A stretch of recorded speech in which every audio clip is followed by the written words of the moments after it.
going to give you a quick demo of our CTN Network website, ctnnetwork.net. Join our community. It is free. You just type in ctnnetwork.net, and this is the homepage right here. And if you want to create an account, you would just click up here and create new account right here. Sign up with your email, or you can sign up with just clicking on Facebook or Google. So you can sign up with your Facebook account or your Gmail. So I'm already signed up, so I'm going to click in Gmail right here, and it's going to log me in. And as you can see, this is our homepage. Click on creators right here, and this shows you all the CTN family members that are content creators. Everybody is on here. If you want to go to one of their YouTube channels, for example, if you want to go to Crypto Talk Now, just click on channel, and it takes you right over to the YouTube channel for that particular creator. And you click on community. This is our community right here. We do have a forum, and this is a forum where you can post things, you can interact with one another. And there's also a blog right over here that we post our own content on. And if you click on CTN Studios, you can watch our live show and other content creators' live shows right through this CTN Studios. We do have advertisements for some of the content creators. There's the Crypto Smith, there's Waddy, the Crypto Hunter, and we also have live charts for the ISOs right in this box right here. We have a feature where you click on the heart if you want to donate to us. You can donate with Ethereum or Binance, BNB. And also, if you click on this button right here, we're going to have a call-in feature, which is already live. If you want to call us, just click on the green icon, the green phone icon, and click on call now. And during the show, between 9:15 and 10, when we announce it, when Max is on or when I'm on with Max, we will start accepting phone calls, and you guys can be live with the show. If you want to turn your video on, you can come on camera as well. So good stuff there. Now back onto the homepage. If you click on members, you can see all the people that are members here. All these people here, like Chaka just signed up, Gills33, Miguel. All these people here are members of our community. So you guys can sign up, and then you can chat with one another. So you can either click over here, message right here. So what I'm going to do, guys, is I'm just going to welcome him. I'll send him a quick message, and then I can click enter or just a little arrow. If you want to message somebody else, you can click on message, or you can go right over here into members chat and go ahead and message them and create a new chat if you want by clicking this little button right here. Now also, if you scroll down here, you can see some of the past videos that our content creators in our content creator family have created. You can go in here and watch some of the recorded videos. They're scrolling down here. Just choose one to watch. And that's it, guys. Thank you for watching this brief demo. Make sure you sign up so you can interact and be part of the community when we are not on the live show.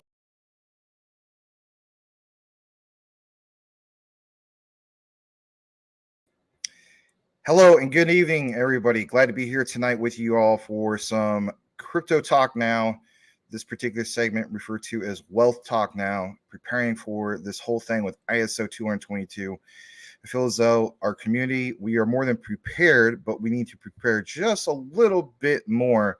Got some big news to drop on you guys in regards to some things that were out there that didn't get enough coverage. So without further ado, before we get into some of the key headlines, let's go ahead and welcome our wonderful community that happens to be here tonight. And before we get into anything, please smash that like so we can get this show out to a more broader base of people by having the YouTube algorithm kick in. But it's going to be a good show. And let's go ahead and start things off with JC the Man, who says hello. Hello, JC the Man. Glad to have you here. Let me see if you're actually on the site yet. If not, I'll have to message one of the guys to get you on there. But yeah, guys, make sure you give a sub to Mr. Cornwell and Mrs. Cornwell's son, Mr. JC the Man. But yeah, you can go over here. And if anything, like you saw in that particular demo, we're hoping that you can eventually go over here and you'll be listed here. Let me see if you are actually. So not there yet, but we'll try to get you on there. So as you can see, Michael Montclair is listed there. But since you're not on there, that's okay. Get you a quick plug real quick. Let me show you. JC the man. So let me see where you're at on this particular thing. Oh, it's all one word. That's right. Forgot about that. So I'm going to adjust that real quick. And here we go. And there he is. Give him a sub. JC the man. And he came out with another one about why Apple not that long ago. Wow, look at that. Your March 13th video is up to 6,000 views. That is really, really cool. So give him a sub. You'll be glad you did. And we'll go ahead and just play this super quick. Listen to this. Oh, man, do I have that on mute? I have that on mute. Oh, gosh, I got a bunch of videos on mute. I forgot about that. Hold on. We'll kick it into the show just a bit. Hold on a second. All right, let me jump back. All right. So let's play it again. Why is there an $800,000 charge on my credit card? Dad, I'm a material girl. Get out of my house! Why is there... Is that the way your dad sounds? Is that how Mr. Cornwell sounds? Anyway, give him a sub, JC the man. And here it is one more time right here. You can do it. You know you want to. All right. Gonna welcome a few more people here. Thank you so much. Larry says smash the like button. Rayon's in the house. He says, just tell me 5,000 when will be, hold on. When Quant will get to 5,000, basically. Just throw it. I'm okay with confidence. If I knew that, I don't know what to tell you, man. I don't have that kind of info, but I hear you, man. We're all rooting for that and then some. I'm waiting for 100,000 personally. All right. Sorry about Zona, Max. Zona? Okay. Oh, well, welcome you, Brian Dowie. That Virginia ending was nuts. Oh, you're talking about U of A. Yeah. I was like, what's he talking about? Yeah. One of those things. All right. Let's see here. That's part of March Madness, though. You know, you have big upsets, but it's all right. All right. Crypto Home says, hello, everyone. I'd like to welcome you. And also want to welcome Tim Shea, who says, hey. All right, let's go see here. Another fake out. LOL. GS is in the house. Thanks for being here, GS. You guys talking about Mr. Larry and his bidet for some reason? I don't know.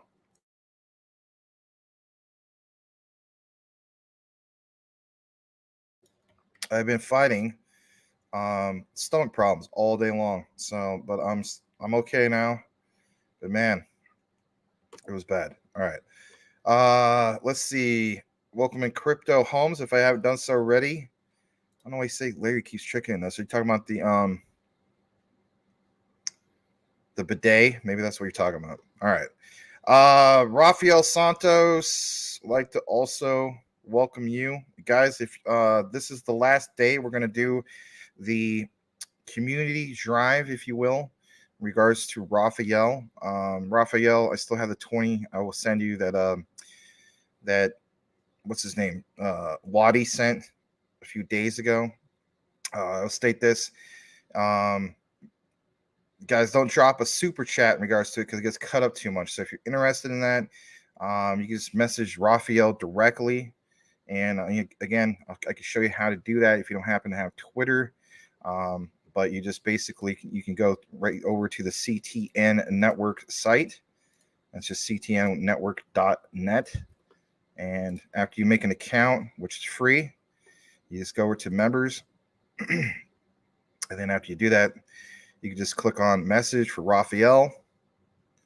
And let me see, I'm going to follow that one guy, Market. And then you can just ask him about it and so on. So it doesn't necessarily have to be USDT. But if you're wondering about it, if you're like new, he had his house burned down, which really sucks. But, you know, he's got some family helping him out and so on. But even if it's just $1, every bit helps. If you're interested, you could definitely help him by reaching out to him. If you have Twitter, you can do that as well. I'm sure he'll drop you some of the info, whichever one you prefer. All right. I also want to get down to some of these other particular comments. I want to welcome Blackwood. Thank you for being here, Blackwood. Wayne Side from Southern California was like, "What's up, dude? Sure, what's up, dude?" Yes, thank you for being here, Wayne Side. Tim Shea says, "Hey Max, how about that Cypherium?" Yeah, it's just doing awesome, absolutely awesome. Here's the thing, though. All right, nothing against this guy. I mean, he's very passionate, right? So there's this guy that follows myself and CryptoSmith, Sean. His name is Web36. So originally, about a week ago, he announced that he had gotten rid of all his XRP except for 10% of it. Now, apparently, he's gotten rid of that completely, just all in a Cypher. As the saying goes, eggs all in one basket. I would not do that. That's just me. But I mean, if that's what he's passionate about and so on, that's fine. I mean, technically speaking, some people could get it right, but I just don't think there's anything wrong with obviously being diversified. To, like, you know, Sean CryptoSmith mentioned, to just dismiss over what 5 to 10 years of work that Ripple's done with partnerships and so on. That'd be like dismissing, you know, what Quant has done, right, over this time and so on, or some of these other ones, right? Stellar. I wouldn't do that. That's just me. But yes, we'll definitely recognize what's going on with Cypherium. We got some big Cypherium news on the lineup for tonight. All right. I'm gonna go further down. Blackwood says, so YouTube wants to show ads during live streams now. Just happened right after I said hi. Oh, that's weird. Maybe they want you to purchase whatever the heck you call it. The premium. But there's a workaround for that, I guess. Edward Vincent told me this a long time, and you got to get Ad Blocks Plus. Anyway, hopefully they didn't hear me say that. All right, I'm going to go further down. Let's see here. We got JG says, hey, Max, Cypherium performing well these couple of days. Yes, it has. We'll definitely get more into that. You scare Max calm on my friend. I scare Max calm on your friend. Huh. All right. Well, let's see here. You got a Gilbert Verdian avatar. $120 to $10K. That's a good one. That's a good one. All right. We got some good problems, obviously, today because there's lots of comments. I appreciate that. Chromatic, Cypherium for the win. We're going to get into the show here in just a moment, whether I can get to all comments or not. I want to welcome also Shaman Says. Check out the Lazy Shaman show featuring Steve the Canadian, Lazy Jedi, and the rest of the crew. And on top of that, you're screaming out for elk. We did take elk on here. We did cover. We actually have a brief segment in regards to elk. All right. Wayne Side also says 2.5 trillion market cap on Apple. Total crypto about 1 trillion. We haven't even started yet. Yes, very good point. All right. So in regards to that, by all means, if you haven't done so already, you don't have to do it now. But Gilbert Verdian was featured last night, believe it or not.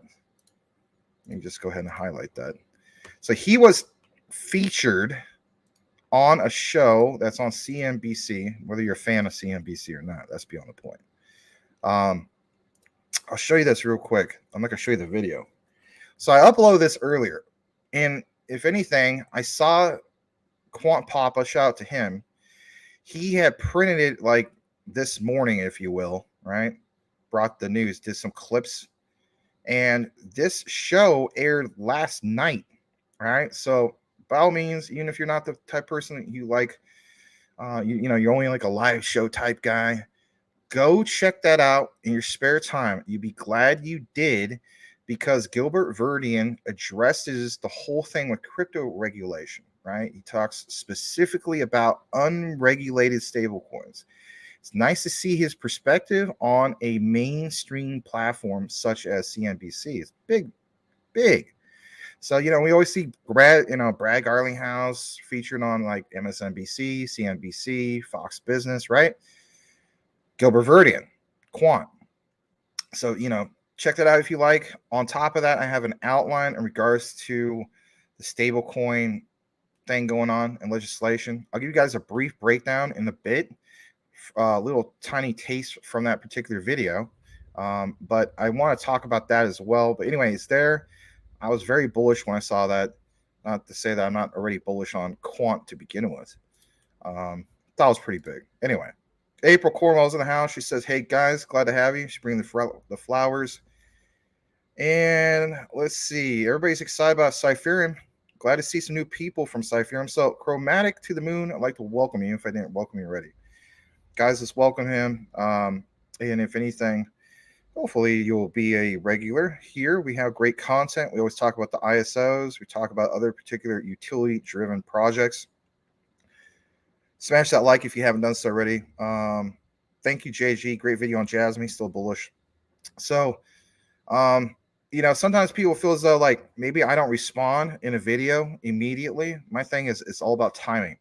So I saw everything that happened, gathered my thoughts, gathered my research, and had a particular answer in regards to that. And if you're wondering about that as well, I guess I'll give us another particular plug. You can see it. It's right here. And it says, Jasmine, lose the battle, win the war, right? Sometimes you got to take the loss for the greater good.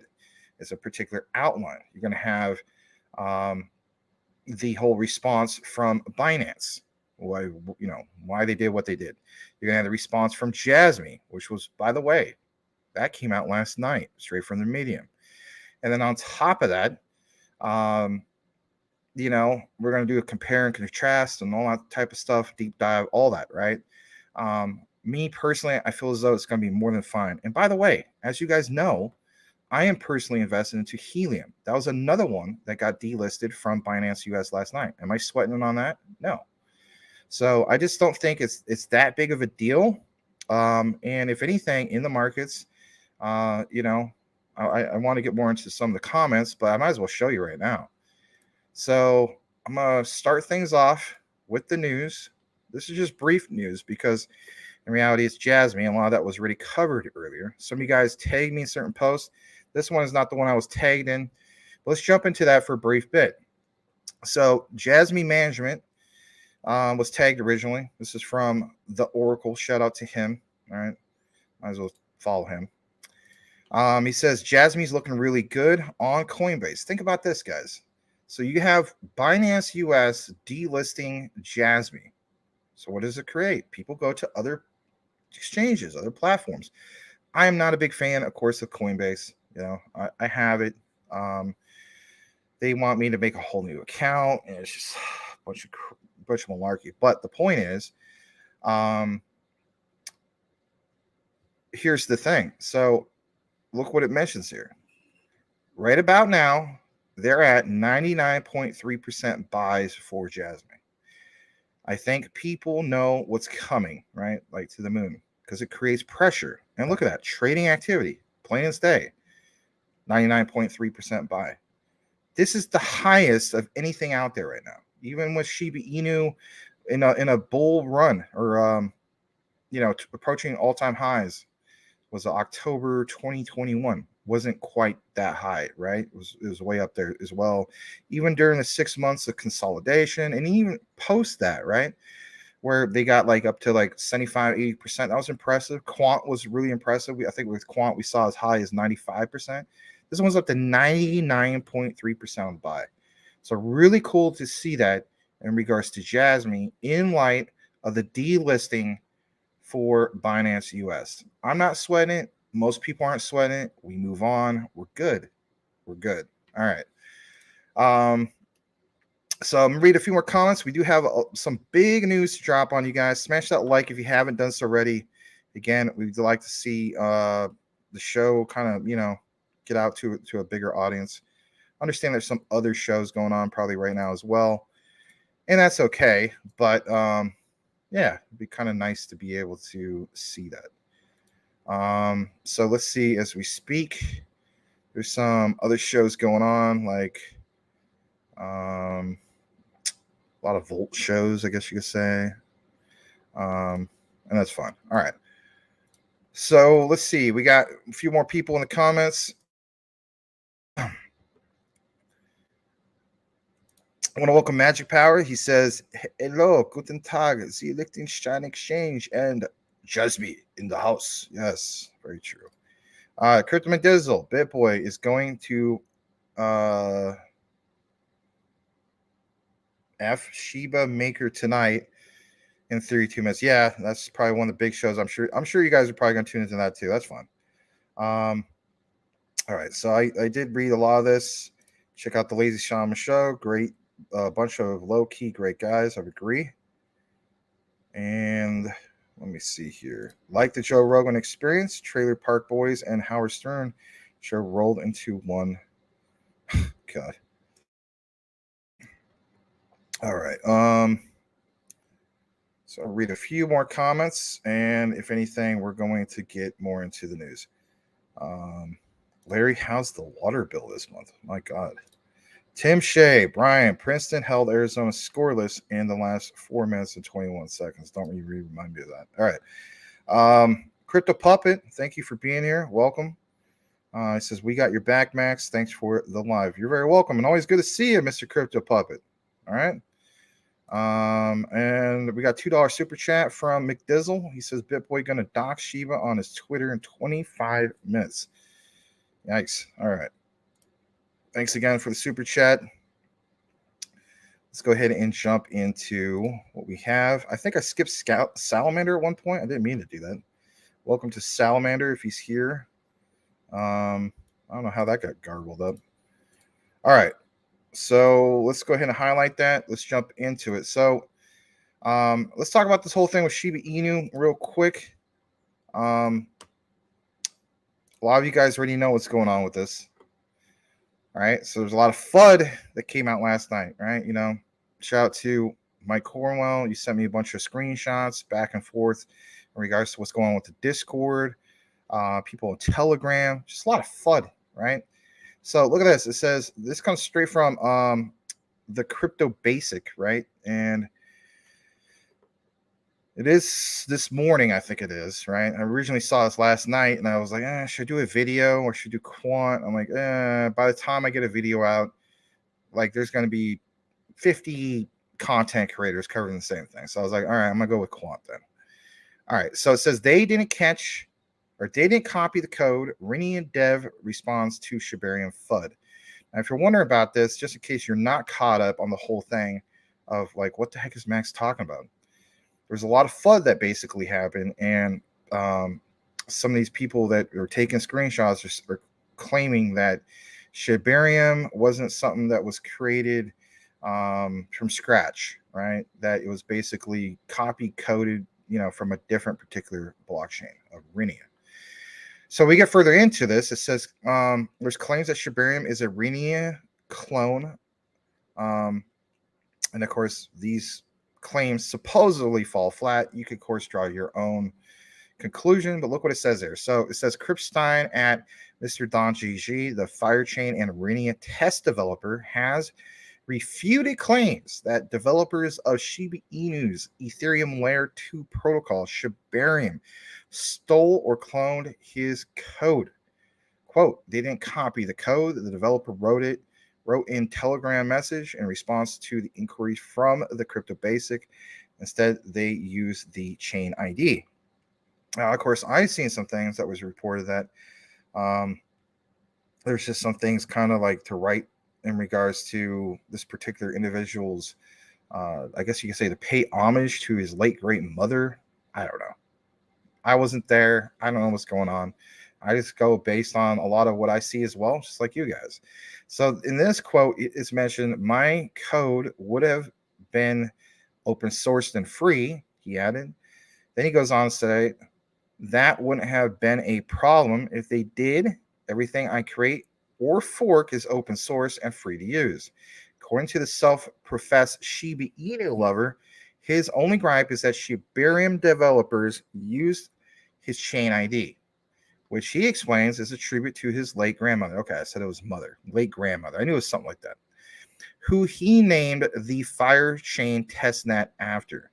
It bears mentioning that tweets from the developer also backed this up, as complaints have only been about the chain ID and never that Shibarium developers cloned his code.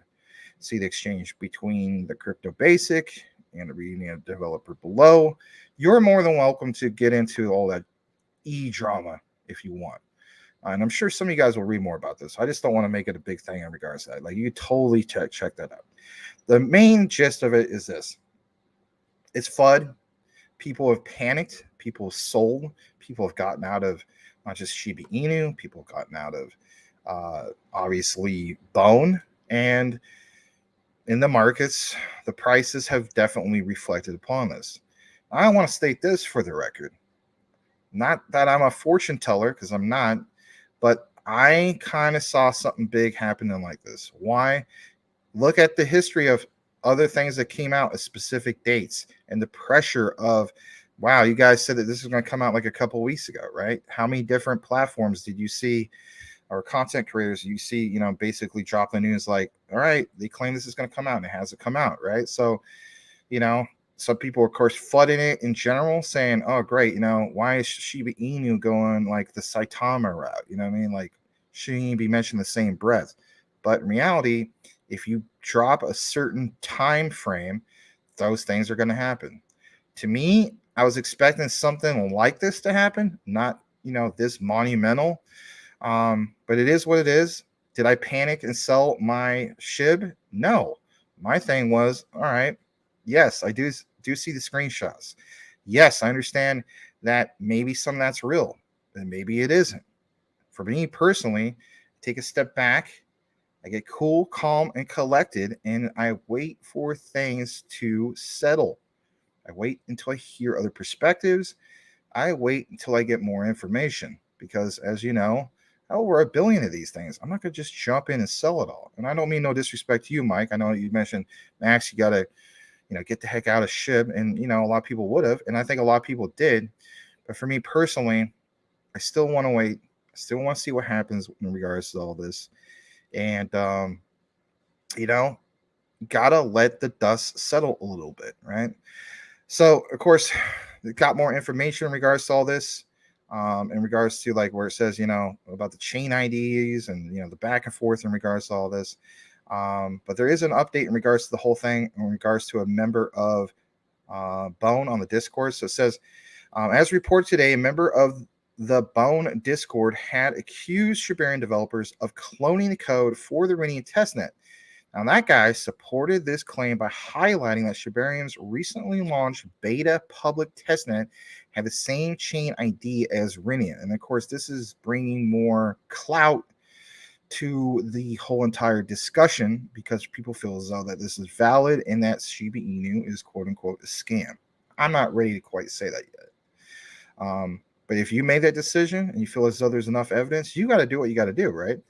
And as highlighted in the report, Shiba Inu lead developers Shitoshi Kasama and Kal Daria refuted the claims. In addition, Kal, in a Twitter thread, noted that it was an oversight on his part for failing to check if the randomly chosen chain ID had already been registered. Consequently, Kal revealed plans to redeploy PuppyNet with a new chain ID in the coming days.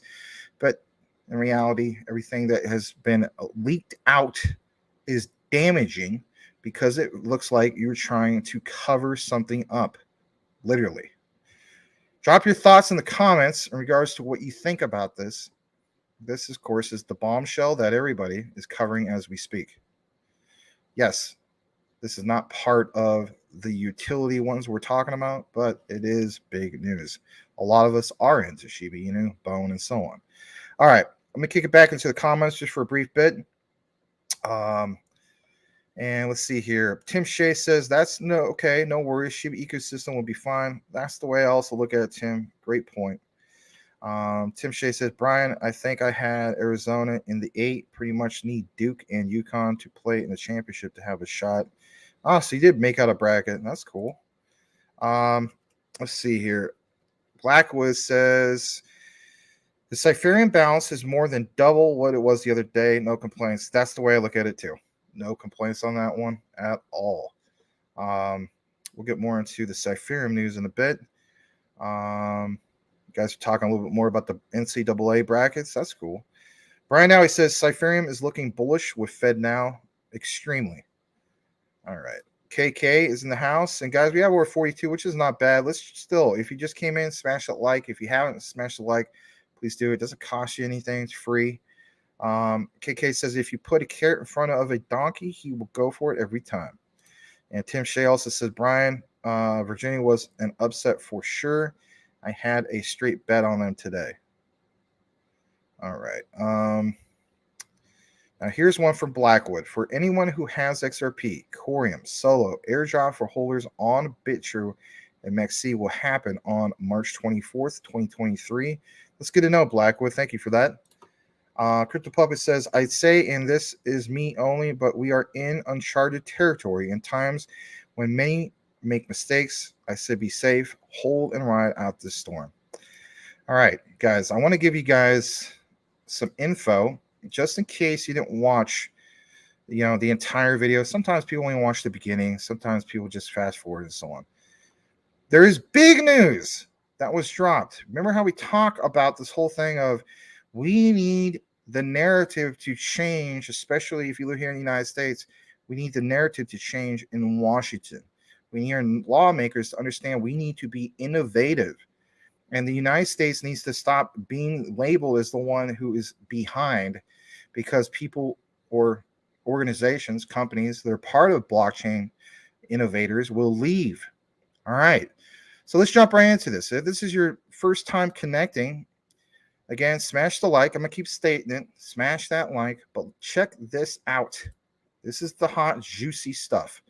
So in the quant video on my outline for today, I specifically mentioned some of these particular things in regards to the original legislative bills that were introduced from Congress in regards to crypto regulation and why that's so important, right? And of course, I'm not going to get back into all this, right, because I already did it in a recorded video.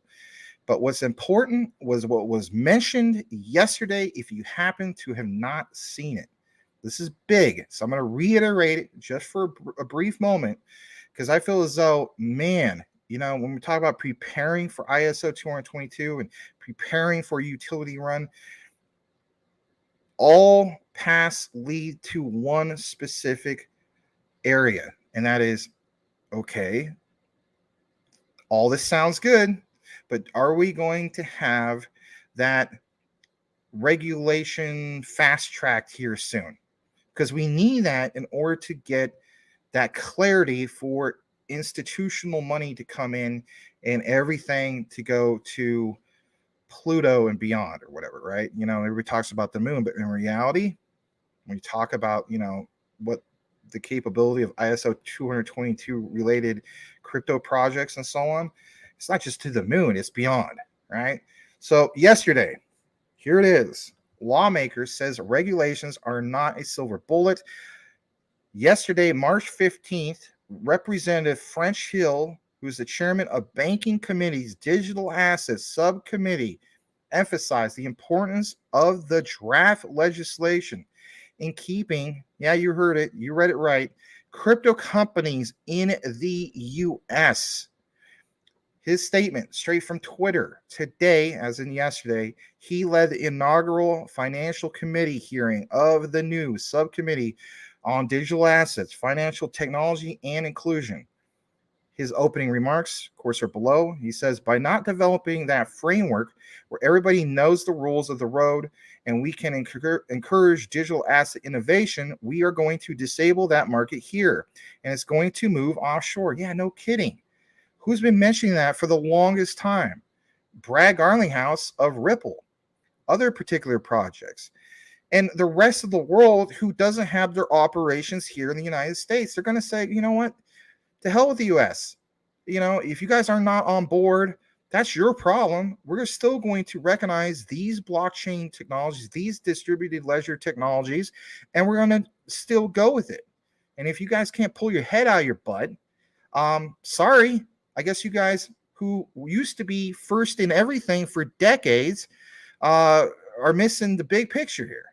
Thank God there's at least some people I guess you could say in Congress that are recognizing that. Now I understand, we for the most part a two-party system.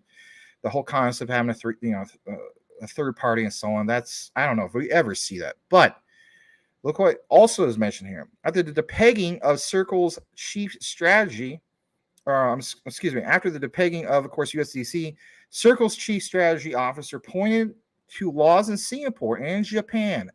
Key thing in Japan. If you hold Jasmine, that is bullish in itself. Understand what's going to drop here soon in regards to Jasmine. We've been talking about it for months. The unbanning of foreign stablecoins. Why is that so crucial? So crucial because you're going to bring in a massive wave of an entire freaking country. And by the way, they only have a few particular cryptocurrencies, less than a handful. Guess what? The first of them was what? Jasmine. So fudders can say all they want. There's some big things coming on here. So it says, Singapore, Japan, if applied in the U.S., give the Federal Reserve oversight of stablecoins and allow them to keep reserves in the central, I should say, rather than a retail bank. And of course, why would you want to go with a retail bank with all the doom and gloom that's going on?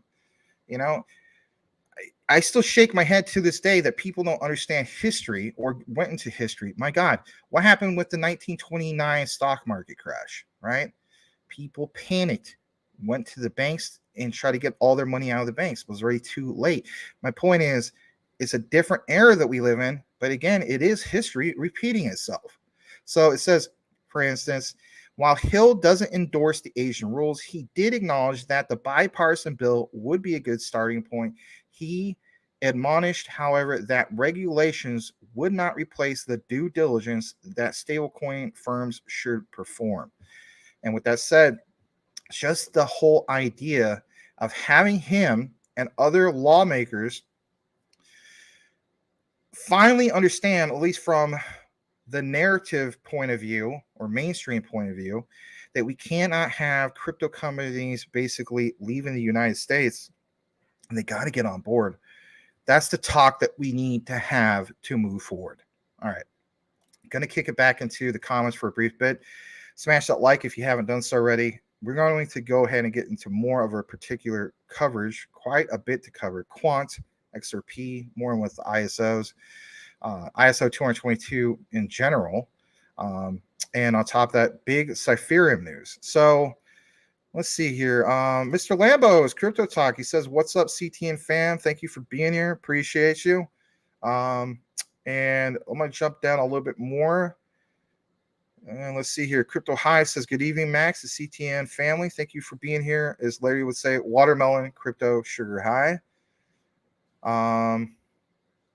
Gary should move offshore, basically. I agree with that. Eddie T, welcome, man. Thank you for being here. As always, Eddie T, I really appreciate you.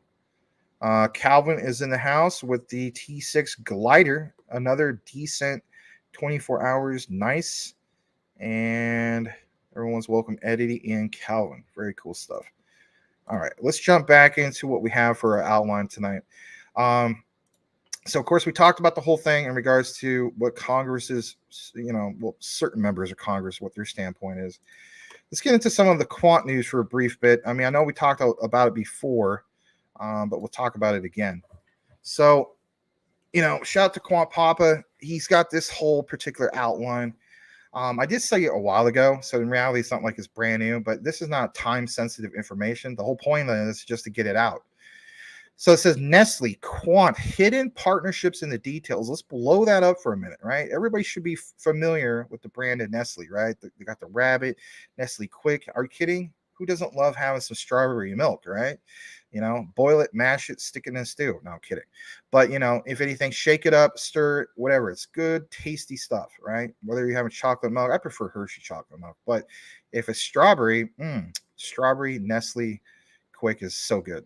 So check this out. It says Nestle tracks single origin coffee on Amazon managed blockchain. Nestle is committed basically to bringing transparency to the origin and quality of the ingredients used in their products with end-to-end visibility to their supply chain for the single origin coffee. Of course, they have a solution. What's their solution? to build supply chain asset tracking smart contract. Aha, smart contract. What kind of smart contract? Secure smart contracts. How would that be done? QRC 721. Who did a deep dive in regards to that? Moi. So there's that. What's the impact? Nestle and their customers can now track the high quality single origin coffee from farmer, logistics, distribution center to customers.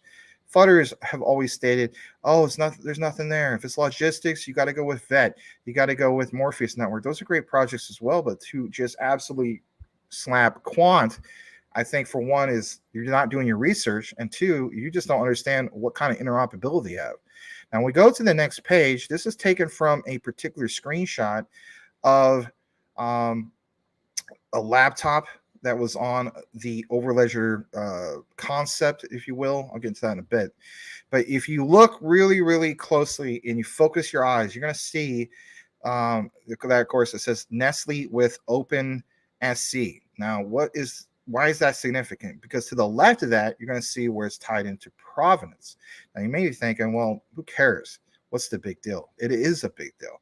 And the reason why it's a big deal is because when we get further into this particular outline, you're going to see what's mentioned here. And again, shout out to San. All right. So shout out to, of course, Quad Papa. Also San. We do cover what he has. I got to follow him again because I did a mass unfollow for people who don't follow me. But just kind of like clean house, if you will. So it says slowly remove your mindset from only CBDCs and finance when thinking about quant. Very true, right? Overledger targets anything and everything. We mentioned this numerous times. But look what's mentioned here. These are big familiar names. UPS with supply chain, BASF, recycling, and even what we just mentioned on this particular outline with Nestle, provenance, counterfeit. How about this? Fiat, Chrysler, auditing, right? Repsol with data reporting, and also Oracle. That's probably like one of the biggest ones. I will zoom in and show you this. So you can see right here, and on this particular person's laptop, it mentions in the top left corner, if you got good eyes, it says Quant, a DLT proof of concept infographic, right? And of course, as you know, you can also do, if you zoom in a little bit more, and I can't at the moment, but again, provenance with Nestle. Why is that so big? And of course, it shows some of the other ones listed there, but it mentions specifically like some of the use cases. But look what it says: pre-built connectors, again, from Overledger. So you have the code of DLT 4-5 through Quant's distributed ledger technology of Overledger to provenance for its anti-counterfeit mechanism, and then over to Nestle with OpenSC. Again, guys, it's just a perfect example of what connecting the dots is big. Are you kidding me? Who doesn't know about Nestle? So shout out to San, shout out to Quant Papa for providing the research. And I already see some of our own guys are on top of it. Shout out to what's his name? Frankie, I think I saw in the comments on one particular one. Might not be this one. Anyway, glad to bring it to you guys. We got quite the lineup for you. And if anything, we'll get into that in a bit. And I'm going to go ahead and retweet one of Mr. Cornwell's tweets. All right, so let's see where we're at. I think you guys got some good info. All right, it says, Tim says, Max, do you have My Neighbor Alice or Alice? That game. No, I don't have that particular game. It sounds awfully familiar, though. Now, I used to have a video game called Alice from late 90s. That was a pretty good game. All right, so let's see here. It's kind of like Alice in Wonderland, but it was like the darker version. All right. So Tim Shea says, hey, Consortium Jackson. Yes, I'd like to welcome you. He says, what's the deal with Lumen Swap? I don't know about that. I recently reported about the thing in regards to some positive, catalyst for Lumen Swap about last week. I'll have to look into that. I don't know if there's anything big. Drop it. We can look more into it during the live if you guys want. But I'd like to welcome you, Mr. Crypto Consortium Jackson. All right, Mr. Lambo's Crypto Talk says, should we expect regulations before end of year 2024? I think it's more than possible in that regard. I think it's more than possible. And again, the reason why you want to watch that particular interview with Gilbert Verdian that I shared on the recorded, Gilbert mentions this is now a thing that you just can't continuously ignore. You know, it's like, what do we start off with, right? Roughly like 10 billion in market cap for the overall, crypto market cap. I mean, that was a big start for it all. And of course, that blew up to over 3, maybe 4 trillion when we saw all-time highs in November 2021. Right now, we're sitting at, hovering around the 1 trillion area. But the point is, it's a huge market that balloons that you just cannot ignore. And that's one of the key things in that regard. I realize a lot of people are watching Mr. Armstrong's stream, and I can't blame you. But if anything, I'd like to thank people who are still here. Tim Shea says, Mr. Lambos, they move so slow. You would think so, but who knows? All right.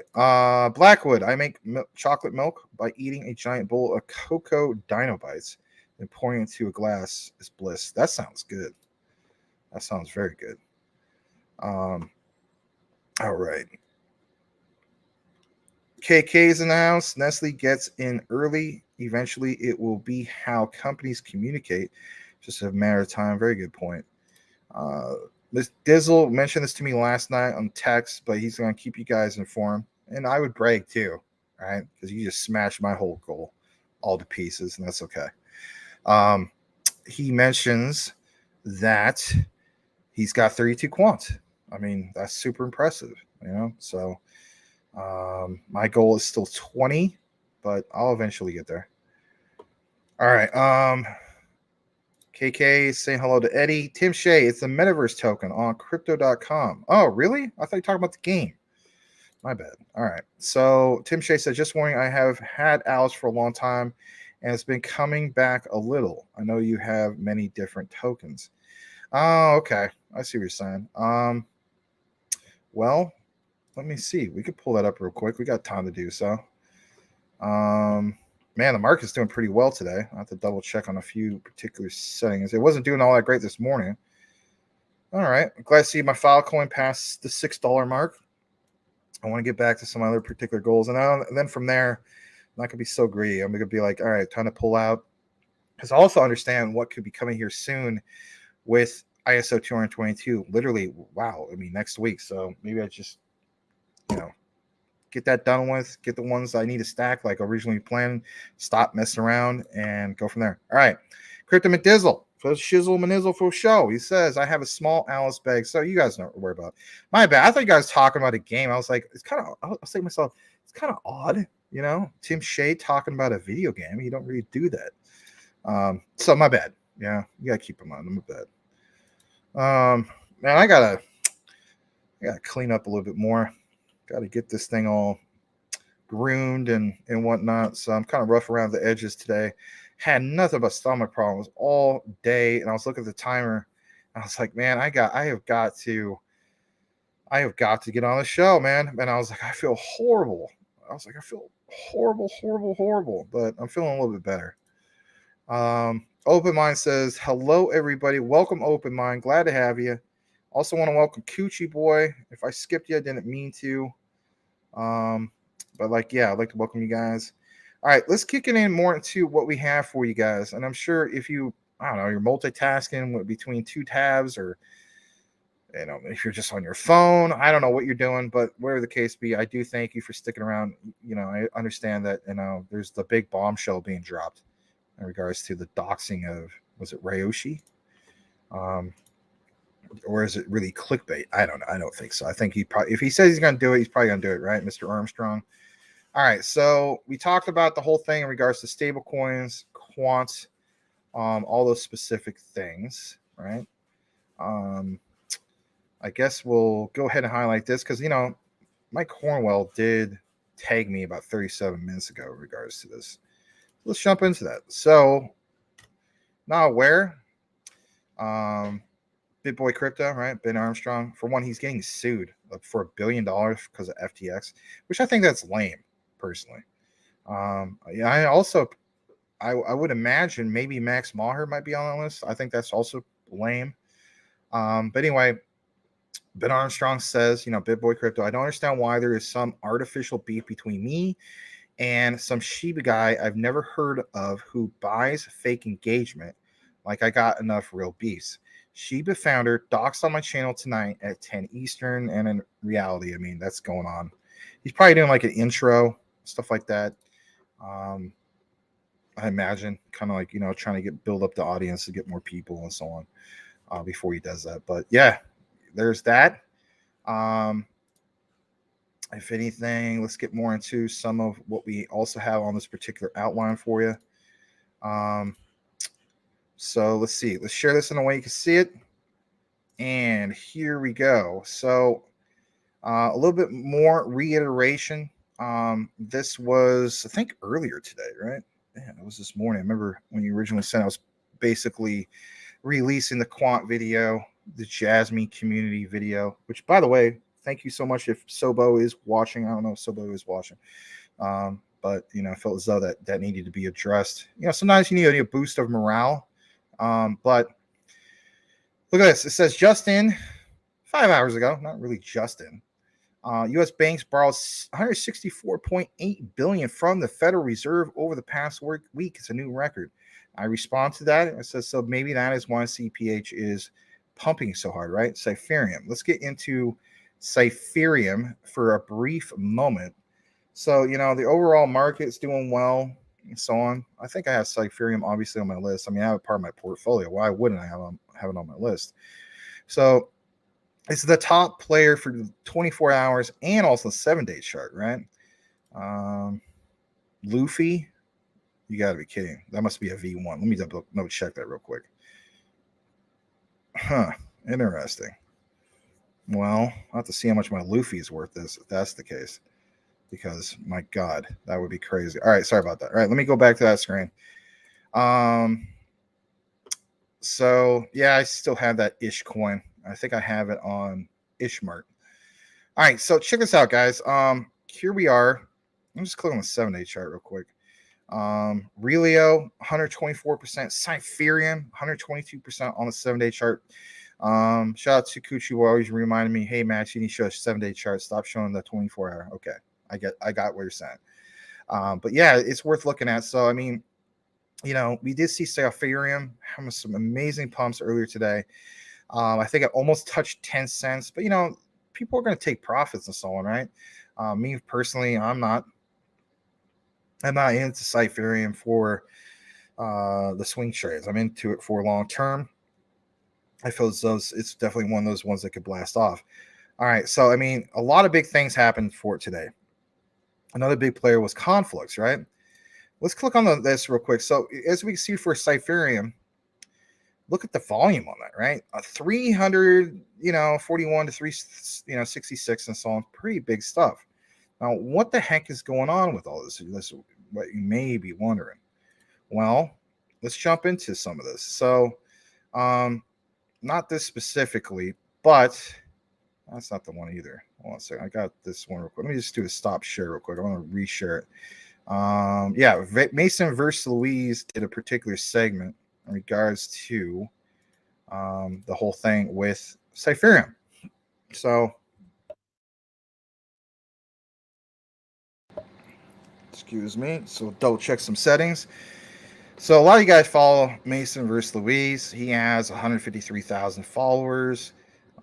Entrepreneur, content creator, so on, right? It says breaking the U.S. Federal Reserve to launch their FedNow instant payment system in July. Of course, we reported this as well.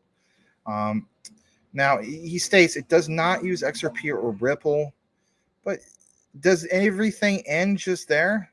I mean, there's also the central banks of the world, right? So this whole thing of like just dump your, Ripple XRP and just go all in on Cypherium, I don't think that's the case. And I basically, I don't want you guys to think, hey, go ahead and do that. Now, if you're going to do that, that's on you. You got to do what you got to do. I would not do that. As the saying goes, I like Web 36. I think he's I appreciate him following me and so on. But he announced, like I mentioned at the beginning of the show, that he originally got rid of 90% of his XRP and converted to Cypherium, and now I guess he's 100% in. Again, perfect example of eggs all in one basket. If that's you, and you want to do what you got to do, that's what you got to do. Again, it's not financial advice, right? But I'm not doing that. I want to be more diversified. Heck, that's why I'm into a bunch of ISOs. I'm not into all of them, but some of you guys are into all of them. So I don't see you guys dumping all the stuff you have and getting all into just Cypherium. Anyway, so like I said, Cypherium is a FedNow service provider. Will we see Cypherium rip? I think we're going to see a rip because, the market is reflecting that, right? When you connect some of the dots, you can draw your own conclusion. When we go further down into this, look what it says. I further explain this on TikTok. We'll play this briefly. It's about a minute. He says, yes, Ripple XRP has connections to Volante and Volante to FedNow.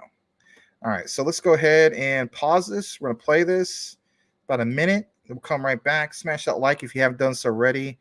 And like it says, FedNow is live in July and does not use XRP. Let's hear his particular perspective. The Federal Reserve has just announced that in July, their FedNow instant transaction system goes live.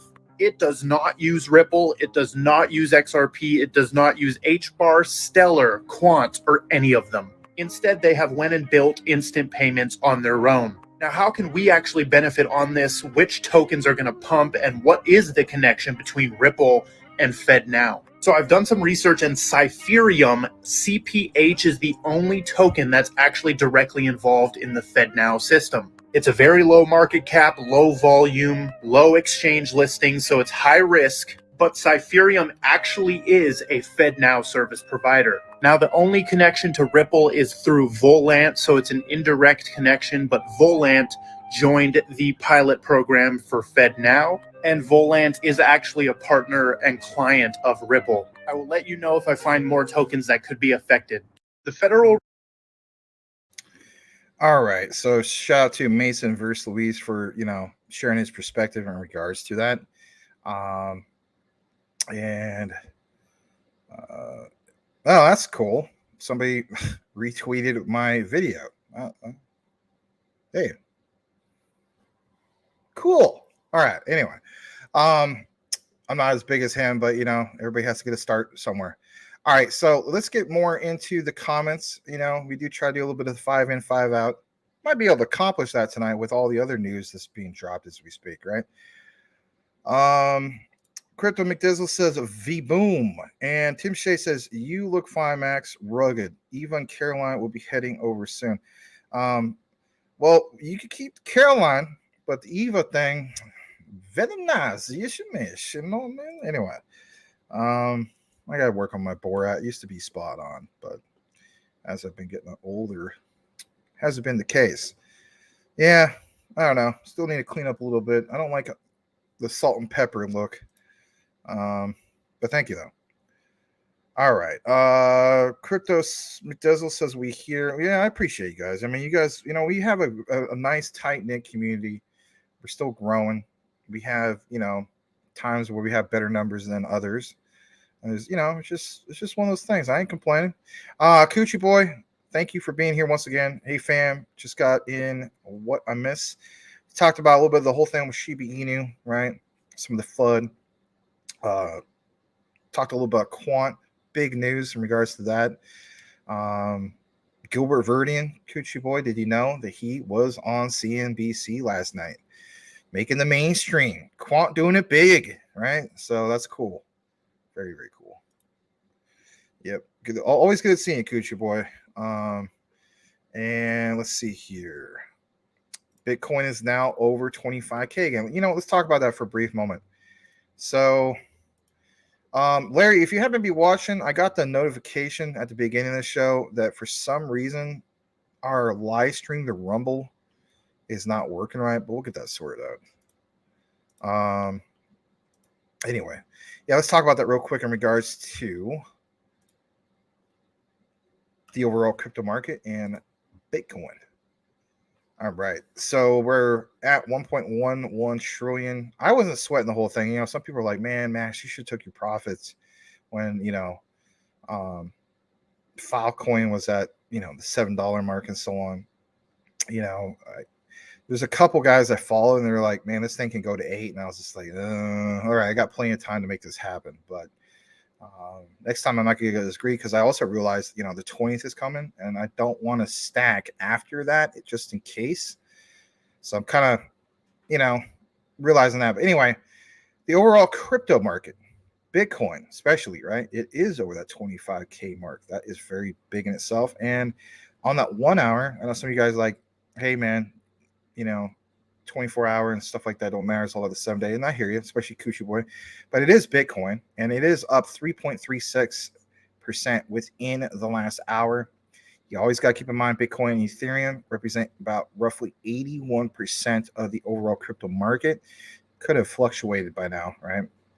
But even for ETH to be up 2.48%, that's big for ETH as well. Very cool to see that. Looks like all their stable coins, the ones like Tether, Circle. Where's DAI at? Let's see where DAI at. DAI's doing all right. Double D, I'm sure is okay as well. Yeah. I'm not going to look at FEI, USD right now, but yeah, it's good to see that, So, all right. I'm going to stop share real quick. And if anything, you know what? I'm going to check see if there's anything big with that Luffy thing. That kind of had me wondering, like, what the heck is going on with that Luffy? All right, so it looks like it probably is just draining the liquidity. Dang it. All get me excited, right? So they're probably going to a V2. I'll have to check my Ishmart. Unless somebody else wants to check their Ishmart while we get into other news. Because why not, right? All right. All right, let's go further down. CPH will do well for sure. I think it will as well. I think it's a great project. Very glad I got into it, especially at those prices that it came into. I just wish I would have picked up a few more bags, but I was trying to also diversify a little bit more and stack a little bit more. I think at that time I also picked up more Jasmine, and I don't regret that. Brian Dowie, Max, you might have to arm wrestle Larry for Caroline. Why would I want to do that? Tim Shea, my money is on Max on that one, Brian. Oh, jeez. You know what? Larry might be a lot stronger than you think. But yeah, back in the day, I did used to work out a lot. Might not look like it now, but let's face it. I mean, for the most part, all of us look a lot different than we did in high school, right? Anyway.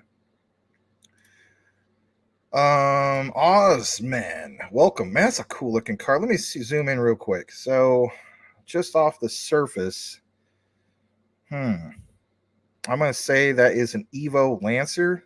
I could be wrong. All right, so Osman Beard Co. N. Some of us are holding Nexera on cold storage wallets like Decent and Ledger, and we can't see that ad on our wall or on their website. What do we do as holders? That's a great question. My thing is this. So I don't actually have the particular answer in regards to that. I did some updates in regards to like, if you happen to have bought this from like KuCoin and stuff like that. Some other people, I think it was Mike Cornwell reported a few days ago, uphold, they finally made him whole, right? He's got his coins on the airdrop. It's got a value and so on. Is there anybody here from our community who can give him some information in regards to that? Because, I mean, I would like to have that, and then maybe I can look more into it, do another particular update. But that is a great question. And we want to see all of us from Nexera, right? We're all former ALBT holders. I mean, hopefully we're not the ones that did sell, right? We all want to see us be made whole, where you're a person like yourself, right, with the ledger and so on. But that is a great question. I wish I had that answer, but I'm not going to BS yet. That is a great question. All right, let's also welcome Osman Beard Co. N. If you haven't seen him, please welcome him. And I'm going to go ahead and highlight this real quick. We're going to kick it back into our news. We do have some Nexera news, but unfortunately it's not, the one you're looking for, Osman. Sorry about that. But we will get into more of that in a bit.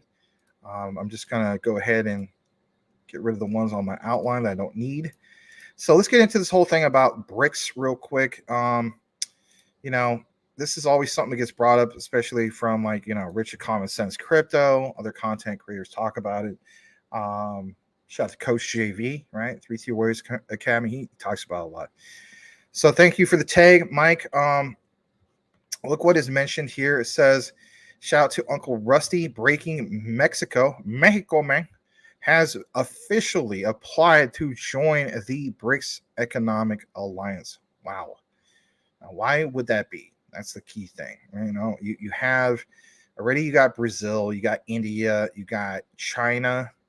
I mean, if you want to do alphabetically speaking, B, Brazil, R, Russia, I, India, C, China, and I believe S is South Africa. I'm pretty sure. So, I guess with M, I mean, what would it be called? BRICSM? BRICSMs? I don't know. Bad joke.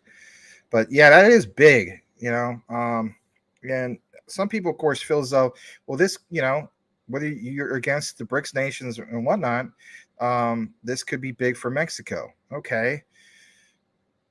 Also understand that, the Mexican government, there's a lot of corruption there, right? So who's really benefiting from this?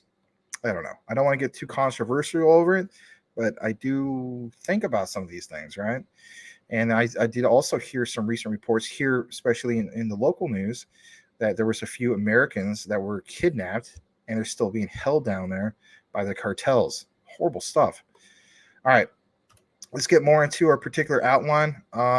We also have some more sideline reporting from the one and only Mike Cornwell in regards to ISO 222. He says, "Eye on the prize." Let's blow this up.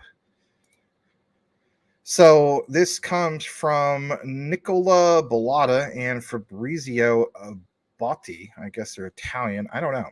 But look what is mentioned here. It says the decision by the United States and the European Union to disconnect selected Russian banks from the Society for Worldwide Interbank Financial Telecommunications, SWIFT. Remember when that happened? Basically, a little over a year ago, right? In response to them invading Ukraine. Well, it says that while transformations within this system have historically been slow to materialize, the range and scope of the recently deployed sanctions will most likely catalyze a global push to diversify away from the U.S. dollar-centric global financial system. Yeah, absolutely. If you look more into it, the BRICS system is a direct threat or response, I should say, in light of this whole concept of thinking that, hey, crazy neighbor, that we can just slap, Russia and that they're going to go away because they're not on SWIFT. No, they found another mechanism, if you will, and they've been profiting from that, which sucks, but that's a reality. As a result, other countries got involved. I'm not going to read all of this, but look at what's also highlighted. And I guess I'll start off with a particular sentence. It says, inertia and friction are key forces that tend to consolidate the hegemony of I probably pronounced that wrong, sorry, of the US dollar, but in this context of growing politicization, probably not pronouncing that right either, sorry, of money, the process of financial digitalization could be a crucial force for change in pushing diversification and empowering the creation of new alternatives. Very true. The current rapidly growing interest, albeit in small-scale implementation of central bank digital currencies, aka CBDCs, around the world could foster transformation in the long run. When we get more into this, it says that this is a solution. I'm going to go ahead and actually blow this up a little bit. It's kind of too small. There we go. That's a lot bigger. So I guess somebody took a screenshot with their phone. But anyway, it's okay. So when we get more into this, yeah, here's the solution. It says the proposed Psychro solution can connect any compatible, DLT with the existing RTGS technologies and processes of the European payment infrastructure.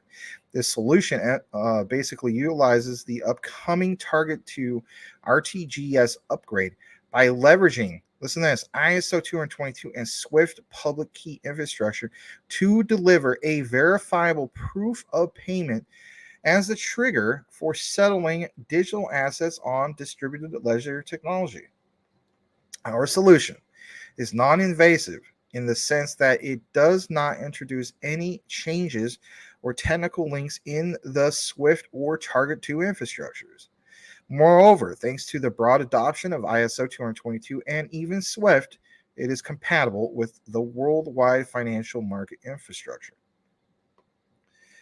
All right, so cool stuff. Thanks for that from Mr. Mike Cornwell. I'm going to go ahead and kick it back in the comments here briefly. And let's see here. I want to read this. Crypto McDizzle says FedNow is a USA thing. XRP is a G10 world reserve currency. Right now, Mike, are you expecting some movement on Monday? You better believe he is. Yeah, he sent me some particular. What was the one you sent me? Maybe I could pull this up on my phone real quick. So, let me see here. He had one specifically that I thought was pretty juicy, if you will. So let me see here. Yeah, here it is. I'm not going to put this on the screen real quick because it would take too long. And you know what I mean? But it's in regards to a screenshot from Swift. It says, what are the new milestones leading up to the general availability of CBPR, cross-border payments and so on. So CBPR Plus on March 20th, right? Literally Monday. Good question. So what's highlighted here, it says ISO 222 for cross-border payments and reporting, CBPR Plus will go live, and not just partially, guys. Listen to this. This is key, especially just tuning in. Smash that like. We'll go live for all impacted banks on the 20th of March, 2023, with the coexistence of ISO 222, MX, and even legacy MT messaging systems until November 2025. What's the key takeaway here? Whoa, hold on, pump the brakes. So, like I mentioned to him, I said in the message, I said, wait, what? And he's like, man, wake up. LOL, I'm telling you, it's time. I woke up, but I was, just like I responded to him, under the assumption or understanding that I thought this was going to be something which is implemented and then it gets fully done by November of 2025. From what I'm seeing here on the screenshot, and Mike, if you can basically retweet this or tag me, I'll show you guys on the screen, because I was like, it was like, what's his name from the Big Lebowski, the dude, right? I'm like, wait, what? Huh? For the longest time, we were all told that, it's like the U.S. would be last on board. And of course, we found out recently, especially with the narrative changing, the U.S. is not last on board. Thank God. That some big things could be happening here soon. So, again, unless that's a typo, which I don't think it is. I mean, that's Swift, for crying out loud. If that's the case, oh my God. And from a content creator perspective, I have to be real about this. So as you guys know, there's some big content creators, top influencers. I know Larry doesn't like me saying that, but whose channels blew up because they were the first to cover Shiba Inu, right? You know who they are. I don't want to mention who they are. This could be a big moment for us. Why?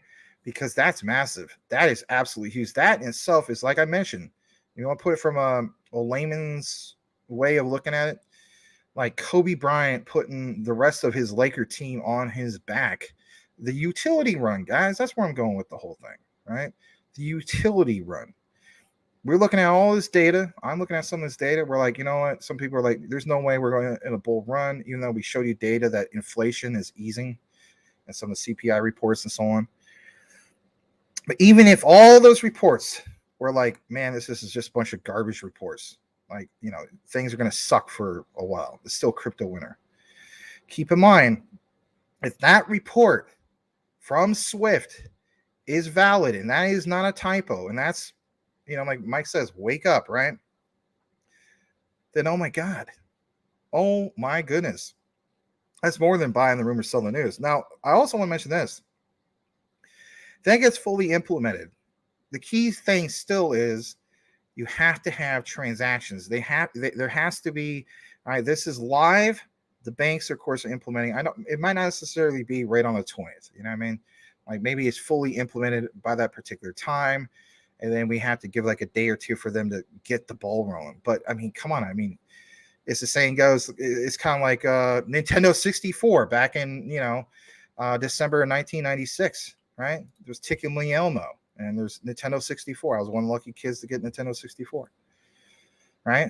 Am I going to be so happy to rip open my present of Nintendo 64 and just to not plug that in and not try out Wave Runner 64 and some of these other particular games and Mario and all that? No.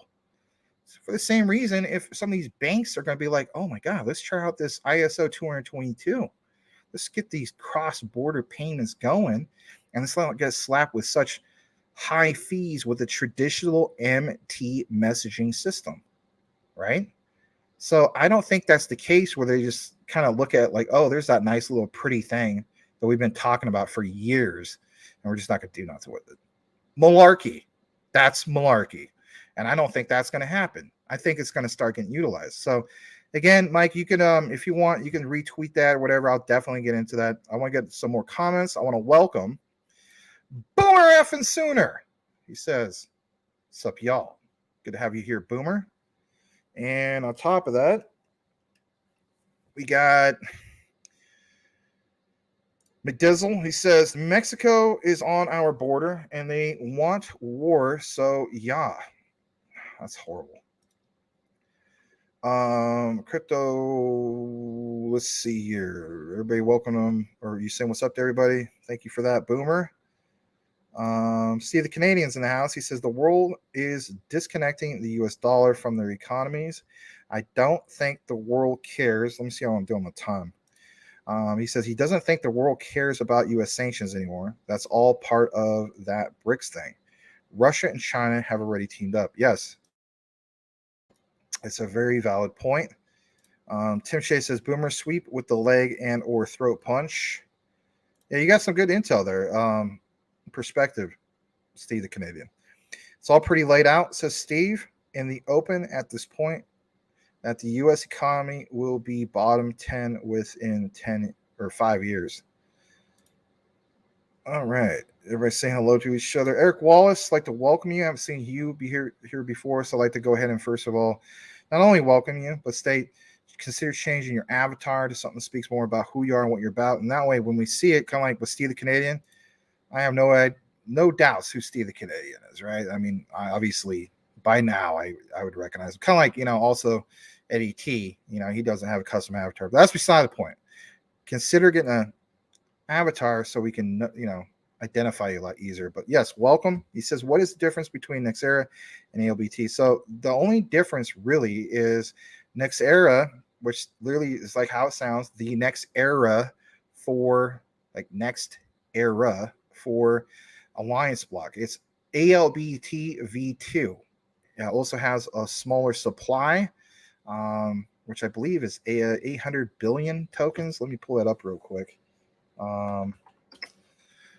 So it is basically 850 billion. So I'll pull that up real quick for you. So there was, of course, some FUD that happened and so on. We experienced this thing called the Bonk DAO hack. But I thought overall they did a good job of,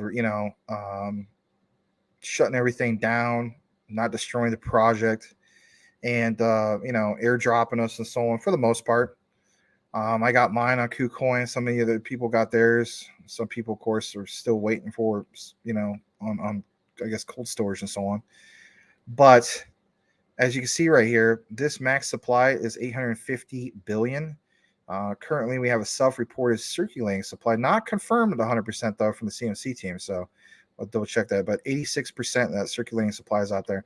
I mean, that's bullish news in itself. We're starting to see this creep back on up to where we were. Not quite. I mean, it was damaging, but I mean, I'm not sweating it. You know what I mean? And some of you guys, of course, bought more of this.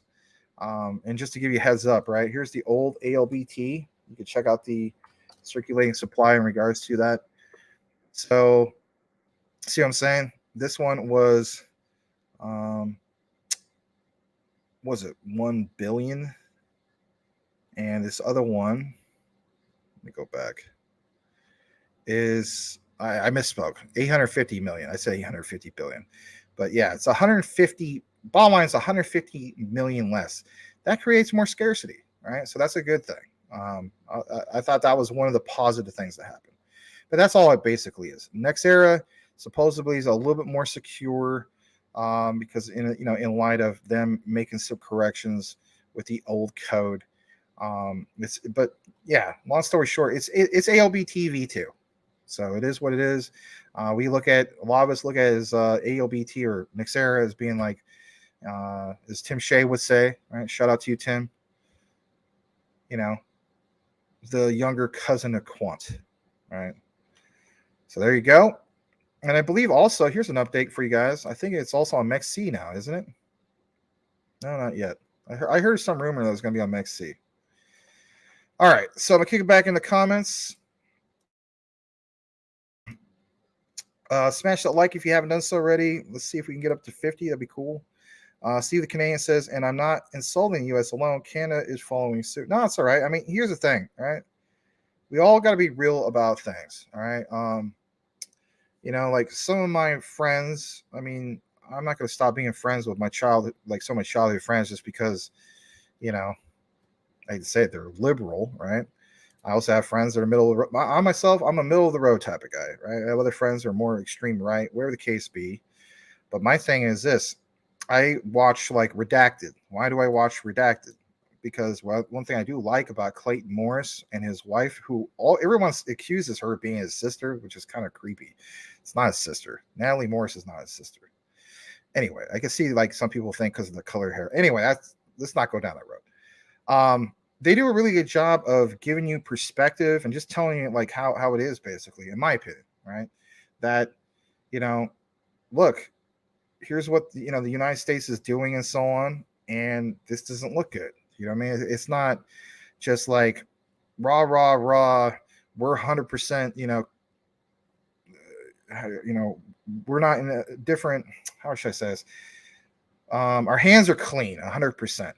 We want to be patriotic, and don't get me wrong, I love our country, but I mean, they do report on all of it. And so I think that helps them stand out. But yeah, I don't consider that an insult. And I'm glad you also look at it from the perspective of what's going on in Canada. And don't get me wrong, I have friends that live in Canada too, and they're not big fans of Trudeau at all either. All right, so let's go further down. Tim Shea says, Eric, Nexera token replaces the ALBT token. Yeah, basically V2. Brian Dowie says, Steve, I agree with you about BRICS, but US can't be bottom 10. I don't see them being bottom 10 either. So with all the doom and gloom, and I talked about this with Mike Cornwell on the phone. I want to show you guys this real quick, all right? So let me pull this up. Hold on a second. So, of course, this is the 2022 report. We can't get the report yet until we're done with this particular year. But I'm going to go ahead and share this. It's kind of like a little bit bonus footage, or what you want to call it, but it's valid. There's other content creators talk about this stuff too. I'm not the only one. So this is the data that was taken from Global Pro Services. They are a Safeguard global company, and it is top 15 countries by GDP according to the 2022 report. I'm I'll just read a little brief bit here. If you be, if you're the type of person that studies business, even if you're not, right? I'm not trying to brag about having an MBA or anything like this, but one of the main things that we were taught, especially taking business classes, is like you have to understand, gross domestic product, right? GDP. So look at some of these particular stats, right? Based on the most recent data from the World Bank. The United States still ranks number one at 20.89 trillion. Now, where the debate comes from of, well, the BRICS nations are a direct threat to the United States being number one on GDP. That is true. And let's start adding it up. So when you look at the data and you understand, all right, well, where's Brazil on this? All right, there they are towards the bottom. So let's start off with the top ones. China is a BRICS country at 14.72 trillion. Now, that, of course, it seems like U.S. leaves in the dust, but when you start adding up the BRICS nations by GDP, it becomes a direct threat. And again, that is, understanding that when these guys team together, this is what we're talking about. This creates a whole thing of, hey, you know what? We're not on, we're not in the Swiss system. You guys cut us off. We will unite as, I guess you could say, as one, the BRICS countries. Here's a direct reply or result of that. So again, China, 14.72 trillion. Let's go to the next nation, India. And actually, I'll just bust out the calculator for this because you know what? You may think, well, what does it have to do with crypto? We'll get into that because, it's important to understand some of these particular things. So 14.72 trillion for China, plus India is at 2.66 plus, and then let's get down to Russia, 1.48. Some people are like, oh, Russia's the top one. No, maybe from a military point of view, but definitely from not a GDP point of view. So right there, we're already up to 18.86 trillion. All right, let's now add up Brazil plus 1.44 plus, and then I didn't see, for instance, see, this is based on the top 15. So like South Africa, which is part of the BRICS countries, right? Or BRICS nations. It's not on this list. I don't even know if they make a full trillion. So, all right. So right there, not even counting South Africa, right? We're already up to 20.3 trillion, right? In gross domestic product, right? GDP. That right there means what? That the United States, technically speaking, would fall to number 2. Now, some people say, well, that's not fair, Max. You can't really do that. Why not? Here's why we should do this. Because if you don't look at it from this particular perspective, what has been the leading country in GDP for many, many years and who has literally set the reserve currency of the world, as we know, was and still is until it collapses, is the US dollar, right? The prices of oil per barrel still based off the US dollar, right? And this is where people say, well, the petrodollar is, what's going on? Was it down in South America as we speak, right? Like they're not using US dollars anymore. And that, of course, is part of the whole threat. And I'm not going to do a deep dive in regards to this. We can do it on a different day. But I want people to understand when you see what is mentioned in regards to the BRICS countries and you're not quite there yet, hopefully this gives you perspective, boom, right off the bat of understanding like, holy crap. He just put into perspective that I can understand now. This is a direct threat to our sovereignty, our way of life, because now them being unified makes them a big player in regards to all this. How do we respond to this with, going forward with the new monetary policy or, the new money, if you will, right? With distributed ledger technologies and so on. So anyway, we could take more of a deeper dive into this some other time. I just want to give you guys that particular perspective. 20.3 trillion. That leaves, the United States. I shouldn't say that leaves the United States at number 2. Technically, we still be number 1. So but this puts them right there. And then, you get basically, excuse me, let me restate this. So with South Africa, you can add a little bit there. I don't think that like tilts it in the favor of the BRICS countries. but maybe with Mexico, you know what I mean? And if they get more and more countries to come into the BRICS nations, that in itself could put them over the edge. So, I mean, it's something that we all have to pay attention to. Absolutely. All right. I want to welcome some more people. I want to welcome Kirk Angel. This is good evening, group. Glad to have you here. Eric Wallace says, okay, I'm considering whether to get next era. Yeah, by all means, take more of a deeper dive into it. We'll give you a little update from Rashid Ajaja in regards to some Nexera news. Yeah, guys, believe it or not, we finally have some news from Nexera. Stay tuned for that. Tim Shea says, Steve, the U.S. definitely needs to smarten up on an economic level, among others. Yeah, absolutely. They got to have something that, you know, they have to have some smart people, not to necessarily contact Biden because, God, my God. Anyway, they need to have some people who are smart enough to say, hey, look, policymakers and so on, we have got to embrace some of these distributed ledger technologies. There's going to be this new, you know, the new money, if you will. We cannot be left in the dust. And look what's going on in the world. We will be left in the dust if we do not have a direct response in regards to that. All right. Eric Wall says, I see Uphold has the new Alliance block token, NXRA. Very true. Tim Shea says, Eric is like a less expensive cousin to Quant. Yeah, great. I always love that line you always use, Tim. That's a good one.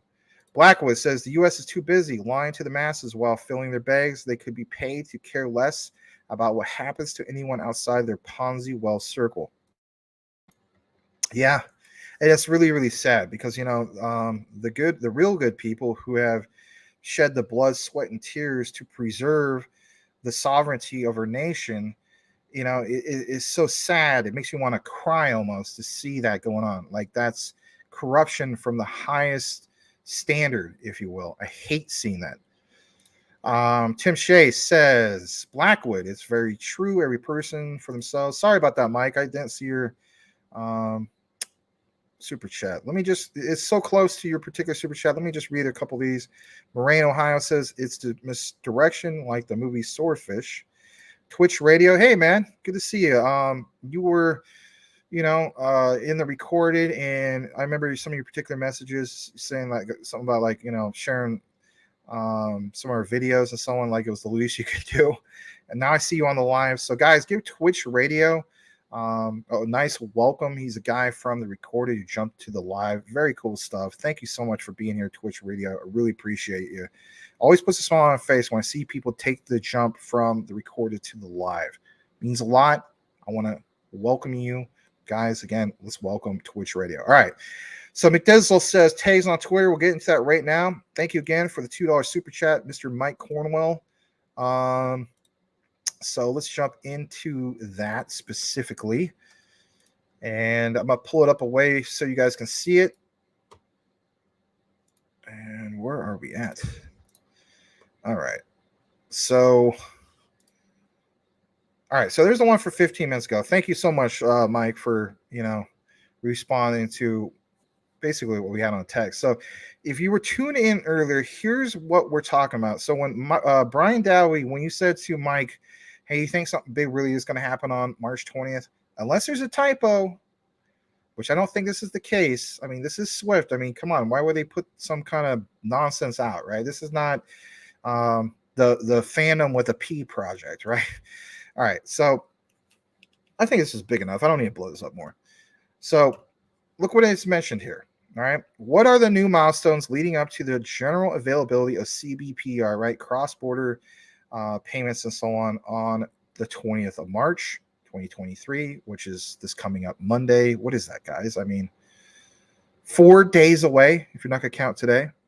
It says ISO 222 for cross-border payments and reporting will go live for all impacted banks. Guys, all impacted banks. So for many, many months, long before November, we said prepare for November. And then we got delayed to March. We're right here. I don't see any more delays, right? So it says, again, will go live for all right? It's like, did I stutter? No. For all impacted banks on the 20th of March, 2023, with the coexistence of ISO 222, MX, and Legacy MT until November of 2025. By all means, watch the Gilbert Verdian interview. The reason why you want to do that, the one that aired last night for Crypto World on CNBC, he specifically mentions that the reason why, or his reasons for why, you can't just get rid of the old systems, right? They have to have coexistence. Is because it's due to policies, regulations, and so on. Those can't just completely go away, right? But they will coexist. So by having, the coexistence, it's kind of like the same reason why, there's this whole talk about CBDCs, right? The digital money, if you will. Are we getting away, totally getting rid of traditional money, right? Physical cash and so on. Maybe the goal is eventually, but there's of course the whole time period that we go through. And technically speaking, from a historical point of view, and you can look into this for yourself. So basically speaking, 1865, we went from physical money, or I should say physical gold coins, silver, copper, and so on, actual freaking tokens and coins, the physical ones, to the first introduction of actual cash. And I get it, of course the Confederacy had their own money and so on, but it was, paper money, right? So if we had transitions even like that, I know it seems silly, but again, understand what's going on here. They do have policies put into place where they have to coexist. So I think eventually we'll get to the point where, you have these CBDCs where, it will go 100% digital, but we can apply this to a lot of things. There's the talk about carbon credits. Carbon credits is not just going to be blanketed across the board in one day. It's transitions. Heck, look at Washington State, whether you're a fan of Washington State or not. All right. I believe it's by 2030, they're going 100% electric, right? Whether you want to agree with that or not. The point is, whether we like it or not, this whole thing of carbon credits or going green, it is a reality. So whether it's the thing with the coexistence of old messaging and legacy systems, or it's carbon credits or whatever, they have to coexist until you get to the point where you have full adoption of the new technology. That's the bottom line. And on top of that, like Mike mentioned to me, he's like, Max, wake up. All right. Well, I am woke up.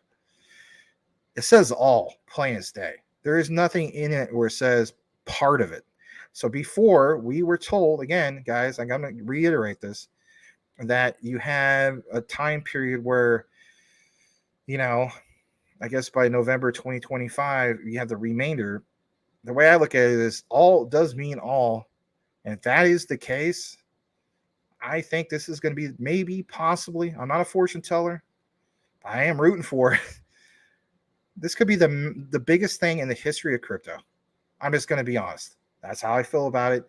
So people will think, who don't follow this stuff, maybe they don't get it. But it could make, I guess you could say, that mainstream news. You could see the market caps explode because you have utility being utilized. Again, back to my analogy. You have a particular fast food restaurant or something like that. It's being built for maybe a whole year. People see it's being built. People moved, took the bulldozers. You see the construction workers out there. They're moving dirt around and they're putting up sticks. They're putting up wood. I should say sticks, but they're laying out the framework. Then the building gets built. Then it's fully built. And then people drive by there, right? I know I used the expression El Pollo Loco, right? But the whole thing is, you recognize driving by it that exists. What's the problem? Well, the problem is you want some of that fried chicken. That it's not fried chicken, but anyway, El Pollo Loco has that barbecue chicken. I'm not a big fan of the chicken, by the way. Anyway, and if anything, what happened to my screen? Yeah, there we go. You go there and you're like, well, I can't use this. I can't buy this chicken, or perfect example, this utility until the grand opening. I'm telling you flat out, same type of concept, right? Ripple's XRP, stellar lumens, and so on. People complain about these particular prices, not realizing, they're like, how come with all this news this isn't pumping? Are you kidding me? Do more of your own research on any of these particular cryptocurrencies. The utility needs to be utilized. I'm not trying to sound like a smart aleck, but I'm just being honest with you guys. It hasn't been fully utilized. So why the heck would people want to dump their XRP or their stellar lumens and so on, right? It hasn't been fully utilized. But my God, some people say, well, what about quant, Max? You're always talking about quant. Again, they made all that interoperable. Watch out when all of those ones that are interoperable use the utility of something that was built with it. It's going to be something else. All right. There's that. Maybe Mike has more. I don't know. But we'll check what's going on in the comments here briefly. Twitch Radio says, sidebar, it looks like Jasmine on a run. We talked about Jasmine earlier. We might double check that in a bit. You know what? We will. There's not a lot of comments right now, so we can do that. Let's see what's going on with Jasmine. And I also can kind of tell that maybe Mr. Armstrong is dropping the bombshell for SHIB, because we did lose some people, and that's okay. All right, so Jasmine, I already have it stated right there. So it says it's at 0.4903. It's gone up a tad bit. Yeah. It might break back up into the fives here in a bit. All right. And let's see here. Everybody's welcome, Moraine. Yes, welcome, Moraine. Ohio. Bitcoin is moving. Yes, it is. We reported on that earlier.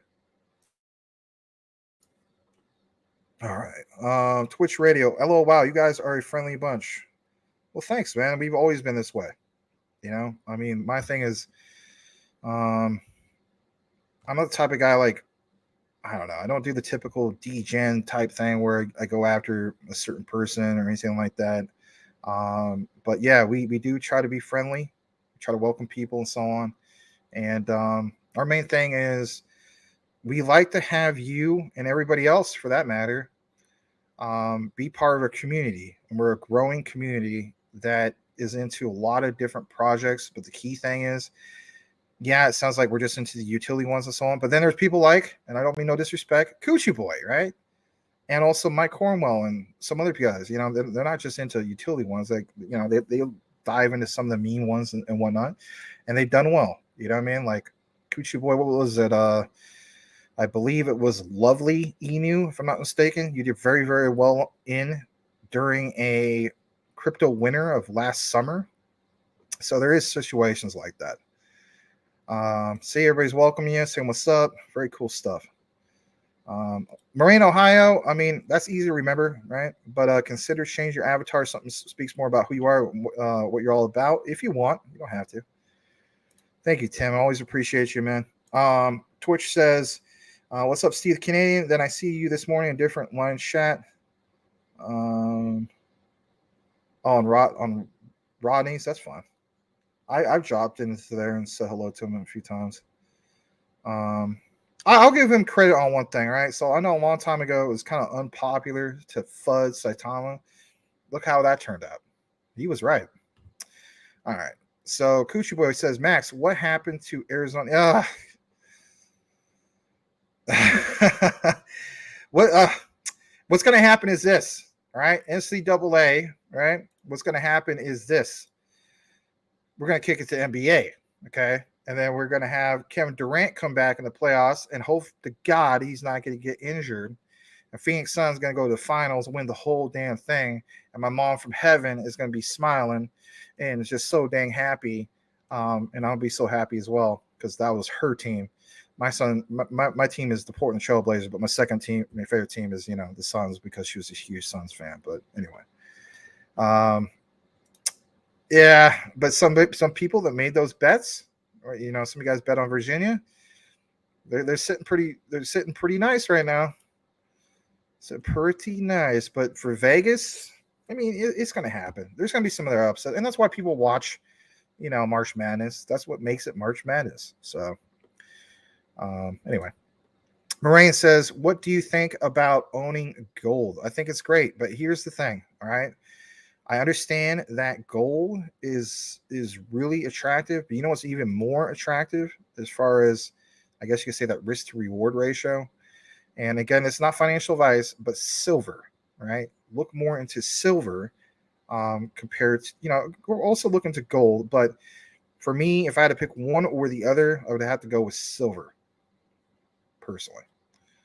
All right, Mario says, just bought into Polygon, going to DCA. What's a good amount to go for? Depends on your budget and depends on some of your particular goals. So in regards to Polygon, and that was one I was thinking about, getting a second bag of, but instead I went all in on Filecoin. So I was watching closely. Oh, I thought I had this thing shared. I didn't. Here we go. So I was watching 3 specific ones really, really close. And I'm going to do a video on this properly after I have everything said and done with it. And it's going to be called something like how to power swap and prepare yourself for power moves for ISO related ones for the long term. If you're just a short term guy, then this doesn't apply to you. But Polygon, let's jump into it. So for me, I was watching carefully, and you got to keep in mind this was during the whole time of SVB when that happened and so on. We had big pullbacks. So for Polygon, I saw this drop down to like 96 cents when that happened. Stratos was another one I was looking very closely at. I think that dropped to like maybe 52 cents, right? Wasn't at the goals I wanted, right? I wanted to see Stratos like at 42 cents, and then I would have aped in all the way. Should say aped in. I've done research, Basically, if you ape in anything, you didn't really do your research. But you know what I mean. It's an expression. So Polygon, Stratos, and of course Filecoin, right? And I know it sounds like a reiteration, guys, but he doesn't know what it did. So with Filecoin, it hit the goal I wanted. It dropped below $5. I got it for an average. I got 2 bags on an average of 483, and I never looked back, right? And of course, I'm going to be taking profits. My point is this: Polygon has dropped some recent news. We reported it a couple of days ago. Shout out to LeBron Commission with that particular update. But look out for what's going to happen on March 27th with ZKEVM. And if you're wondering about that, and if you just, because I don't want to do a big video about it, but I would share this tab instead. Watch this recorded video. It's not really, really long. I do feel as though Polygon will go parabolic due to ZKEVM. And the main thing, this is only 3.5 minutes, so you can watch that sometime. You want to pay attention to why that is so big. The reason why it's so big is kind of like what I was talking about earlier. It has to do with the utility being constantly kicked in over and over and over. Again, guys, think about Ethereum, right? We're not fans of the Ethereum gas fees, but what makes Ethereum stand out for NFTs and ERC20 tokens and so on is that annoying gas fee. Polygons, what they got going on with the utilization of their utility, their fees, if you will keep kicking in over and over and over and over again. It's going to make that go gangbusters, if you will, right? It's just going to be a constant gear that's just going like crazy, right? Revving up the RPMs. So with that said, pay attention to what happens with that. It could get delayed, right? I understand it could be a matter of buy the rumor, sell the news. But if Polygon is your thing, I would definitely pay attention to that.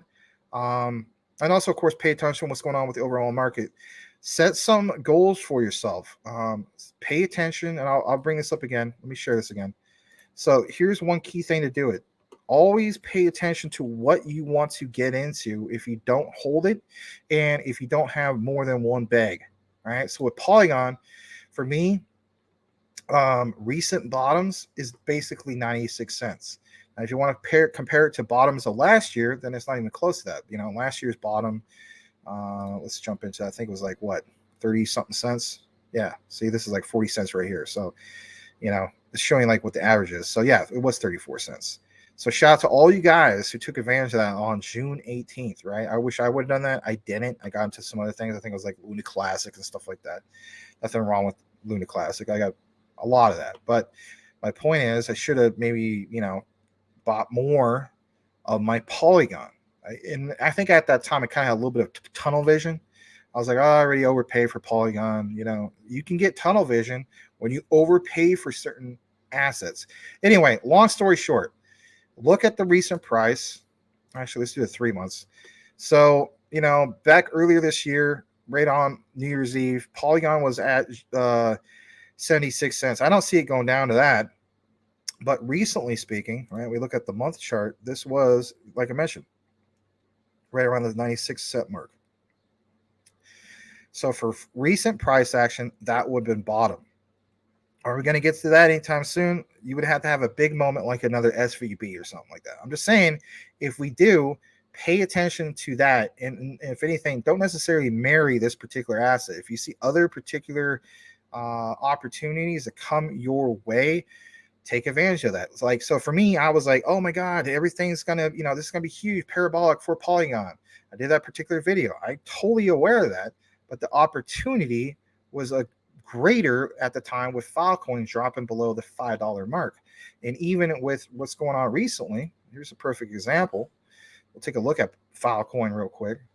So Filecoin, right? I came in at an average price of 483, and now it's 596. I did see this briefly go up to 7. I think we'll get back to there, and then when we do, I'm not gonna get so greedy this next time. I'm gonna take my profits, and that'll be basically 3,000 in profits in about a week. That's not too shabby.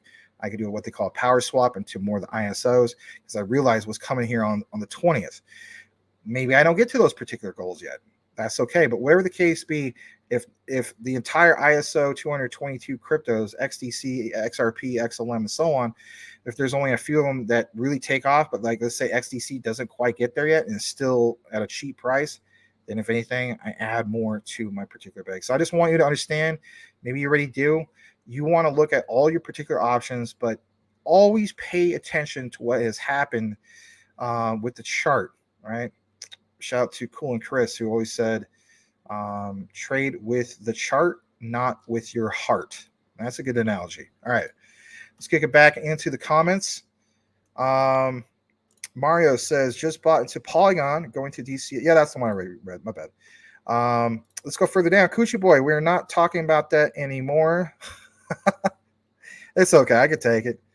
Yeah, it's a shame, So I actually was here in Arizona in high school when they won the whole thing. So it was, what was it, 97, 98, shout out to Miles Simon, man. He was going to be like this big star in the NBA. You know what happened with him?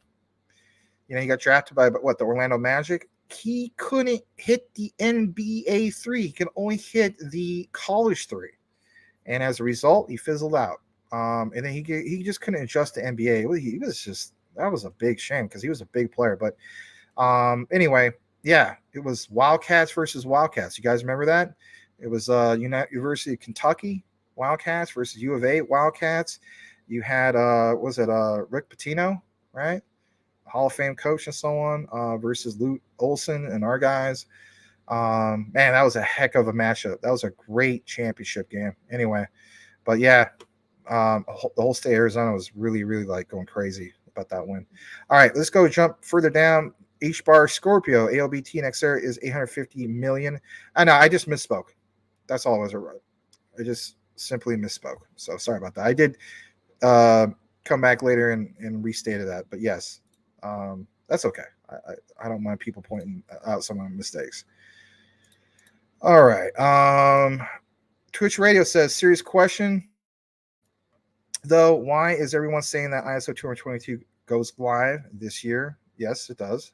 When you actually go to the website stating March 2024, that's got to be a typo.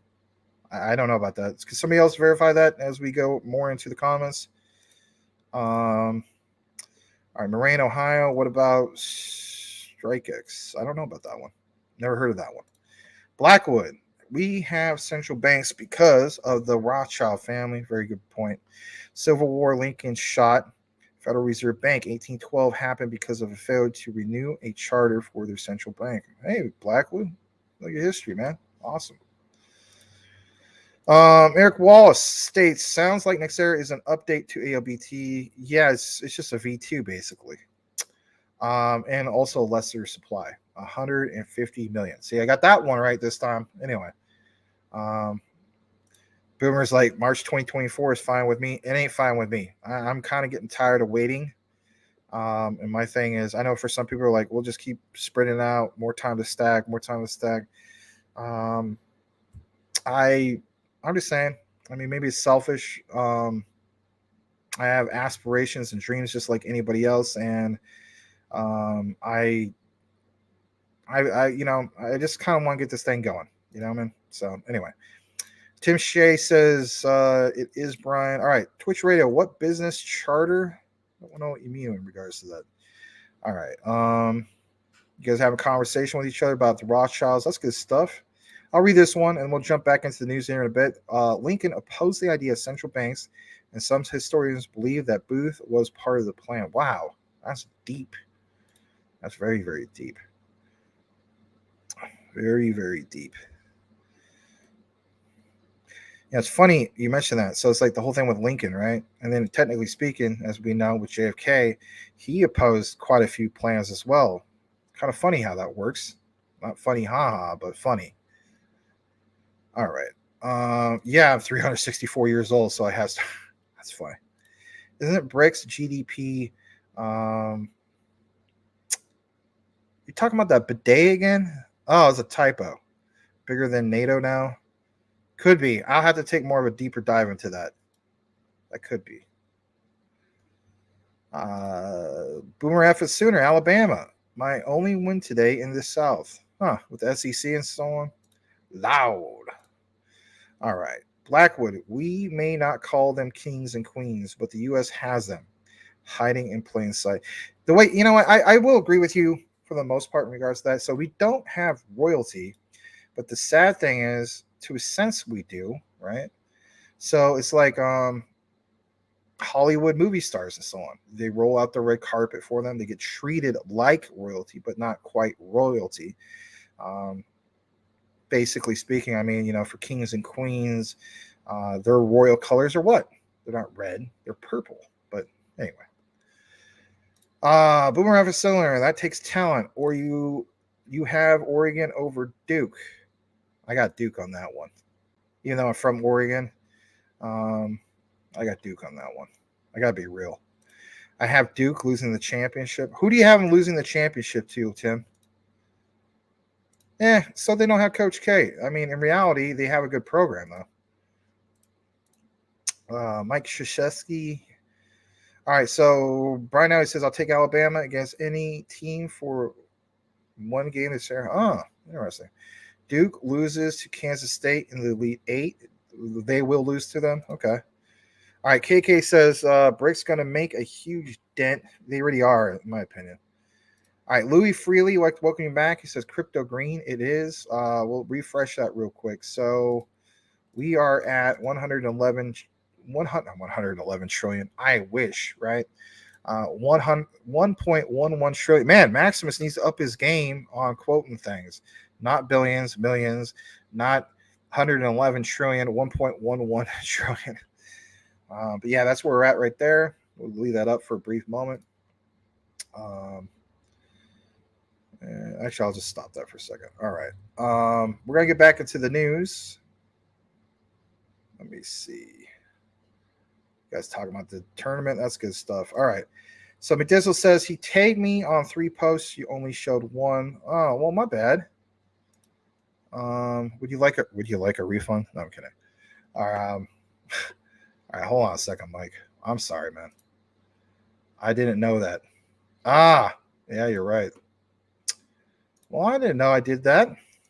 I guess I got to scroll more. All right. I was just so excited about to mention the whole thing in regards to the word all. All right. All right, he does have more, right? So I'll make sure I go back just in case. So bulk funding in regards to all this. So it says the following diagram represents the use case for on-demand liquidity bulk payments covering both remittances and bank-to-bank payments. You have the breakdown in regards to how it all starts. Sending institution, sender XRP wallet. So what happens from the sending institution to the receiving institution, of course, beneficiaries. Let's get into it. So instead of me reading all this from the diagram, I'll just give you the steps. Ripple deposits on step 1 XRP into the sender's designated wallet. From there, the sender retrieves and accepts a quote using the Ripple Net API endpoints. From there, Ripple Net transfers XRP from the sender's wallet to the receiver wallet. And of course, we see that on step 3 right here. The receiver adds fiat funds to the sender's account that will later be dispersed to beneficiaries. In step 4, the receiver liquidates XRP for the fiat currency. And step 6, Ripple invoices the sender to initiated payments in aggregate. Okay, where do we see that? All right. The sender on step 7 sends payment instructions to the receiver via RippleNet. All right. Yeah, we do see that right here, those 2 big ones. And then the final one is step 8. A receiver disperses funds to beneficiaries from the sender's funded account. And we do see that towards the far right side. All right, cool stuff. And then now I won't look at the other ones that you tagged me in because you refer to me as MaxiPad, aka La Douche. No, I'm kidding. I'm not going to do that. All right, so here's the one in regards to Cypherium. Man, you got a lot tagged there. That's fine. Federal Reserve let me blow it up. Federal Reserve leverages Chinese blockchain firm Cypherium. Interesting stuff. So it says, this comes from cryptotimes.io. Let's blow it up.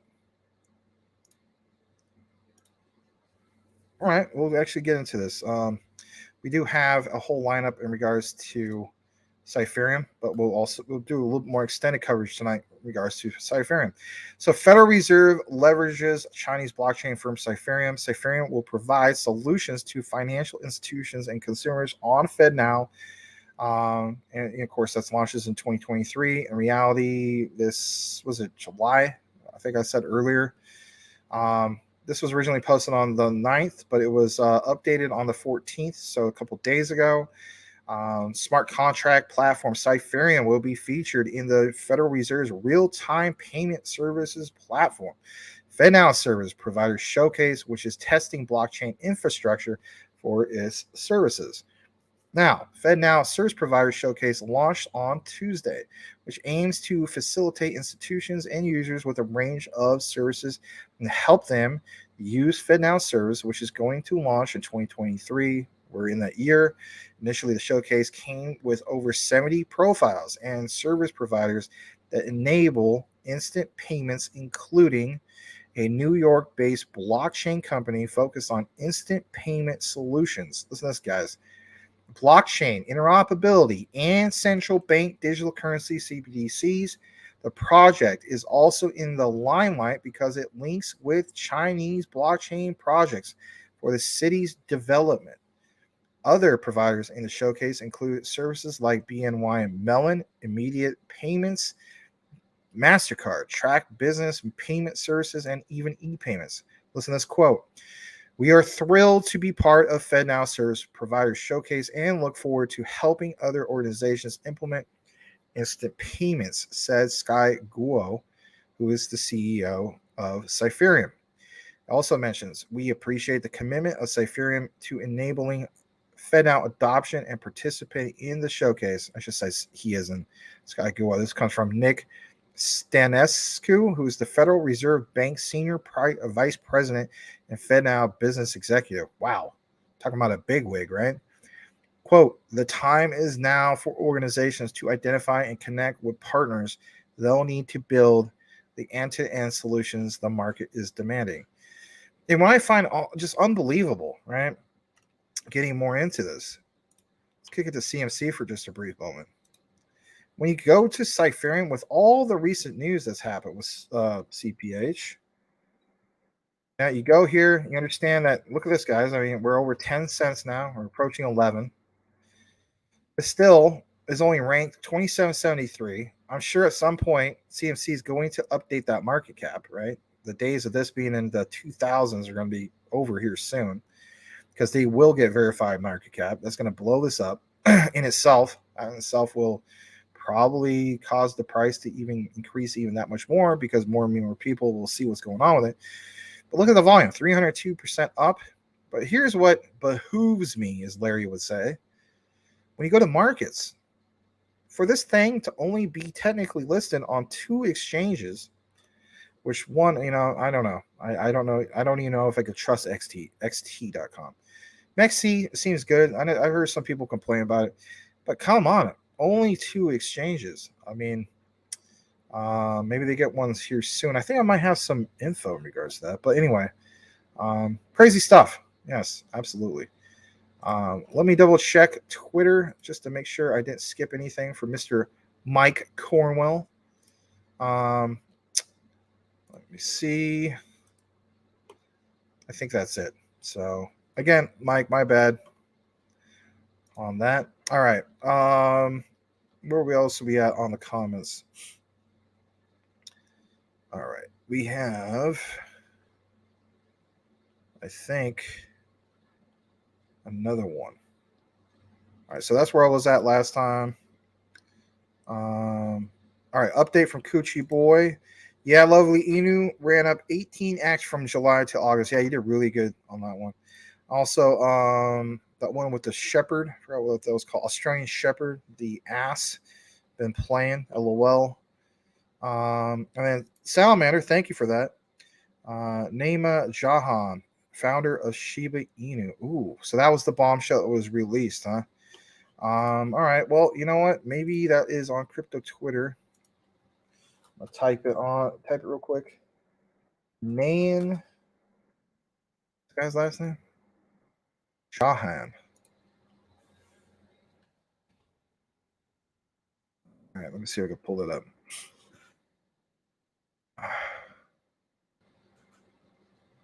Comes up with a bunch of Indian stuff. All right, maybe we're not typing it. I'll do a hashtag. Nayan Jahan. Nope, nothing on that yet. I'll just type in Shib. Shib. Oh man. Did BitBit just dox the founder? Okay, it's like 11 seconds. This came from 2Bit. Shout out to him. We'll go ahead and share this real quick. So let's drop this bombshell 2, I guess. I don't know. I mean, I haven't verified this, guys. So, I mean, we're just going by with what was reported. Don't shoot the messenger, right? Yeah, shout out 2Bit. Did BitBit, he says, just dox the founder a SHIB token. You decide. All right, let's blow this up. All right. And thank you again, Salamander, for the super chat. Mike, I'll show them to you again. The one and only Naima Jahan, the founder of Shiba Inu, also known as Ryoshi.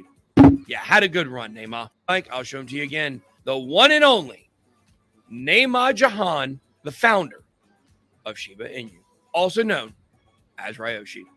Yeah, had a good run, Naima. Mike, I'll show them to you. Did you have to hit the desk like that? But that's okay. I don't know. Well, obviously, you guys can draw your own conclusion. I mean, this is the first time I saw it. Thank you for sharing that, Salamander. Pretty interesting, say the least. But I'm not looking to get out of it. All right. Give me just a second.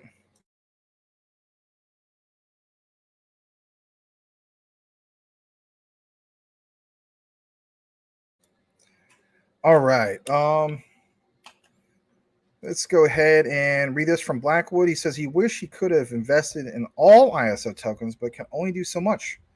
Have most of them, but will have to DCA into the rest after the 20th, unfortunately. Yeah, that's the way it is. It's I'm still looking at LCX. So I think there's still going to be some that will still have maybe the prices will still be at where they're at because the utility hasn't been utilized yet. Recognize those ones and sweep in and take it for, I don't know, do what you got to do. But, not financial advice, but that's what I'm doing. All right, Rivers in the house, good evening. Glad to have you here. Smash that like button if you haven't done so already, guys. We'll get more into the news here in a bit. We're at the 2 hour and 9 minute mark. I understand a lot of you guys watched some of those big bombshells that dropped earlier in regards to the whole thing with Ryoshi. Thank you, as always, Salamander, for getting that algorithm going. Really appreciate it. Thank you, River, for being a moderator. I do plan on utilizing the CTN Network site more often. And speaking of which, let's go ahead and take a plug to a quick commercial plug break, where you want to call it, to show you guys the CTN Network site. Let's jump into that for just a brief moment. And here you go. If you haven't done so already, go to ctnnetwork.net. Here it is. It's free. It doesn't cost you anything. You can sign up with your email, Google, Gmail, right? Or even Facebook. After doing so, there's some key areas here. So check out the creators section, and you're going to be able to see some of your favorite content creators here, whether it's 2Bit, Blaze, Chaka, Classy Crypto, who looks like he's about 14 years old in that particular avatar. It's a nice looking avatar, though. Crypto Lounge, Michael, Jeremy, Crypto Realist, Daniel Gayton, the lovely Maria Anderson, Pablo Crow, Crypto Smith, Wadi Crypto Hunter. We have some other guys like Worldwide Crypto. We even have people who are not necessarily crypto content creators, but are part of the CTN Network family, who are content creators for other things, such as Kung Tech Fu, Michael Montclair, and of course there's Tony, Legal Alien. So cool stuff. And just to kind of give you an idea of this, so when you go over here, let's say you want to listen to Michael Montclair's lovely music. You just click on his particular one that you see there on the creators. And then if anything, you can go over here. You can give him a sub, which is cool. And yeah, check out some of his videos. There's some of those popular ones. AI generated these images, whatever, 2 months ago, 1,200 views. So not too shabby. Shout out to Michael Montclair, wherever he is and whatever he's doing. Let's share this tab. So, you know what I mean? It takes you right there. All right. Let's jump back into the comments. All right. Coochie Boy says, Coog's ready to open a can of that whoop ass, right? All right. Yeah, Max said it twice on the show. Oh, well, I think other people can get over it. CPH is still pumping. It is. Dang, I had A and Texas A&M to beat Penn State, or not Penn State. Beat the University of Pennsylvania. No, that can't be right, because that would be an Ivy League school. Huh. So maybe it is Penn State. I don't know. Brian Dowery, Coochie Boy, me too. Rivers says Boomer. And let's go further down. What's up with that? Okay. Yeah, I just mentioned that. So I guess I was right. What is up with Ivy League? Because typically speaking, they don't really stand out when it comes to sports. So anyway. Richard, oh God, you brought Richard Jefferson. So yes, Richard Jefferson. No, he did not play for that championship team. So I'll give you a little history lesson. You want to hear something funny? Without me fully doxing myself, even though Mike Cornwell could definitely fully dox me. Little known fact, I actually went to high school with Richard Jefferson. He was in my Spanish class. Go figure. He was a graduating class the year before me. He's class in 1998. My school, Moon Valley High School, they won the state championship when he played for them. We went to the championship game against Greenway High School, and that was a great game. We ended up beating them. Yeah, he was part of that. And then after that, of course, ended up going to U of A when I was a senior in high school for 1998-99 school year. Ended up moving from Phoenix, Arizona, back up to Portland, Oregon. And I went to high school. I went to high school to 4 different high schools from all the moving around. But the high school I spent the most amount of time in was at Moon Valley, my sophomore and junior year. And another little known fact, you're going to think this is crazy. Hold on a second. Let me pull this guy up. What's his name? Yeah.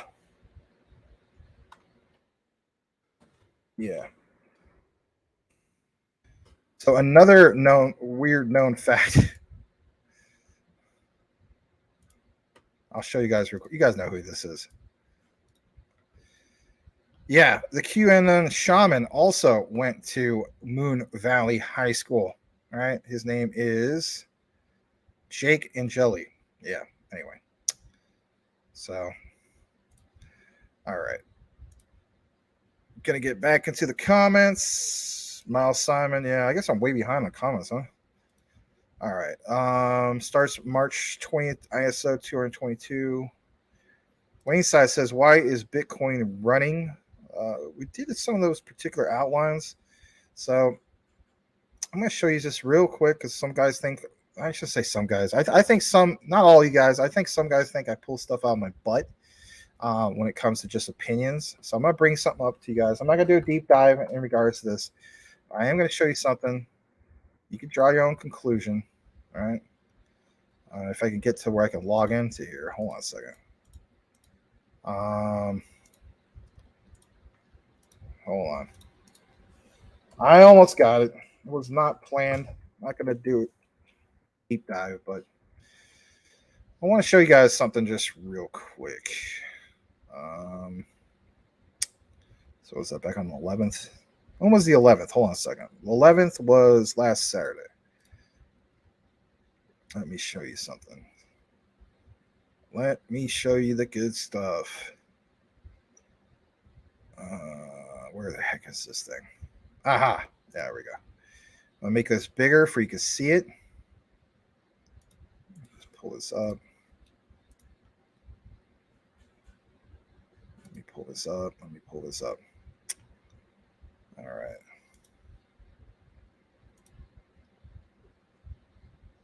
All right. I'm gonna blow this up as much as I can. There we go. That's big enough. All right. So let's get into that for just a brief bit. Wasn't planned, but might as well talk about it, right? Good news. So here you go. So did you know that Bitcoin is still trading above its 200-day moving average and above, of course, its 2023 uptrend support line? If this were a truly panic-driven sell-off, right, that some people have said a few days ago, because everybody hops on the bandwagon. As soon as it's a bad day, oh no, Max is full of crap. This is not the start of a bull run. It's just a fake out. You don't know what he's talking about. Just hear me out, right? I'm a humble person, but I also look at data. I also look at numbers. Numbers don't have emotions. Yeah, I'm going to take that from Mike.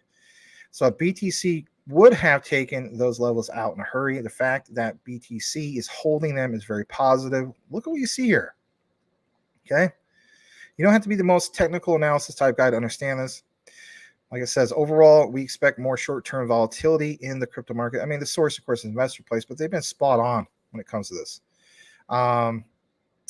Wait in pins and needles for another shoe to drop. I mean, you know, that could happen, right? In regards to SVB collapse. But look what happens down here. You have, I meant to share this as well. So look what happened here. It says, in the event, so this past week, in regards to like what happened with the whole thing with, you know, Silicon Valley Bank and so on. Basically speaking, the events of this past week do increase the odds of us getting a Fed pause by the summer, and you could easily construe the SVB collapse as near-term bearish but medium. Again, mid-term bearish but medium, right? A lot of people feel as though, oh, this is going to go to 12K. I don't think that's the case anymore. And, you know, unless, don't get me wrong, guys, I mean, I understand the whole thing of like, you know, micro and macroeconomic crazy things happening, right? Like, said in the Bible, right? Wars and rumors of wars, but some huge black swan event or, you know, World War III or something, right? That can happen in a bear market, can happen in a bull market, so on. So anyway, that collapse could help materialize the strongest potential upside for catalyst for the crypto markets. How so? Look what you see here. Look at what's represented in that particular Fed pause.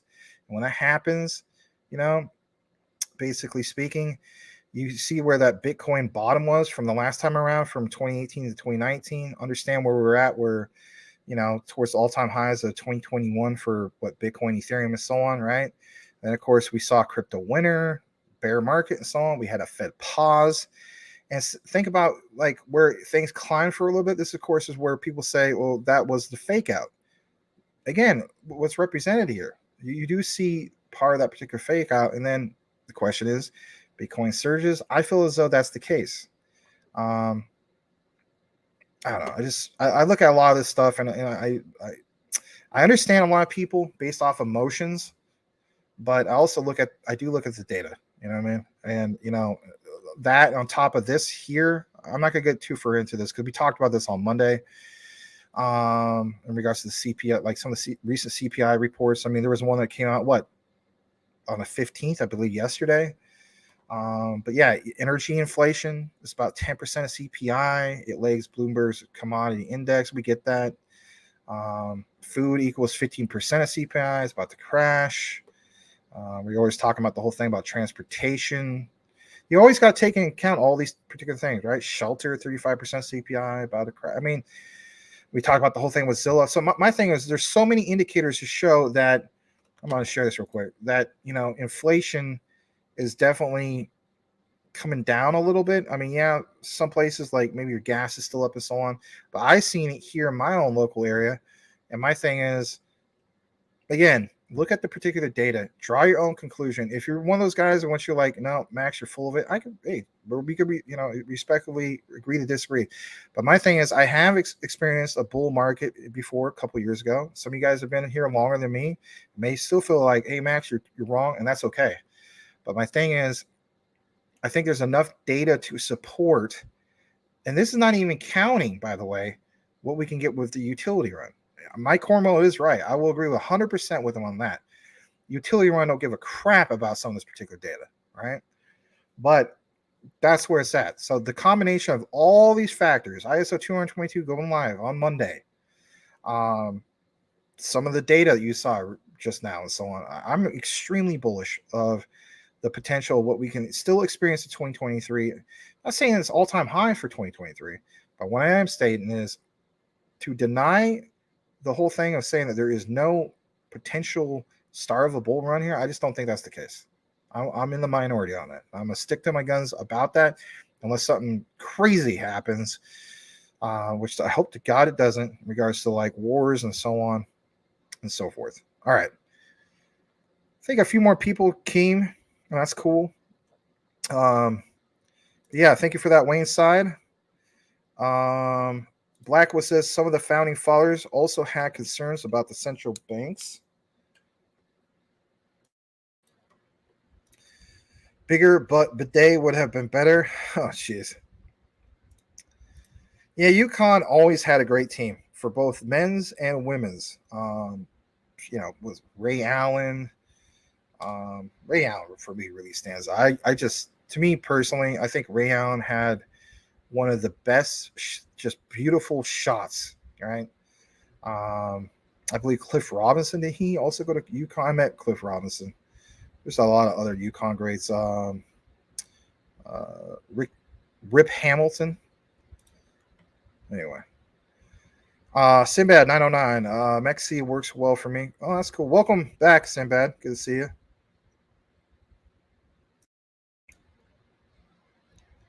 All right, you check CMC website, but yeah, you're right. It shows 0.09. Okay, cool.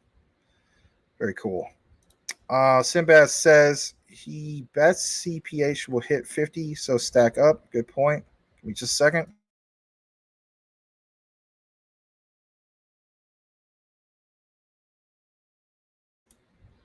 All right, sorry about that. Brian Elliott says, Max, you ever smoke a J? Which No. So here's the thing, people mention things about like white privilege and stuff like that. So he himself had his own privilege, right? I don't mean this in a bad way. I have nothing against Richard Jefferson, to be honest. I had a friend at the time.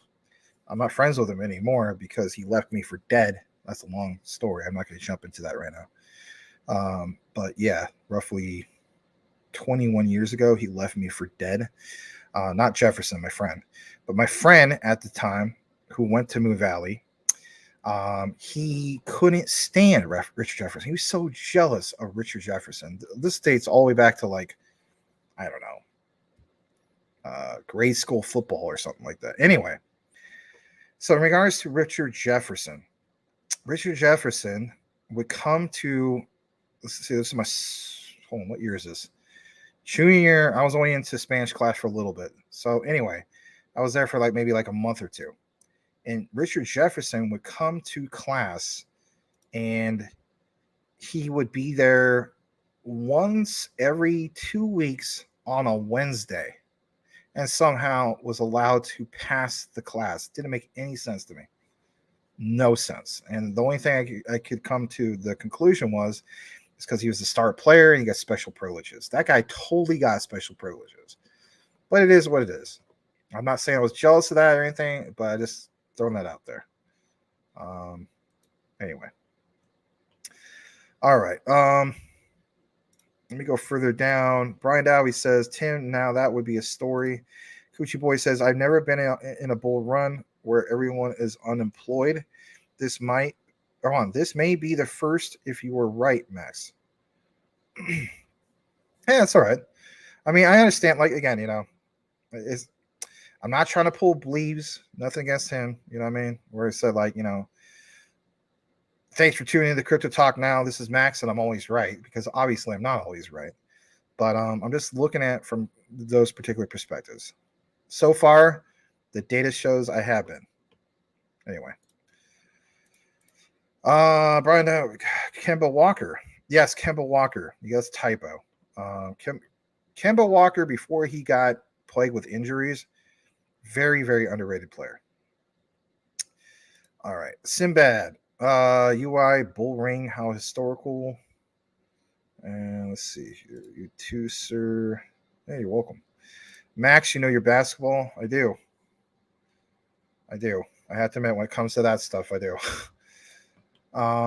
But not when it comes to like a little bit of baseball, but I'll tell you this much. I might be the only guy in the whole state of Arizona with this hat, which is kind of cool. But when Portland eventually gets their team, then I will be all in on my baseball. Okay. I just want to throw that out there because ever since I was a little kid, or I'll say that, you know, like a Russian voice, ever since the time I small boy, I always dreamed of Portland, Oregon to get a Major League Baseball team where they can hit home run, skit, and bang, bang. Anyway. Shaman says, broke during a bull run sucks. Yes, that would suck. Gucci Boy, Max got a good as memory for sure. It's not as good as it used to be because of sleep apnea. And I'm going to get that going because my thing is I'm fully aware, you know, what's the point of trying to have generational wealth if I'm not going to be around in the future because, I don't know, sleep apnea end up like being my demise or whatever, right? So can't have that. I also gotta get my wisdom teeth still pulled. There's times, maybe you guys notice it, maybe you don't. And you know, I mean, don't get me wrong, like I could eat better too, but my jaws and especially my people make fun of my cheeks and stuff like that. Little known fact, and this is not making excuses. My wisdom teeth on the inside get so swollen, and I'm lucky that the wisdom teeth didn't grow crooked, but on the inside it makes my cheeks swollen. Whether people want to believe that, I don't give a crap. But that's a fact. It makes my inside cheeks swollen, and on top of it, the inside walls, like it gets swollen. So if I open up my mouth, I'm not gonna show you guys this because I don't want to do that. But the inside walls are like swollen. So you know, like I don't know. I've had my girlfriend, I've had some of my friends like, Max, you know, why don't you just you know, go see a dentist and so on? Well, I don't have dental insurance, and for one, I'm still looking to stack my crypto. Yeah. I put off these needs because I want some more of the generational wealth. So the way I look at it is, I'm fortunate enough where it didn't grow in crooked. It caused a little discomfort. I can get through it. I can tough it out. Yes, the plan is in the future to get that sorted out because I do think it does have a factor with my sleep apnea. Because I mean, it affects the, you know, like the breathing and stuff like that. So yeah, you want to talk about being devoted to some of our research and so on? Yes, to the point where I'm not taking care of that right now. So as long as I'm not affected and so on, I brush my teeth all the time, mouthwash, all that stuff. So because I have to. I mean, you know, everybody should, but I mean, like if I get inflammation, I got to do that. But I don't know. I was looking at some of the recorded content I have. Like I'm my own, best critic. And there's times I'm like, oh, okay, today it's not as puffy, if you will. And there's other days it is, but it is what it is. There's always going to be people going to point that out, but it's okay. Teddy Vinny says, hey, Max, Edward here. What's up, everybody? Really? Edward Vincent? What's up, man? Good to see you. I was actually about to send you an invite the other day to see if you wanted to join us on Cryptivity. I have an announcement to make in regards to that. So, by the way, if this is Edward Vincent, good to see you, man. So I want to make an announcement. Say goodbye to Cryptivia. It's gone. All right. So I need to get with CryptoSmith and some of the other guys in regards to some other plans.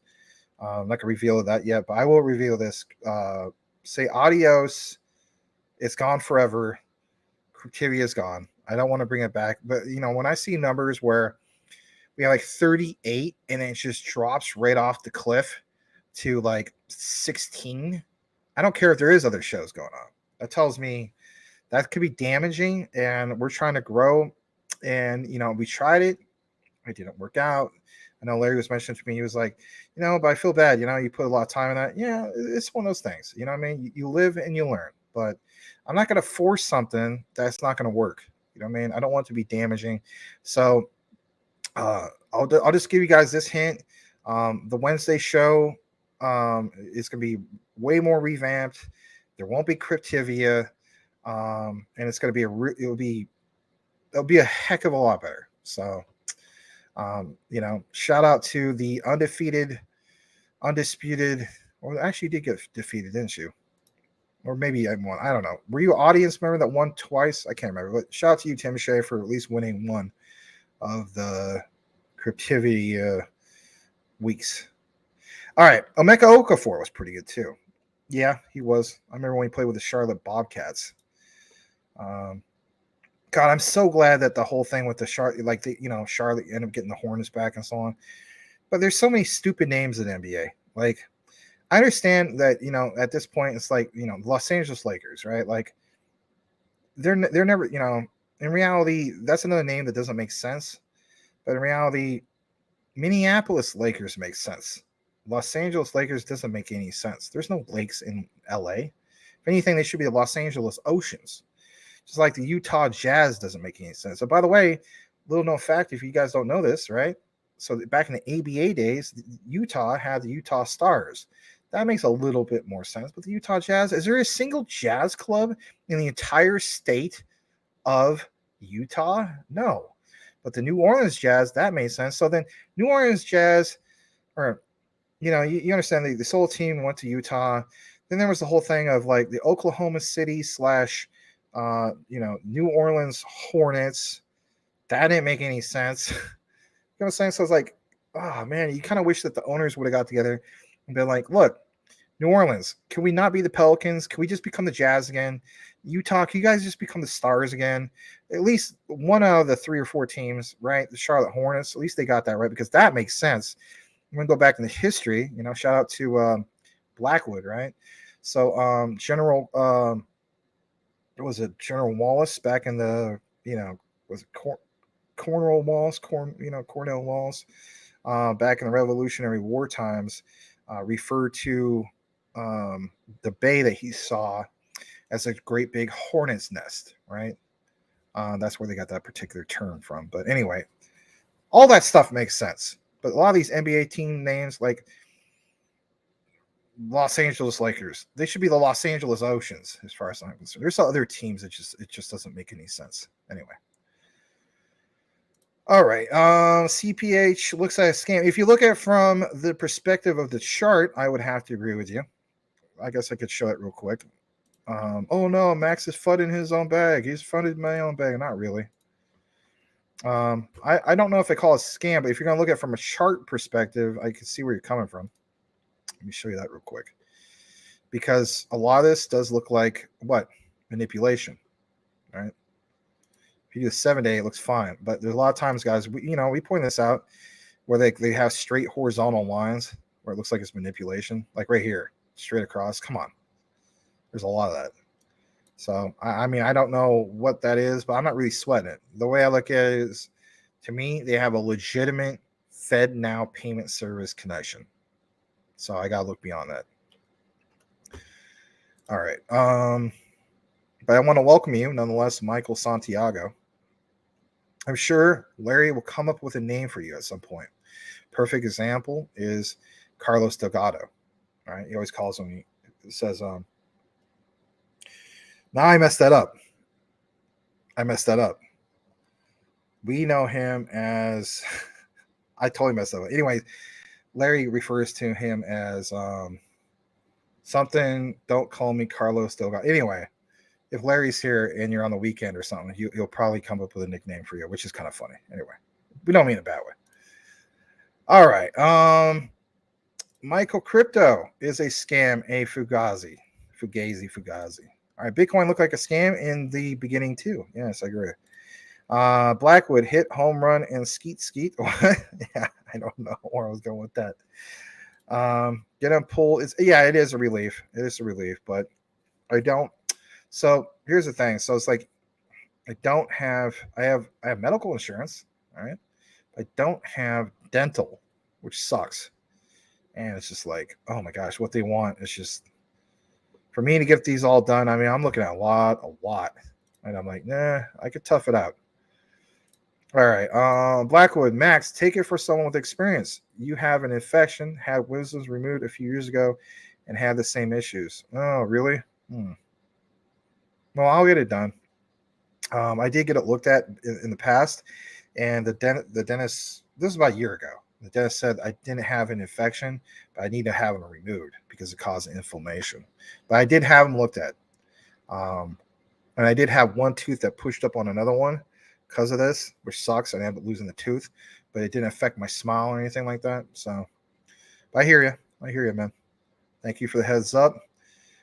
Sinbad says, I had to miss the Cryptivia, was hoping it would work. Maybe you're ahead of its time. Well, thanks, man.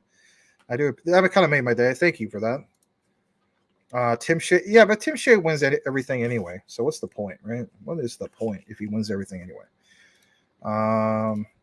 Crypto Smith, damn, Max, you still going? Yeah, you guys know how it goes. By the way, Crypto Smith, let me know.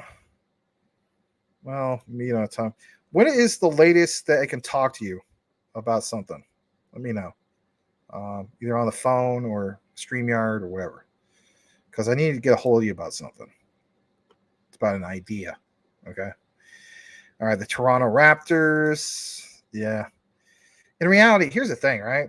So, in my opinion, Kawhi Leonard, he should have stayed with Toronto.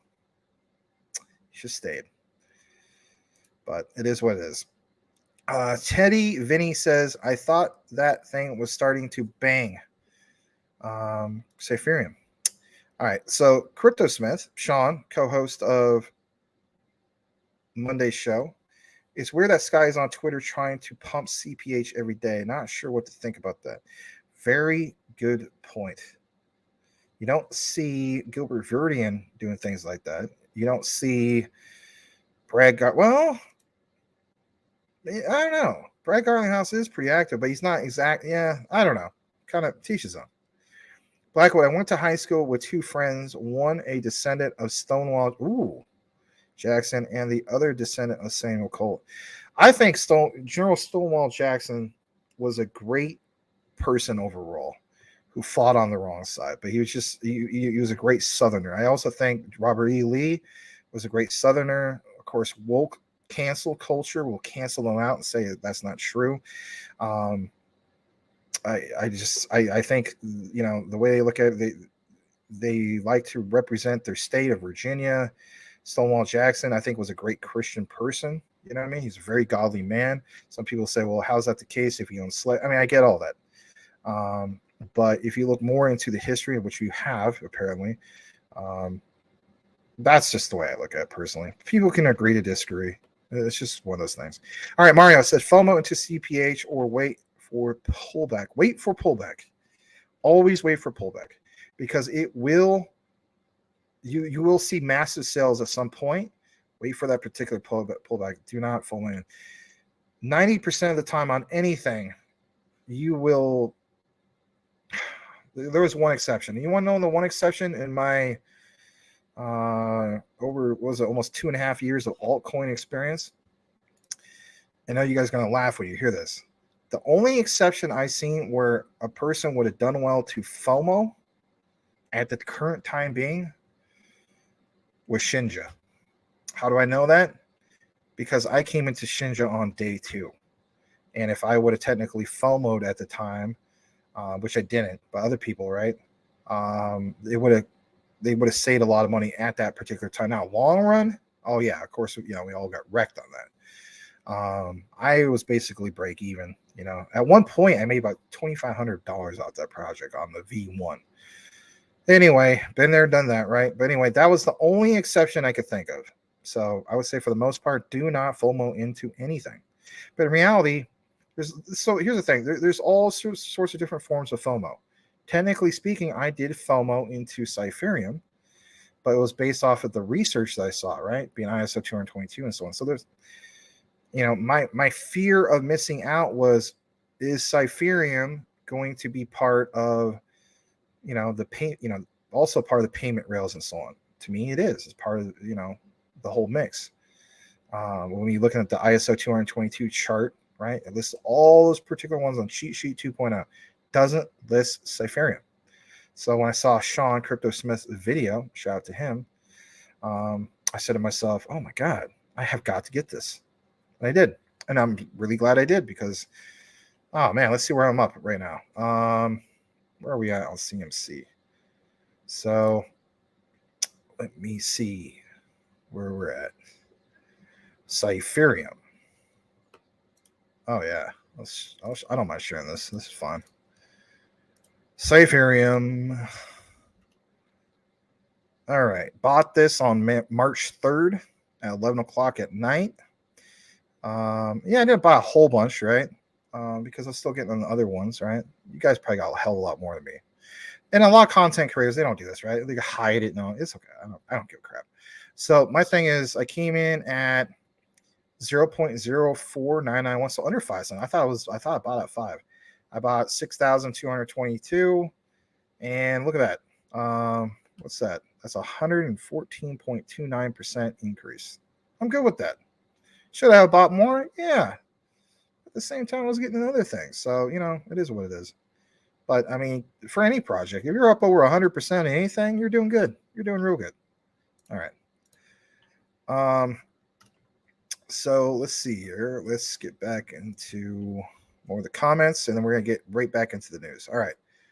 So, let's see here. Kawhi never wanted to come here. Glad he did, but I knew he was gone. Oh, yeah. You're about to go to bed, DM you. That's fine. Actually, that's okay, Crypto Smith. I'll just try to see about maybe just talking to you tomorrow at some point. Yeah. Stevie says, everyone getting into Leo X on the 27th. I think a lot of people are. We do cover Leo X. Thank you for mentioning that. What's up, fellow Cryptivia champ? Yes. You're headed to bed yourself. Have a good night, Tim. Shaka has 17 million points. Yeah, he did have a lot of points. All right. Simbad says he jumped out of Shinja when that 7% grab from everyone's wallet happened. That was my clue. Something was dirty. Yeah. Other people pointed out as well. Crypto Smith says CPH is still a good place. I fear him, I mean. Same thing. Lots will FOMO just because of Fed now. Yeah. See, I guess you could say I FOMO'd in a way. I didn't do it while it was pumping, though. Max is the boss. Well, thanks, Stevie. Good to see you, man, from the recorded. Appreciate you being here. Yes, thank you very much. All right. You're is strange to use. All right, so let's highlight that. Let's get back into some of this. We talk about the BRICS countries. I did receive, what did I get, a DM? Hold on. Did I just get DM from who? From Jay. All right, I'll have to review that later. Jerry, if you're watching, I'll catch up on all your stuff later. All right. All right, let's see what we got here.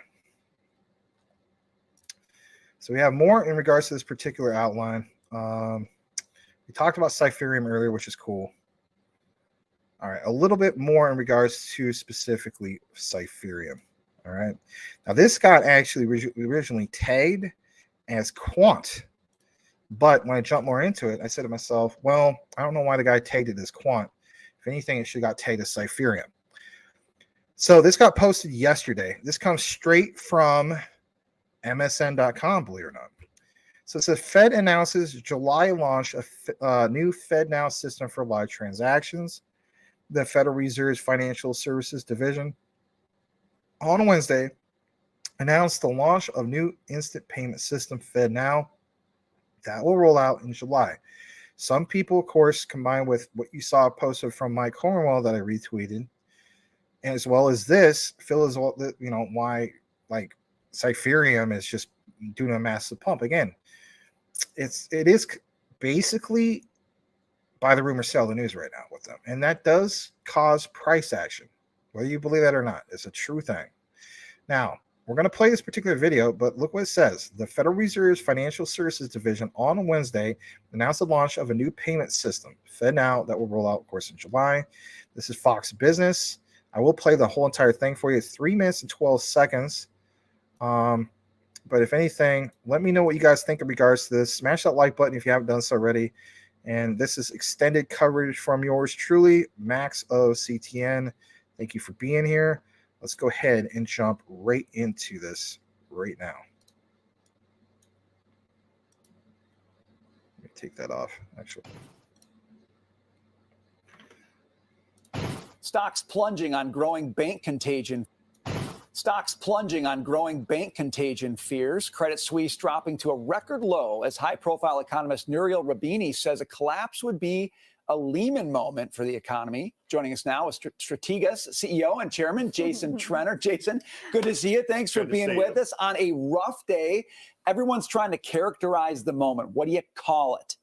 Do you call it a Lehman moment? How are you describing it? I wouldn't call it a Lehman moment. And I think Lehman moment also, you had weakness in the entire banking system, particularly among large banks. And then it was, in my opinion, exacerbated by some policy errors along the way. So I don't think it's to that point. And I think we have Lehman to learn from. So that's the good news.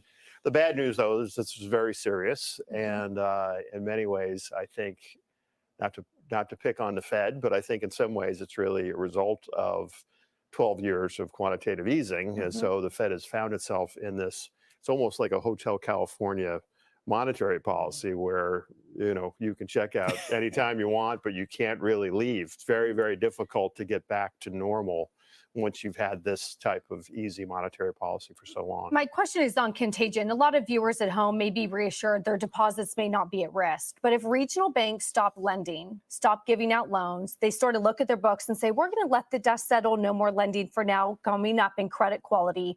What then does that do in terms of the ripple effects and the contagion? Well, it certainly, and this is one of the reasons why I think we were on a path to a recession to begin with when the Fed tightens this aggressively, as it had to, in my opinion, given the inflationary expectations that we were developing. This is what happens. This eventually, right? This is a natural consequence of that. And I think it would be only natural for regional banks to take a step back and reevaluate the environment around them. That's especially true in certain areas that are very heavily, as we saw, very heavily dependent upon private equity or venture capital or a lot of speculative capital. And people are going to have to, again, reassess where we are in the economic cycle. But in my opinion, we were on our way to a recession before this, and this just exacerbates that. Can I ask you really quickly? Sure. I made the point how this is different than last time, than 2008. But having said that, do you think that the government is equipped to handle it? The government, of course, can do whatever it wants, right? So it is equipped to handle it to the extent to which it has the power to print money. The problem is that inflation is much higher today than it was in 2008. So it can fix it, but it just makes the problems that they're originally trying to fix, which is higher inflation, it makes that much harder. And inflation, of course, is very regressive. It hurts everyone. Yes. Whereas, you know, some of these problems hurt. Mainly, you don't want to see anyone get hurt, but it mainly hits wealthier people, whereas inflation hurts everyone, particularly working class people, people that are a bit poorer. It's very tough. So the Fed is in an extremely tough spot here, it seems to me. Jason, in the spirit of Hotel California, stay right there. Okay. I'm going to come back to you in a second. Sure. All right, so glad to be able to share that. Yeah, I mean, I saw it on Fox Business, and I thought, that was worth sharing. I'll read this comment. We got a little bit more for you guys. Not a lot, but a little bit more. Blackwood says, Enron, Lehman Brothers, SVB, what do they all have in common? Joseph and Teely. Good point. I might be pronouncing his last name wrong. I apologize. Let me go ahead and highlight that. And we're going to jump more into what we have for you guys here tonight. And it's big for Stellar. So earlier, I would like to have mentioned this. Of course, it's going with the flow with what we had for our outline. Of course, showing what Mike had, talking to you guys in the comments. But I do appreciate whoever is here left. We have about roughly 25. Smash that like if you haven't done so already. You never know. Maybe we could rebound and get this out to more people. But look what this is, mentioned here. So if you are into Stellar and you're like, man, Max and a lot of content creators don't talk about Stellar. Well, here is the Stellar Lumens news you're looking for. Shout out to this particular person, Adam Buzzard. All right, going to go ahead and give him a follow. He could use some more followers, right? So it says there are 1.08 billion Visa cards active on its network, running at 65,000 transactions per second. I mean, blazing fast, right? That's why people feel as though Visa and MasterCard, they're not going away. But look what's mentioned here. There are 1.4 billion people unbanked in the world.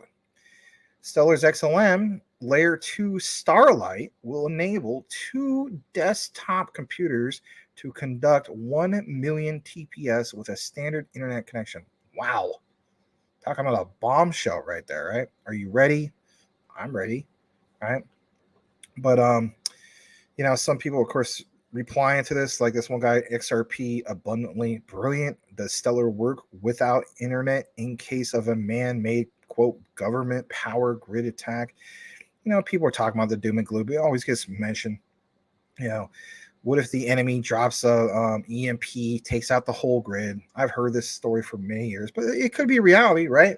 Like, that's a thing. Adam replies back, one day I hope for offline payments. I think that's the dream of all crypto. That's the way a lot of people feel about it, right? This guy says, so just like a computer, right? Yeah, just a regular computer. And that's what really makes this stand out. So what exactly the heck is this? Starlight? You heard of Star Bridge, but what about Starlight? So you're just tuning in and you're like, this sounds interesting. Let's get into it. So I came to this, and look at this. Starlight, a layer 2 payment channel protocol for Stellar. You might already know about this because this was posted all the way back in December 6th of 2021. But it's more valid even now because now you have some more particular updates in regards to this. Remember how we reported about BSV? Shout out to Cool Cat Crypto. He's not watching, but it seemed like at the time, Bitcoin's Satoshi vision, 100,000 TBS. But look at what's mentioned here. Stellar back in 2021, December, has scaled well since the network's launch in 2014, and even now. But look what it says. Fast and safe finality guarantees. We're seeing a lot of this being mentioned with ISO 222. But when we jump further down, it says they're exploring layer 2 solutions. A lot of people already explore this. But look what it's also mentioned. They're taking a look at solutions in the blockchain industry, which have proven to work and are well suited to enterprises who might build on Stellar. Keep in mind that legacy and enterprise systems are not going away. They have to become fully interoperable. Quant already took advantage of that. But what is this whole thing in regards to Starlight? So if you're wondering about Starlight, they are a layer 2 protocol that defines a bi-directional half duplex payment channel. At SDF, they have evolved the concepts in the previous version of Starlight, prototype at Interstellar, to make the use of new capabilities introduced by recent protocols. It says recent, but regards back then, as well as new proposals. And if you're in the technical aspect of it, you can take more of your own deep dive here. But what I like that's mentioned here, and the main reason why I wanted to kind of take a little bit of deep dive, is the 3 concepts that make this specific mechanism that powers Starlight lightweight and efficient. So let's talk about this real quick. The transaction preconditions. With CAP 21, that adds a suite of new preconditions that can be added to transactions. Preconditions are conditions that must be satisfied for a transaction to be valid.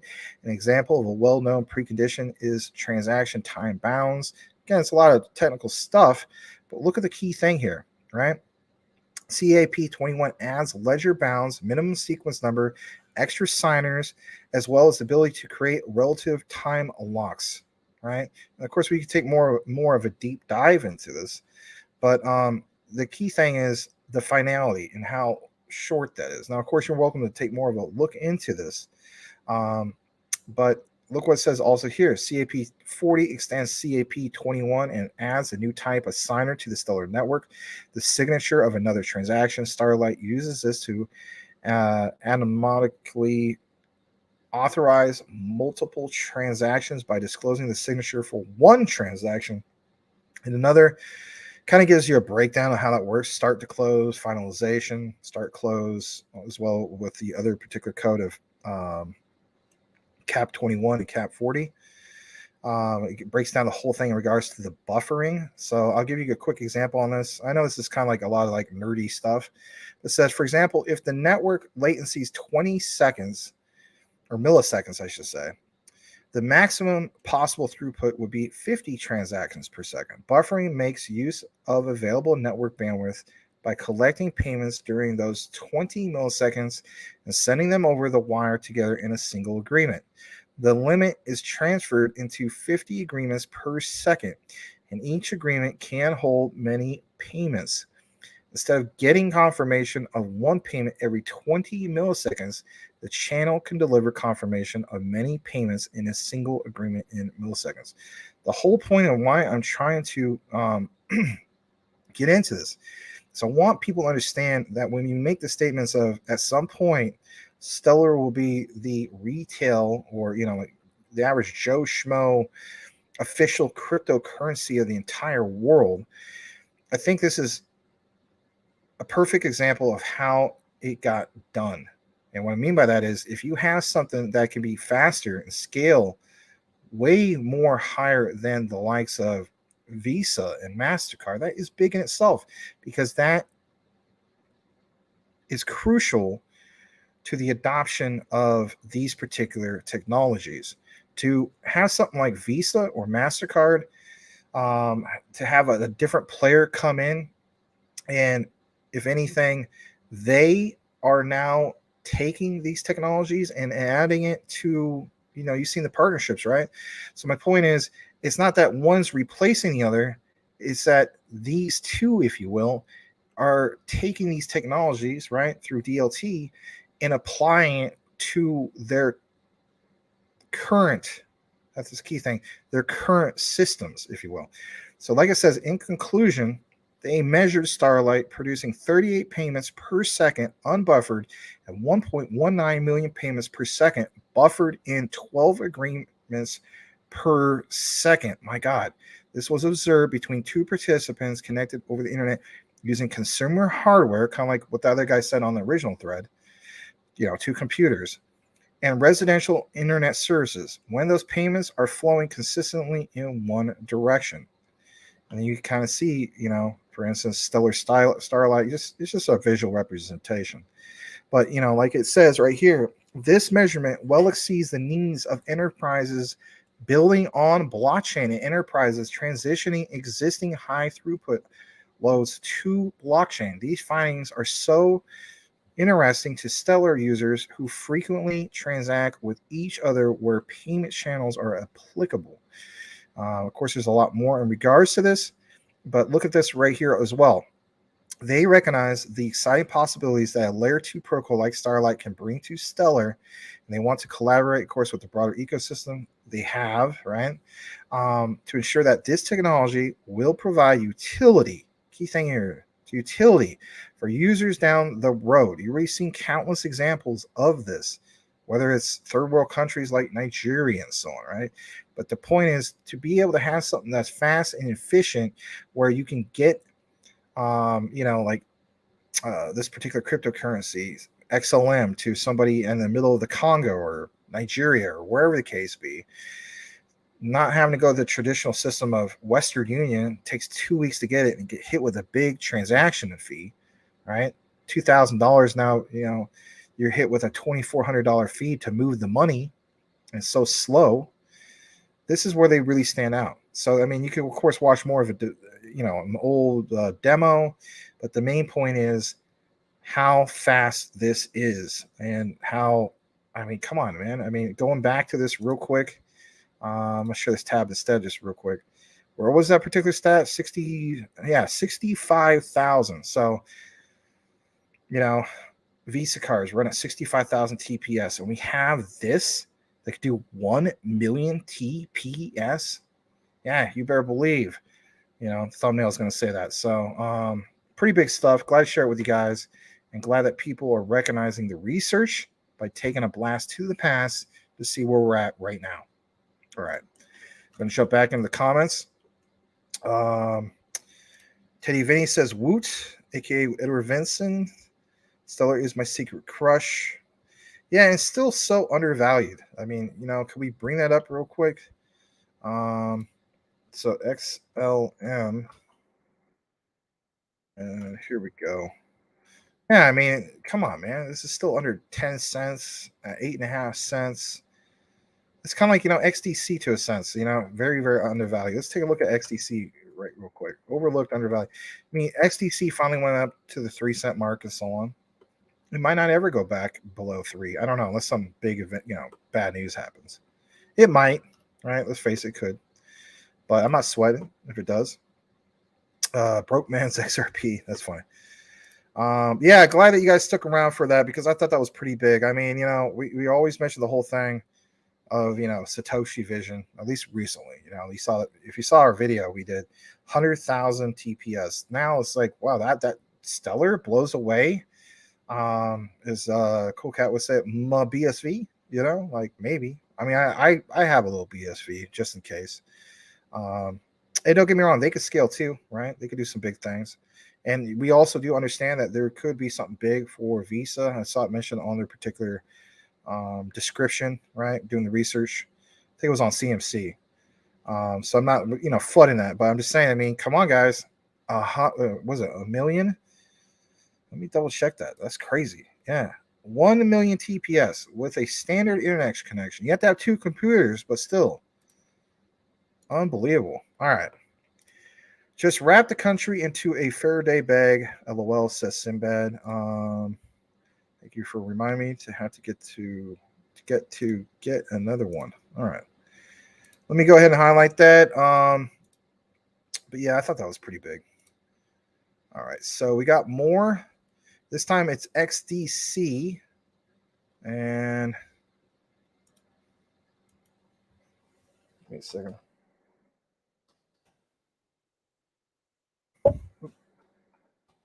Sending Crypto Smith a message. All right, so you want to pay attention to this. So I think this is also pretty big. All right, so there's a recent interview that was covered in regards to XDC. And maybe you're wondering, why do I go, the distance in regards to all this? Because I want to prepare people for what's coming, especially our community. So, I mean, thank you for still being here, who is still here. Smash that like if you haven't done so already. But look what it says here. XDC Trada. Quote, electronic trade documents bill will be the biggest change, the biggest transformation to financial services regulation in a generation. Is massive. How many times have you heard me say that XDC, don't sleep on XDC, right? People complain about it trading sideways. It's not going to, this isn't doing anything. I'm out of XDC. Really going to do that?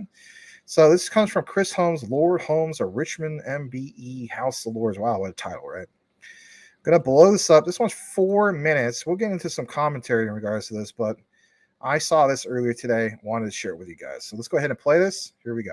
You're watching and listening to the Trade Finance Distribution Initiative podcast with Lord Holmes of Richmond. We've been discussing a future-proof and sustainable finance ecosystem and laws that can actually safeguard this. Now, the TFD initiative has rolled out the very first trade finance-backed security token called the TRADA under the XDC network and Trade Tech. How is the UK progressing to integrate digital assets and tokenizations into law, in your opinion? We're in a good place in the UK when it comes to digital finance, but there is still a heck of a journey to go, and we must get on that. So, as well as the Electronic Trade Documents Bill currently in Parliament, we've also got the Financial Services and Markets Bill, and that will be the biggest change, the biggest transformation to financial services regulation. All right, so I'm pausing that for just a brief bit instead of playing the whole thing. I want you guys, especially the ones who are still paying attention and watching our extended coverage.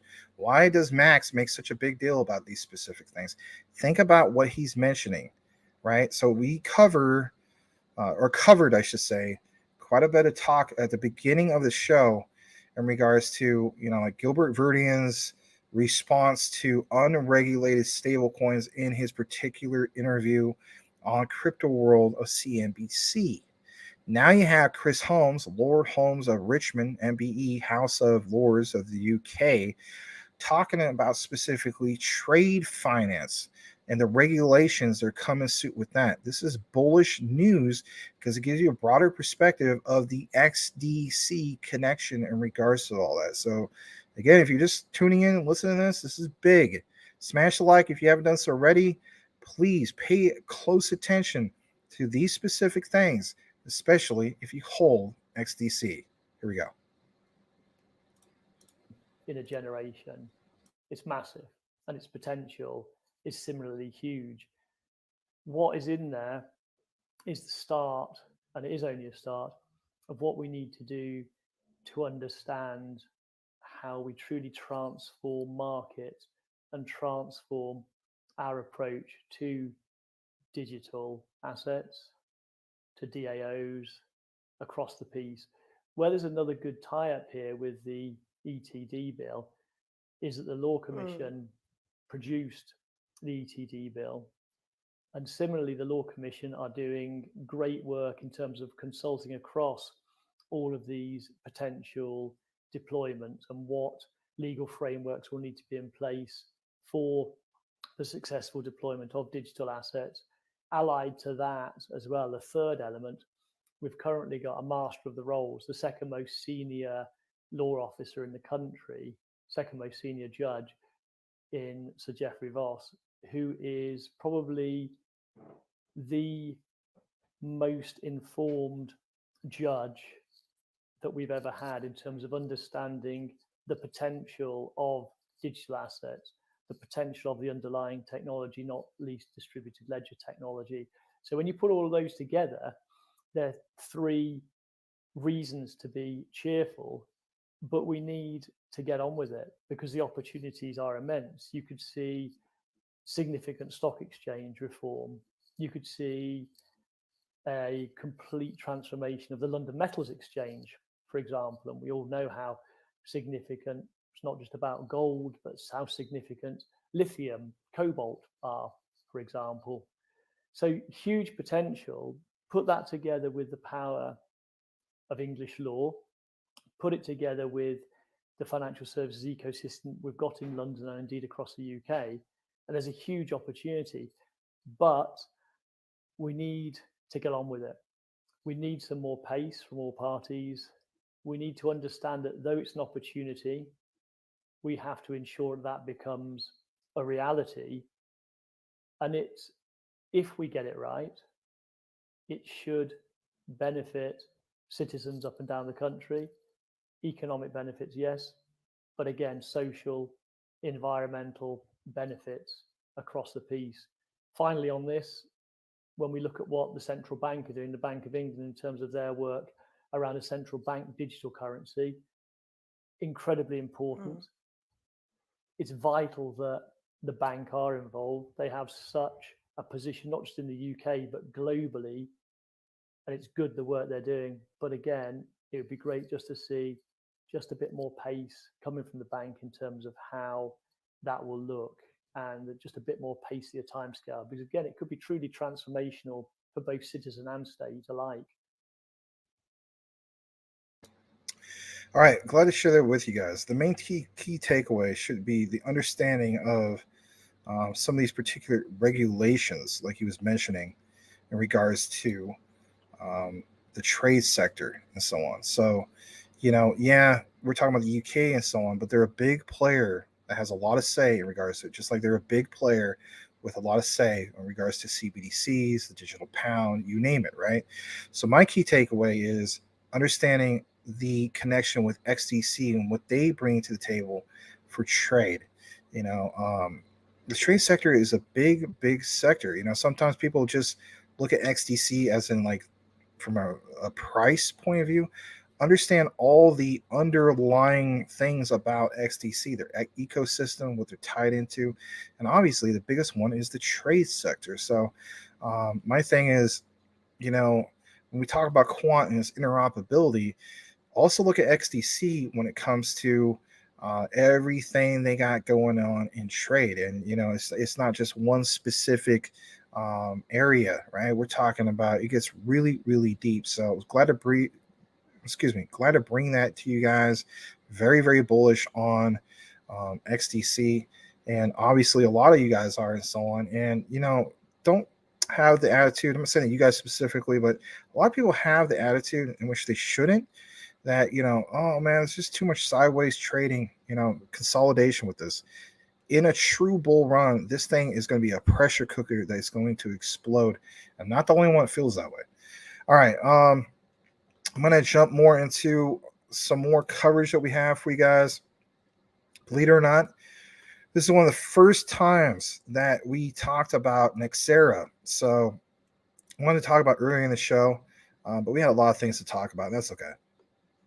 So, yeah, CTN bringing you guys some Nexera news, right? So this was actually posted today, straight from the horse's mouth, the big head honcho, Rashid Ajaja, if I pronounce that. I always think it's Ahaha, Ajaja. I can't remember.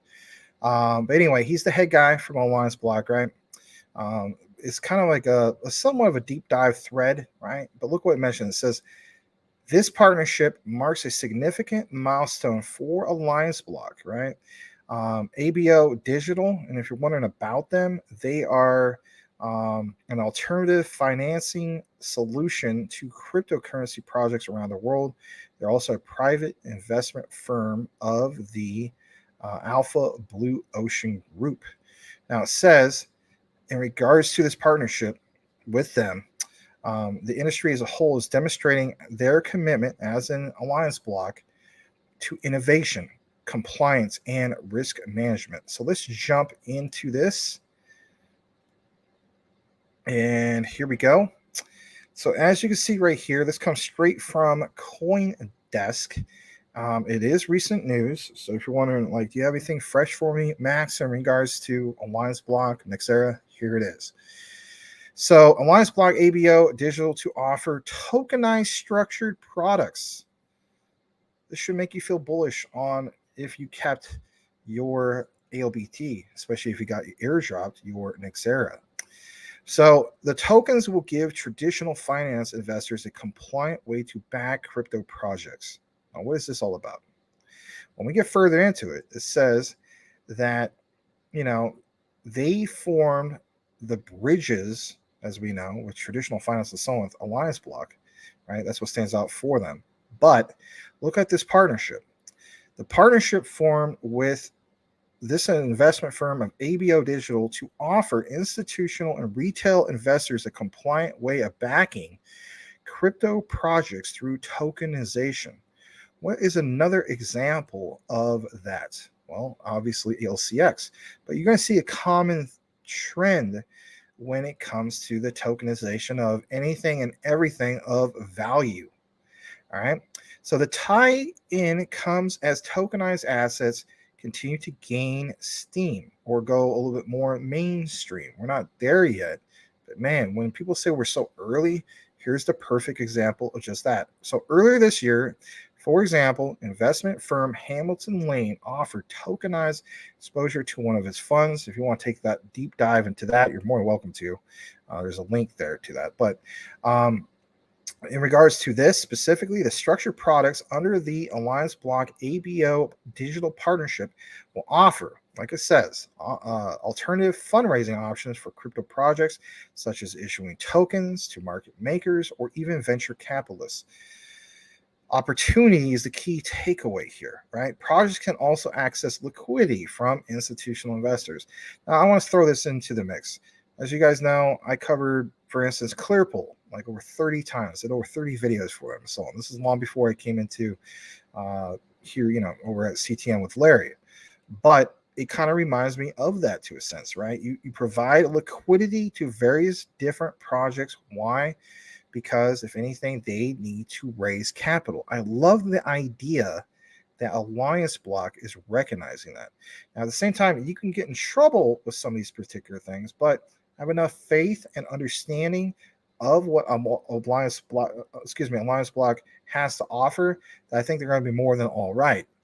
Now, ABO Digital, if you're wondering, the digital asset investment arm of ABO Group, which offers private financing for publicly traded companies, will help negotiate and structure the financial instruments based on the project's capital and liquidity goals. So, again, I mentioned the whole thing like with Clearpool, but it's kind of like they're teaming up with a Clearpool-esque type of organization, right? This particular one, because that's their expertise, but they bring that layer, right, to Alliance Block. That's key. And that in itself, guys, I'm telling you flat out, is big, because now Alliance Block is expanding into a whole other realm on top of all the other utility they currently already have. I like this. This is bullish.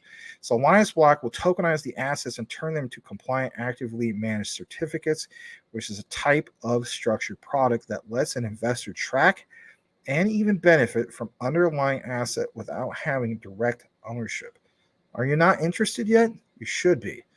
With our combined effort, we aim to bring a fresh perspective to the world of decentralized and even traditional finance and attract more institutional capital providers. ABO Digital CEO Amine Neja said in a press release. I might not be pronouncing that right. Here's the thing. On the surface, at the very, very beginning, when Alliance Blocks, started, they stood out as being what? That bridge between traditional finance and decentralized. Combine that with what you saw mentioned here, it makes sense that they would team up with ABO Digital to get this done. Like it says, the whole thing to basically bring a fresh perspective to the world of decentralized and traditional finance and attract more institutional capital providers. And when they attract more and more of those providers, that's more and more volume coming in. That is more and more, as the saying goes, when we talk about institutional money coming in, here's a perfect example of that. Combine that with some of the things that are coming out here soon, with getting that regulatory clarity, and oh my goodness, watch out for Alliance Block to absolutely just go berserk, in my opinion, not financial advice. All right, got to kick it back into whatever comments we happen to have here tonight. Let's see here. Sinbad says, love me some XDC. You're very welcome for that. See, he's got his hands up for the UK. WASPay's partner with XDC. Yeah, that one's still on my list, on my grocery list for deep dive research. And then Sinbad also says, Uphold finally gave us the Nexera 1-for-1 for Able T. That's a relief. That's great news. Mike Cornwell originally shared that. All right, at least with me. I mean, sure, you guys have heard more of that from other sources as well. All right, let me jump into a little bit more of what we have for you guys, for those guys who are still here. So I do have a brief update in regards to Hedera's HBAR, and this is big news in itself, but it's just real brief. So here's a quick update in regards to HBAR. Big news, like it says, straight from Headstarter. They are partnering with C14 Team. Now, if you wonder who that is, C14 team is a seamless fiat to crypto payment flow for any project, fiat on-ramps, global coverage, and so on. That in itself sounds big. So what is this? So it says you're going to be able to do what? You're going to be able to have your fiat onboarded directly from your credit card seamlessly. That sounds pretty interesting. Sign me up. Like, what's this all about? So you can access HBAR and your favorite HTS tokens straight from the Head Starter decentralized app, get access to the latest Hedera project, and even take your initial DAO offering and INO experience to the next level. So what's this all about? Well, we can look more into it if we want to, but I wanted to give you guys kind of like a brief idea of what's going on. We'll follow this more in the future. I'm sure there's going to be some updates because to me, this is big. And that's the thing, it's just like what we also mentioned with the whole thing with Alliance Block, right? Which, traditional finance and so on. Here's another perfect example, right? With fiat being on board directly from your credit card, right? Seamlessly. I'm telling you flat out. I don't even know if he's still watching right now. Mike Cornwell mentioned this many, many months ago, since last summer that I know of. He said, watch out, because in the future, you're going to see a perfect example where you go swipe your debit card, whether it's you, your grandma, your mom, whatever the case be, anybody. And they're not going to even know it's tied into crypto. Here's a perfect example of that. And with HBAR, are you kidding me? Now, why HBAR? Because with HBAR, it's one of the fastest crypto projects. I'm not going to say blockchain because in reality, Hashgraph is not a blockchain. Hashgraph is Hashgraph, right? A different type of technology. But the point is, distributed ledger technologies, right? This is one of the fastest ones out there. So I think something big is going to happen. We'll have to follow this more closely. All right, going to check the comments real quick. I think I might have a little bit more for you guys here tonight. This is extended coverage. And McDizzle says, I'm here, Broseph. LOL. Yeah, I give you a shout out because, you did mention that last summer. It was just big stuff for Hedera's HBAR. HBAR is going to be massive. Yeah, that's just another perfect example. It's not doing away with the old systems. It's recognizing what the old systems have to offer and then improving upon that with your modern distributed ledger technologies and so on, right? That's my key takeaway. All right. Yeah, definitely. It's not just it should be, it will be, in my opinion. All right. All right. Let's go ahead and highlight that bookmark for SimMad. I'm going to bring you guys a little bit more that I have for the lineup. This was all research from earlier. So a little bit of Jasmy. I meant to mention this earlier. I don't know why I didn't include it, but I must have got sidetracked. All right. So here we go. Shout out to Kerfi, right? Got great content creator. Make sure you follow him, right? He's got currently 5,618 followers. He's host of KRFI on YouTube. And like it shows right here, he posted this about an hour ago. He says, as IC Amphibian, I'm not pronouncing that right, stated, Jasmy Management has officially confirmed the creation of Jasmy Grant. Now, I talked a little bit in regards to Jasmy Grant in a deep dive a while back. Here's an update. So they have officially confirmed the creation of Jasmy Grant as an incentive to further the development of projects within the IoT ecosystem, the Internet of Things ecosystem. It's part of the Q1 roadmap. Let me blow this up here in a second, but let me show you guys this picture real quick. So I'm going to blow this up. And if anything, this comes straight from the Medium. Let's jump to that. And before we actually take you straight to the Medium page, let's read this real quick. So it says, anyone interested in the Jasmy ecosystem project can try to submit an application. The fund pool is, listen to this, guys, $2 million US. A single project can receive a subsidy of up to 100,000 or even 200,000 if it's like, epic, amazing, right? All right, so we're going to go to that. And here that is. Okay. And this was posted 1 day ago. And like you see right here, Jasmine Grant Program, an official funding program bridging Jasmine in quote idea. All right. So, as the official global incubation program on the Jasmine ecosystem, Jasmine's grant core vision in 2023 is to plan and expand around the Jasmine ecosystem, facilitate Jasmine to create a new public chain scenarios. Oh, yeah. Sorry, Fudders, for all of them saying that they don't have nothing going on in the public chain. I did see that. Yeah. How you like them apples? And encourage community engagement and help developers make various ideas possible. This is cool stuff. Now, if you want to sign up for this, if that's your thing, you can go to here. And it says, hold on, this type form is now closed. All right, so maybe we have to double check on that, but let's jump back. It's there right there. I'll probably try to get you a different link in the future. But in regards to the grant, Jasmine's funding program in 2022, leveraging Japan's policy on Web3, Jasmine successfully steered towards the era of AI. And we, of course, cover that. If you've seen the thumbnail, it's got like Johnny Five from Short Circuit, right? Johnny Five is alive, right? So in this context, in 2023, Jasmine will take start with more ecosystem building and probably become the source of a new wave of innovation and profits. Are you kidding me? Think about what's listed there. And probably become the source. I mean, I thought it was pretty bullish if they're just part of the mix. Yeah, be one of the players that are part of it. But you're not seeing that. Becoming the source and being part of the mix is two different things. And people still want to flood this? Oh, you don't have anything verified. Oh, I want to see more proof. Okay, I hear you. Look what's mentioned here. Therefore, as a funding program led by Jasmine, Jasmine Grant connects project providers and Jasmine's resources, aiming to become the key hub in Jasmine's ecosystem.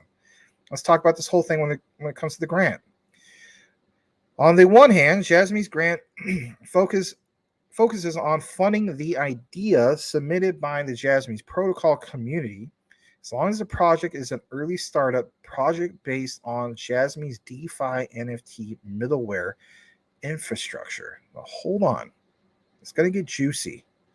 Metaverse, games, and other racetracks, it has access to the incubation and investment of Jasmine Grant. That was quite a few things listed there. A little bit more on this. On the other hand, Jasmine Grant aims at the key racetrack and plans against the trend for the Jasmine ecosystem in the next stage. It offers long-term support planning through regular hackathons and other activities and provides systematic business resources for the Jasmine ecosystem, lasting exposure, long-term guidance, ecosystem, project coordination, etc., right? Now, if you're wondering who qualifies for this is a good question. It says, any interested Jasmine ecosystem project can try to submit an application. The scope of funding for Jasmine Grant includes the following here on these bullet points. Development and improvement of Jasmine protocol, data collection, storage, distribution, and transaction. Vote-based governance, signature and verification. Jasmine ecosystem applications, NFT, DID, payment and trading market, data processing and information collection, financial products, social networking, oh my gosh, token tools, etc. They're giving you everything you need to do basically what? To build on their ecosystem. Oh, I didn't know that. I was just thinking that Jasmine was just built on Ethereum or whatever else is out there, and they only had one layer of utility, which is data democratization, and I'm not looking at it from a bigger point of view, because all I do is I pull FUD out of thin air and I collect what's off of the surface because that makes me look cool. Yeah, that's not the case here, is it? The case, what you see here is it's a lot bigger than FUDers have any perspective whatsoever. What's the key takeaway? That they're going to build an ecosystem. My goodness. Fudders don't want to talk about that because that doesn't appeal to their narrative. Jasmine-based developer tools, SDK, software development kit, test framework, simulator, etc. The DAO organization of Jasmine ecosystem. All developers, project providers, investors, and even Jasmine enthusiasts like myself who are interested in Jasmine can communicate and explore the possibilities to cooperate. That sounds pretty darn interesting.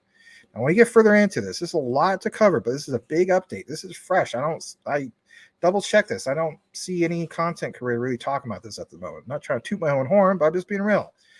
So, form of funding. In addition to specific ways Jasmine Grant incubates and invests include, listen to this, more bullet points. The total amount of fund pool is $2 million. A single project can receive, like I mentioned before, a subsidy of $100,000. If it's Epic, it's $200,000. We talked about this before. If you're wondering about the funding span, it's basically 5 months during which the selected projects can continue to be voted on. Continue to be voted on. They're not going to just be like, we're done. According to the number of votes and the quality of the project, Jasmine will announce the selected projects and the number of funds from time to time. That's cool because it's recognizing the community. They're trying to build something here. You know, understand what you have with Jasmine. If anything, not financial advice. Glad to see some people recognize the pullback and got in and loaded up that much more. Participants deposit Jasmine tokens to have the weight of the fund. After depositing Jasmine tokens, users will get different weighted voting tokens. Jasmine X, according to different deposit periods, there are 3 grades, by the way. 1 time for non-locking, 2 times for locking for 2 months, 5 times for locking for 4 months. Participants can also start the public representative node to gain the weight of other supporters' Jasmine tokens, and users can also vote to support their favorite projects by delegating their Jasmine X to these projects. There's a lot that's here. I want to get into all of it, and that's why I'm reading a lot of it verbatim. So it says selected projects will receive part of their respective rewards as initial funds to start the project and gradually obtain the remaining funds after reaching the specific roadmap. And again, about that roadmap, everybody that was talking about, oh, this roadmap is so vague, the one from last year. Well, the one from this year is a little bit better, right? But for some people who are still fudding it, my goodness, here is a little bit in regards to that in full fruition, as I would say. This is an outline of what the heck is going on with that specific roadmap. Are you not that much more bullish on Jasmine? You should be. Pay attention what is here. So, high quality projects will also be able to obtain additional Jasmine token awards from the Jasmine Foundation. While expanding across the world, Jasmine Grant will also focus on the investment layout around Jasmine's rapid development and major upgrades. In the later stage, it's aimed to improve the Web3 experience of users and developers and contributes to the ultimate goal of building a secure, scalable, and open blockchain network. Wow. If I could drop this mic, I would. Why is that so important?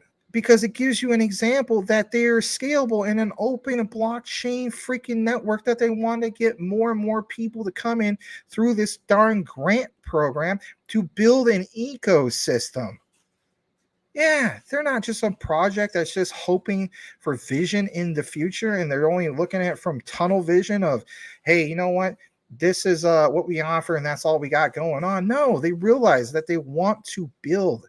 What a time to get into Jasmine. My goodness. Talking about a really, really attractive risk to reward ratio. When I have stated this many, many times about how Jasmine might be the one to get us to where we want to first, when you combine some of these factors of Jasmine's circulating supply, and that is deflationary by the end of this year. Yeah, this year, 2023. And you see some of this on the roadmap for this grants and expand the ecosystem, you name it. I don't understand how a fudder can come in and just take what's off of the surface and be like, oh, yeah, I'm done. Oh, Binance US delisting, done. You know what that tells me? It tells me one of two things. You don't you haven't done your own research, or the other thing is you have a personal dilemma against Jasmy because you were an absolute fool who bought on the top of the mountain, just like any project, technically speaking, and you're pissed off because you didn't understand what the heck your investment was, and it took a nosedive. That can happen to anything. That can happen to Bitcoin, that can happen to Ethereum, Shiba Inu, you name it. Quant, anything. I don't care crap what it is, right? It's part of the darn, crypto journey, right? You have to fail a little bit to have a broader sense of understanding, but to each his own. I know I got a little heated on that particular one, but you know what? When I look more and more into Jasmy, I get more and more impressed, and especially with the recent news that we're dropping for you guys right now. So anybody just connected, hey, shout out to you for being around for this right now in the conversation. Planning for the next stage, the year 2023 marks the beginning of the Jasmy Grant Program. Oh, there's no money to be made in 2023. What a line of what crock. There's money to be made. It's called the accumulation phase. Don't believe what I'm talking about? Go to the recorded section. Go to the one that says Bull Run Thesis Part 6. I have a whole outline in regards to why I feel as though we're in an accumulation phase. And I'm not just making this making this stuff up because it sounds cool. No, we are in an accumulation phase. Look more into it. So it says, when carrying out the investment layout for the Jasmy ecosystem project, Jasmy Grant will not only focus on the funding needs of the project, but also assist in the financing, marketing, and other necessary consulting services covering the one-stop incubation investment services before, during, and after investment, such as investment, marketing, consulting, and listing. On top of this, in the subsequent iterations, Jasmy Grant is expected to fund more projects. More projects. Why the heck would they want to do that? Oh, that's right. Because they want to build a thriving ecosystem. They're looking at it from a broader perspective. Are you not that much more bullish on Jasmy?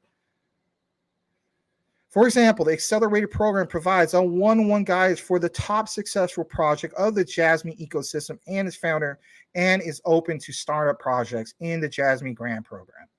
Bridging Jasmy and the idea with his research. I mean, come on. I know I'm going a lot verbatim. I have to on this one. I have to. In a word, Jasmy Grant will take the main task of the long-term development of the Jasmy ecosystem, and it's orientated to support developers. It is open to any developer. Any developer.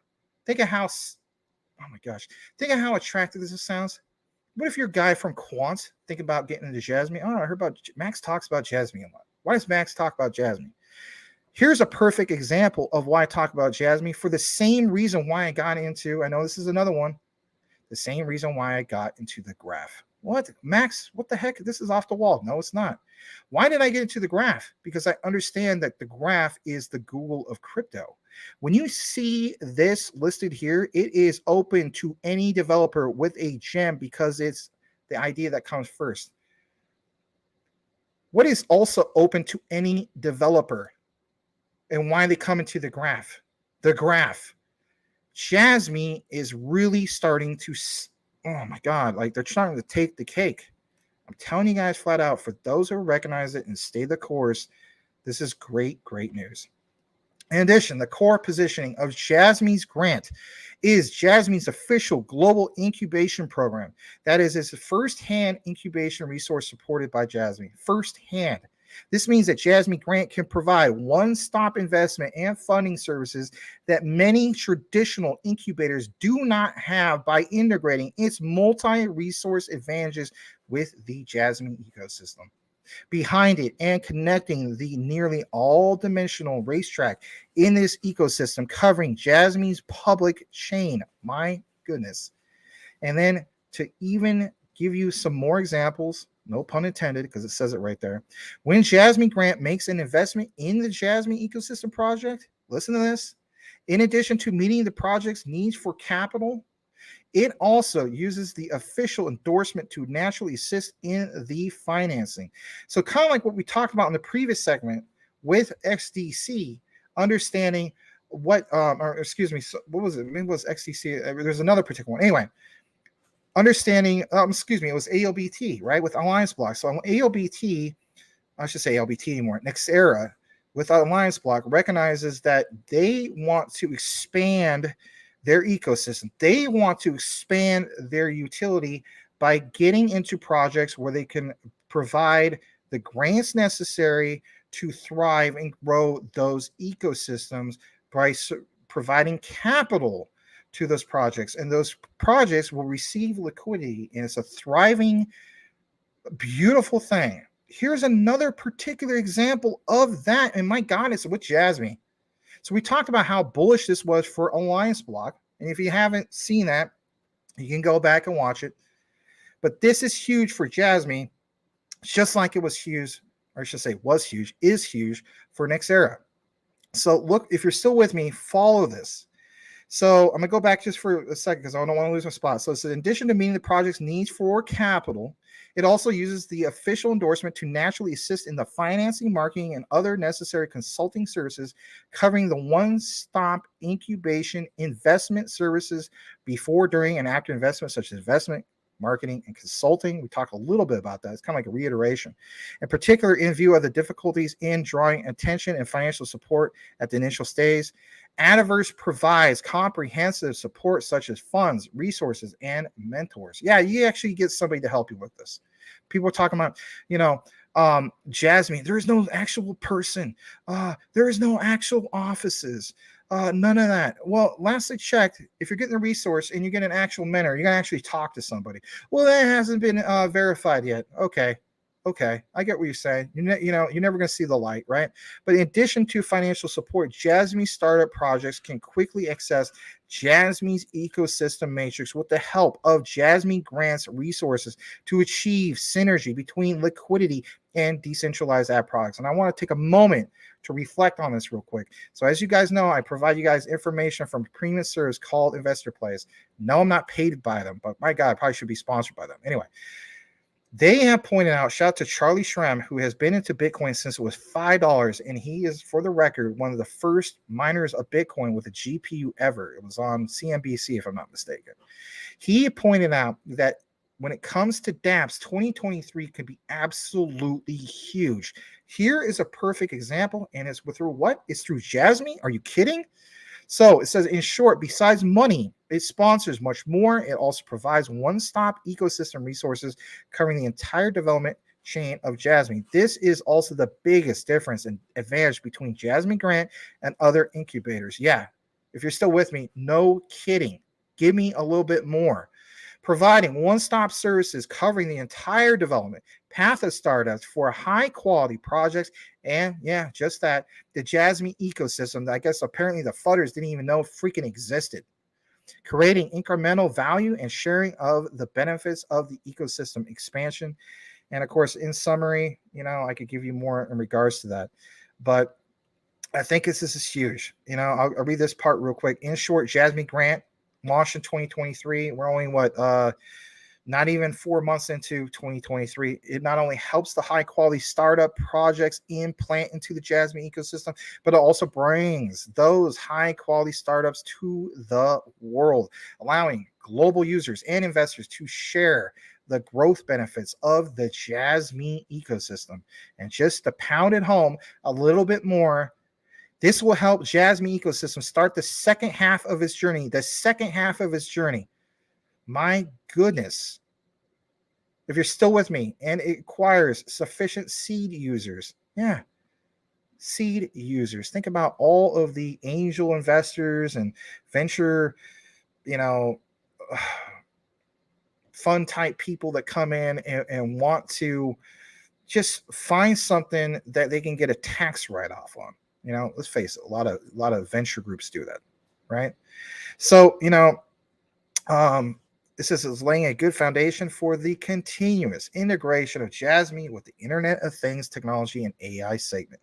The core vision of Jasmy's grant program is also to continue to promote and improve Jasmy's ecosystem and infrastructure.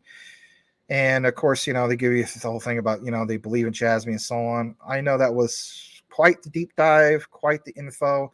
I originally wanted to bring you guys at the very beginning of the show and so on. There's so much talk about, of course, Shiba Inu that happened today, but I'm very, very glad to be able to bring this to you.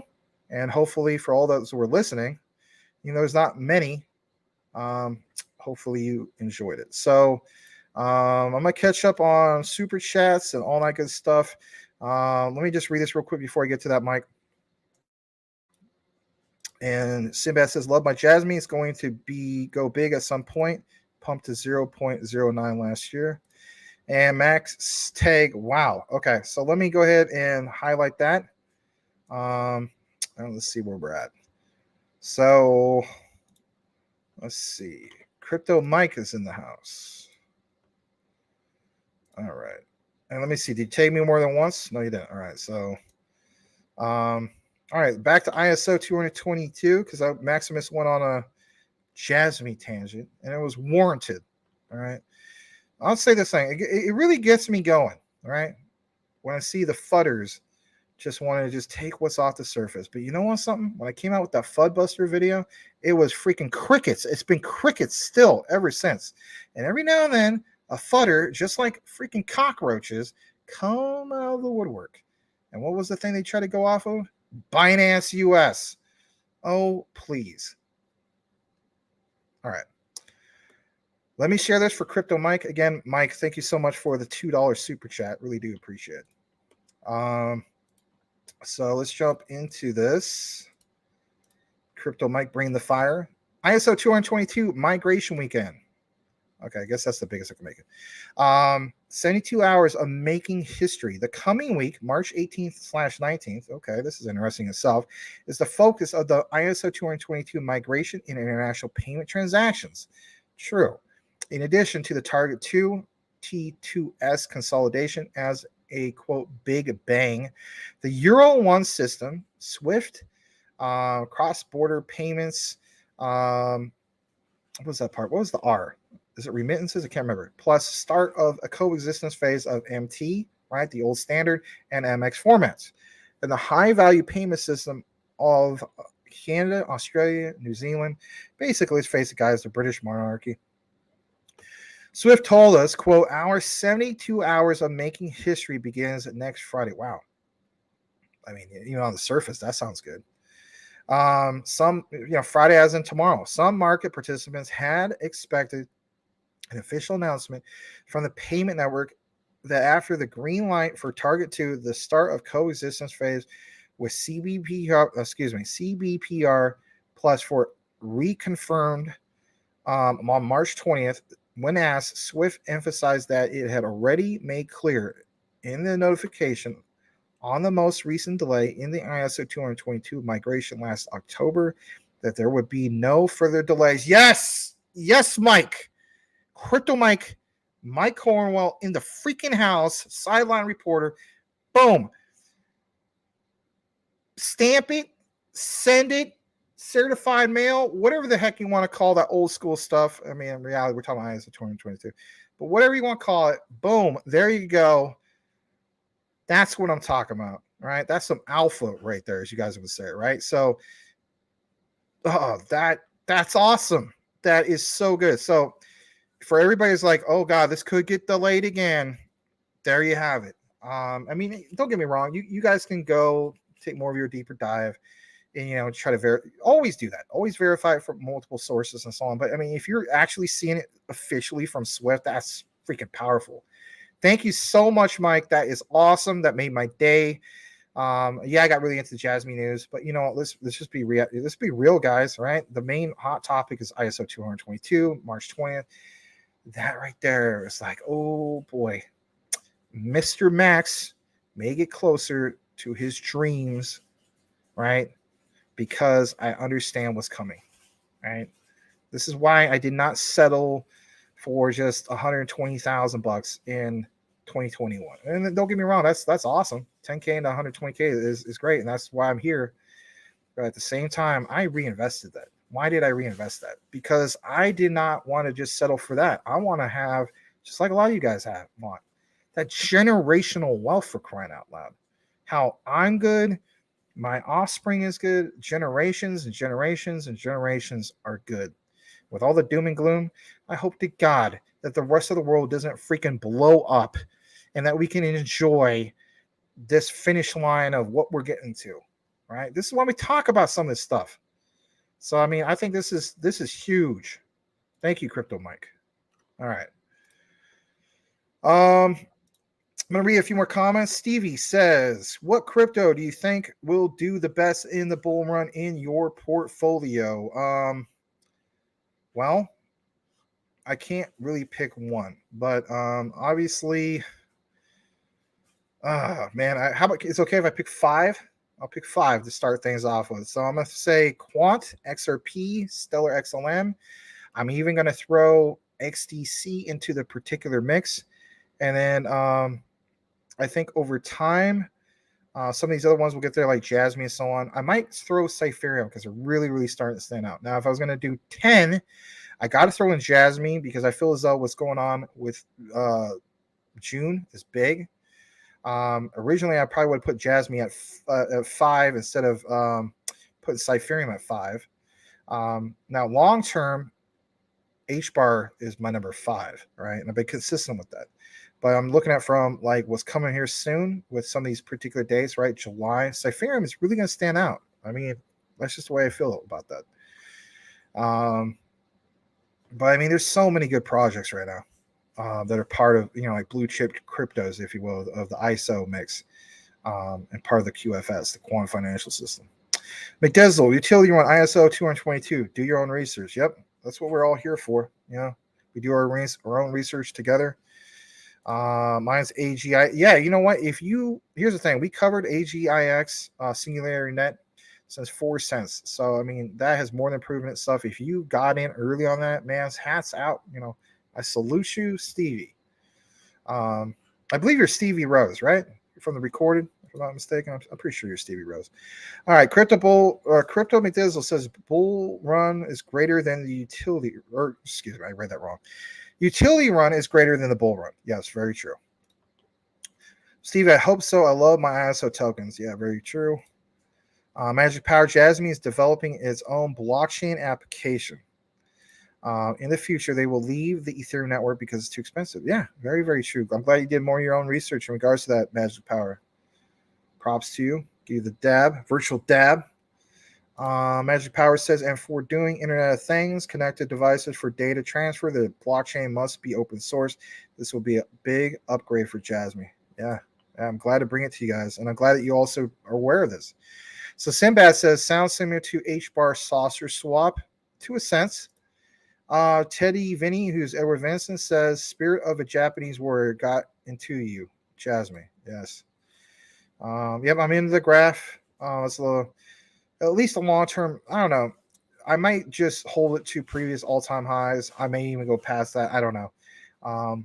But depending on certain things, it might just be where I take it and then I, load up more on some of the other blue chips that I got. But I'm very pleased with it. I'm way up on it. All right, Medizzle smiling. Blackwood says, I was listening and have a nice bag of Jasmine. Good info, Max. Well, thank you, Blackwood. Glad to hear that.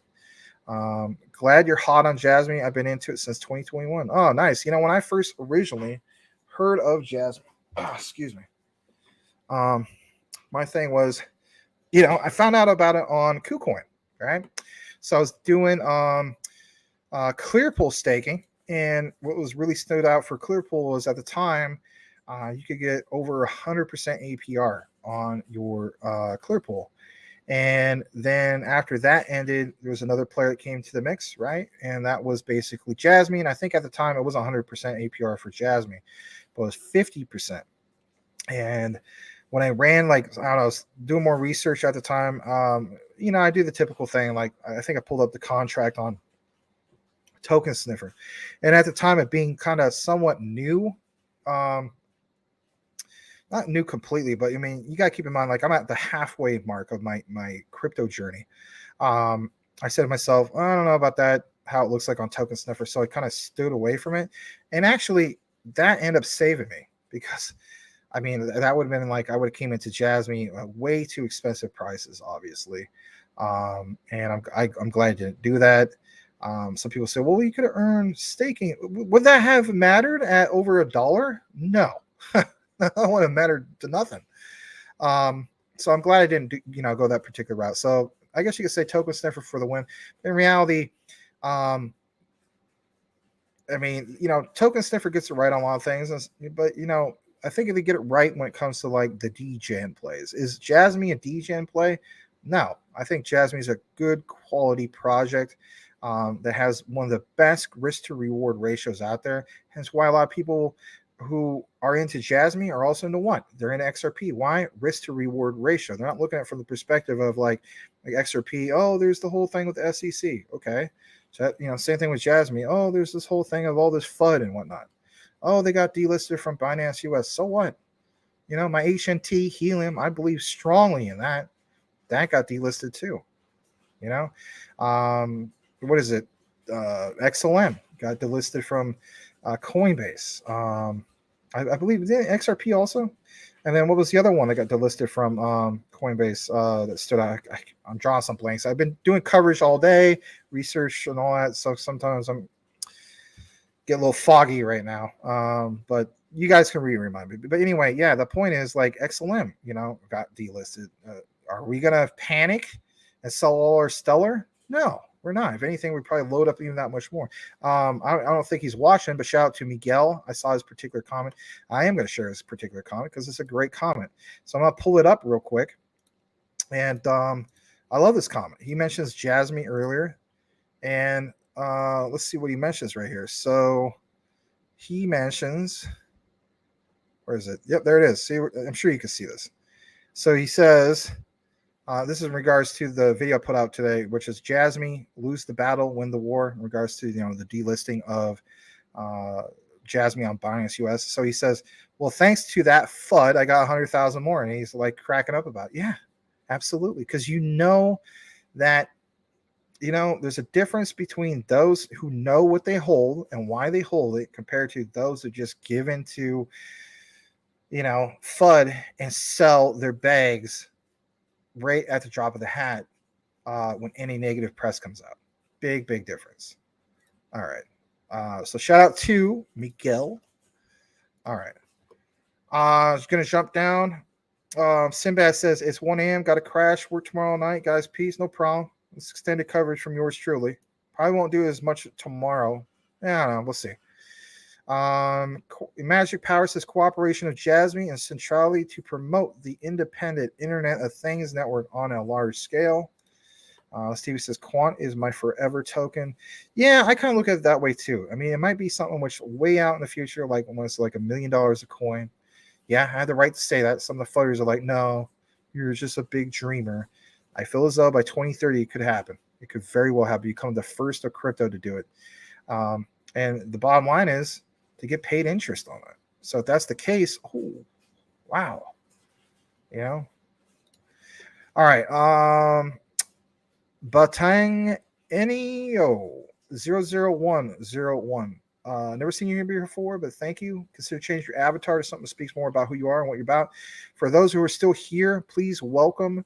I'm just calling you Baton. You know, think of like the Philippines, Bosco Baton. Or for instance, the famous Baton, unfortunately, with the death march. Well, no fact, my mother's grandparents were killed by Imperial Japanese forces on a death march. No, it was not the Baton, the famous Baton death march. That's what happened to them. Anyway, back on subject. He says, you could be a lady, so I apologize. Thanks for Jasmine info. I also hold XRP and Cypherium. But I think Cypherium is XRP's kryptonite. Could be, but you also got to, like, you know, Crypto Smith and some other guys I mentioned, there is no denying over 10 years of partnerships that have been developed. So it's not that one is going to do it all. Maybe for FedNow, they do it all for Cypherium. But the central banks of the world, you know, that's a whole different story in itself. All right. So, but yeah, very glad to do it. Hope to see more of you. And yeah, welcome. Baton Genio 00101. All right. McDizzle says FedNow is not a world reserve currency. Again, kind of like what you just literally mentioned. Thank you for that. You kind of just backed up what I just mentioned. XRP is. I don't see them as competition, but yes, Cypherium is a low cap. It's time to get in low. Yeah, I wish I would have got more. But I just, again, it's kind of like one of those things like, you know what, I'm going to throw a little bit at this. This could be big, and it was. And if anything, I'll just wait for some of the pullback. But I'm not going to I'm not gonna DCA on a green candle. Guys, don't DCA on a green candle. And if you're not into it yet, don't FOMO in on a green candle. It will pull back. They might have new support levels, right? So if your goal was like, oh man, I'm gonna wait for Ethereum to drop down to 5 cents, that might never happen, right? Follow some of those guys who specialize in technical analysis. We don't do that here. We do basic. But for some of the guys that are like really into it, there's some guys out there and they do a good job on that. Some of you guys in the community can recommend certain ones that you see, maybe you follow to see what kind of new support lines there are, because I'm sure there is new support lines for what they achieve. I mean, we'll pull it up real quick here for a brief moment in regards to Ethereum. Hold on a second. So here it is, Ethereum. You know, this we did see touch the tens. So I mean, you know, if somebody does a lot of technical analysis, they'll be able to tell you, depending on the chart, you know, like where it's at, like, okay, the new support level is like 8 or something like that. I'm just throwing an example. I don't know if that's the case, but follow that stuff and base it on like, okay, you wait for this to pull back, not obviously on the green, but like a real pull back in the red, and then, you know, have, I guess you could say, conviction to, all right, my entry point, let's say you're not into it, if the support line was, I don't know, 8 even, then that's where you wait for it to pull back. And you got to say to yourself, you know, you can't have it in your head like, oh, well, you know, I'm only going to get into it pulls back to 6. Where we're at right now with ISO 222 going live soon, you really think that's going to happen? I mean, something huge would have to happen on that specific date with this thing going live and so on. So, I mean, I'm just throwing that out there. Combine that with 302% up in volume, and also CMC could very well at any day. I'm not a genie or a fortune teller, but they could at any particular day now verify the market cap. So maybe Sky Guru doesn't want that. It's not really up to him, right? But on the surface, you know, if you're a guy working for CMC, and by the way, they're owned by what? Binance. On the surface, if your job is to go around and verify market caps of projects, excuse me, I get my stomach was killing me all day. I'm a lot better now. Then you don't need to get permission to Sky Guo. Sorry. You go here and you verify the market cap. Well, at this ranking of 2755, they verify the market cap. That dramatically increases the rank of Ethereum, and now it jumps to a whole new list. Because I mean, some people just do top 100. Right? I'm not saying this is going to go to top 100. No, like soon. Eventually it will. Oh yeah, you better believe it. But the point is, some people, they have, you know, like it was crypto bubbles or whatever, you know, other thing they use on. It could be on, you know, CMC. But my point is, they can have, for instance, the top 500. And I do see that with a verified market cap, this would be easily top 500. I'm just throwing that out there. Easily, right? So how do we know that? Let's just jump into that real quick. So based on the top 500, I'm gonna go further down. My bad. Let me see where with this. Hold on. Let me just expand this real quick. So I don't know. I'll just go to like page 5. Let's go to page 5. Right. So here's like the top 4. Let's go to just rank 500. I think we're almost at it, right? Yeah. So here's Referium. Watch that, and it ends up being like the best crypto of all time. Anyway, so that particular project, let's just pull it up.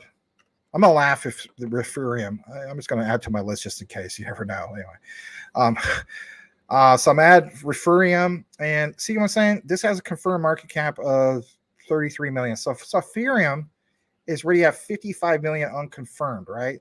So guys, I mean, that leapfrogs it probably what, top 400, maybe top 300. Get where I'm going from, you know, like, so, you know, that's the key thing, is understanding the rankings too. That will dramatically play a factor, because you're going to have just people off the surface be like, what the heck is this Ethereum thing? It just jumped from 2755 to like, you know, top 300, top 400. I don't know. I have to double check that. But my point is easily top 500. That's the point I'm trying to make. So pay attention to some of these things, especially if you don't own any yet, or if you actually own it like myself and a few others, and you're looking at the DCA. Me, I'm not going to DCA while this is green at 23%. Just not doing that. That's just not me. If you do that, that's you. I'm not going to tell you what to do, but me personally, I would not do that. Teddy Vinny, which is Edward Vinson, says, hello, how's it going? Well, thank you for that, Mr. Vinson. You got another tag for me? All right, hold on. 10:13. I'm not that far behind.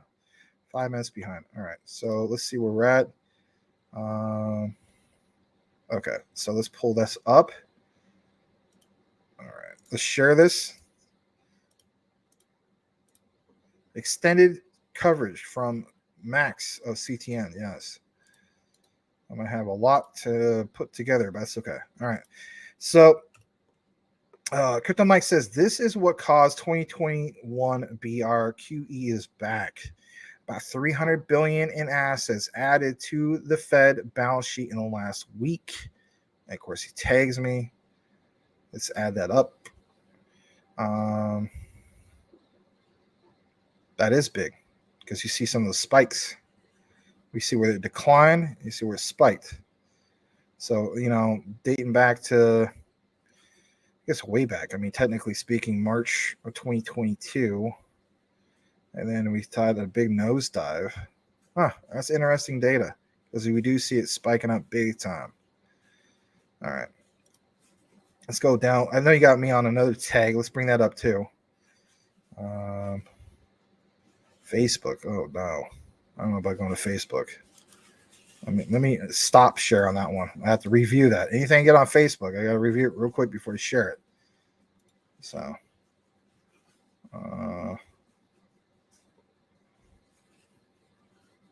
okay, I'll share that one. Give me a second. All right. So it looks like Mr. J Crypto says, all I see is XRP. Oh my God. And it says list of banks. This comes from publish0x.com. List of banks using Ripple 2019, 2010. Was it 2010, 2019?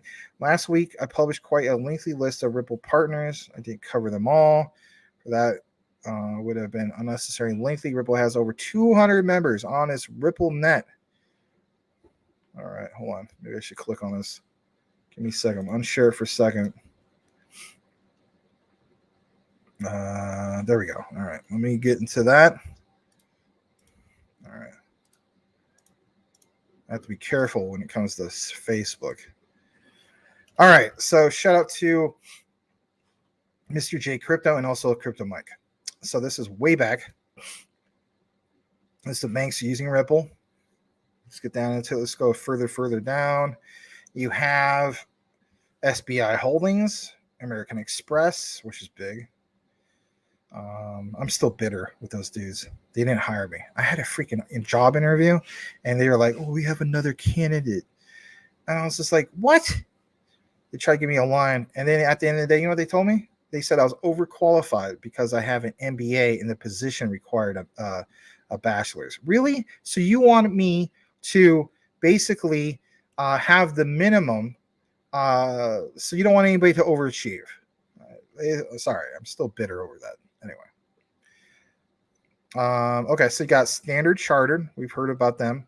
Let's talk about this for a moment. So, I saw Verson Larja, Crypto Lulu, mentioned specifically Standard Chartered. So if you're wondering about Standard Chartered, it says they are a British multinational investment bank, Standard Chartered, which has made a strategic investment in Ripple as a go-to bank for many regions in Asian, Africa, and Middle East. Yeah, this is big. So, I mean, this whole thing about Fed Now, everyone's focused, Fed Now only. Keep in mind, the American connection with that, which is big, don't get me wrong. But yeah, there's other sectors of the world, right? Asia, Africa, the Middle East. Standard Chartered involvement with Ripple goes back to 2015. Wow. When it released a proof of concept that related to trade finance invoicing security. As we know, with trade finance, XDC is a big player with that. So in a more concrete move, Standard Chartered and many banks launched a pilot program to move real funds under the Bank of Thailand's regulatory sandbox framework. That's big. That's big. You know how many times I mentioned on this show that it's not just about cross-border payments, but it's what? The overseas payments. Like I always use the example, like, you have a bank in Greece. I mean, come on, they have their own funky text, if you will, right? Alphanumeric. I don't know, it's just it looks similar to the traditional alphabet, but it's a little bit different with the alphanumeric characters, right? But you're going to send a not cross-border, but overseas payment to Seoul, South Korea. Man, that's going to get garbled up with the traditional MT messaging system. You have something with ISO 222, takes that whole thing out of the equation and gets it like that becomes what they call real-time payment, and it should settle basically instantaneous. But even at finality should be 30 seconds compared to delaying the payment all day long because the message got construed or garbled up because it went from point A of Greece to point B of South Korea. Again, like I mentioned, guys, time is money. So that's why I want to mention some of that. HSBC is huge. We talk about Project Icebreaker with Quant. We drew those connections. We feel as though it's like a 95% chance. Quant Papa said it was 100% chance that, there was the HSBC Quant connection. Greg Lunt, shout out to him. He felt as though it was 95%. But all the evidence showed was over 7 examples that there definitely was a Quant connection there. I know this is Ripple, guys. I get it. Barclays, you can look more into that yourself. Bank of England, obviously, a little bit more with what I was talking about. Bank of England, central banks, and so on. I mean, there's just tons here, right? I'm not going to read all this. There's some of these that really stand out, and some that don't. Axis Bank, that sounds funny. When I think about the Axis, I literally think of like World War II, right? You got like Nazi Germany, Italy, Imperial Japan, right? Anyway. National Bank of Kuwait, interesting. Mitsubishi.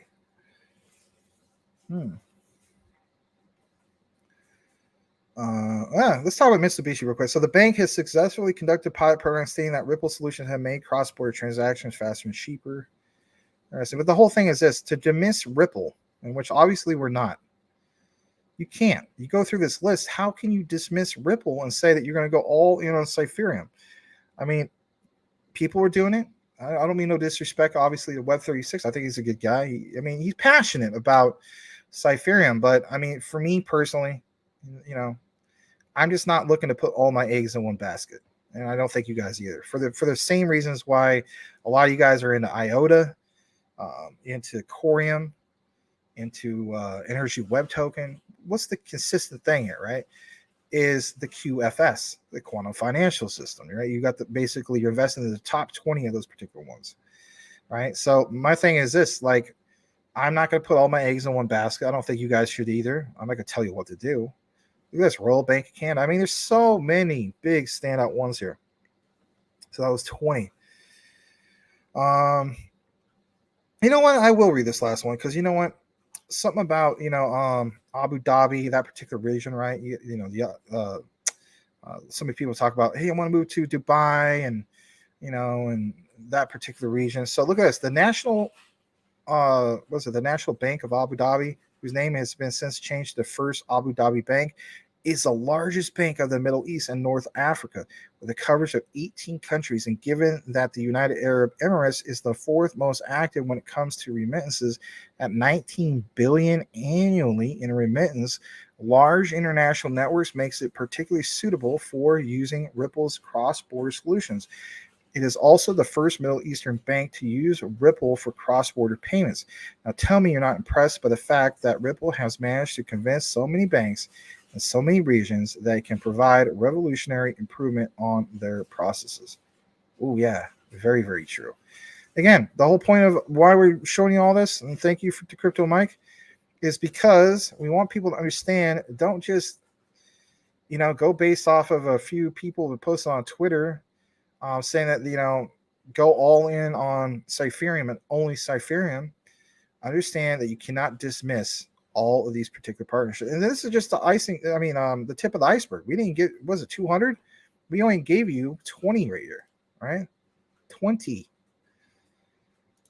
All right.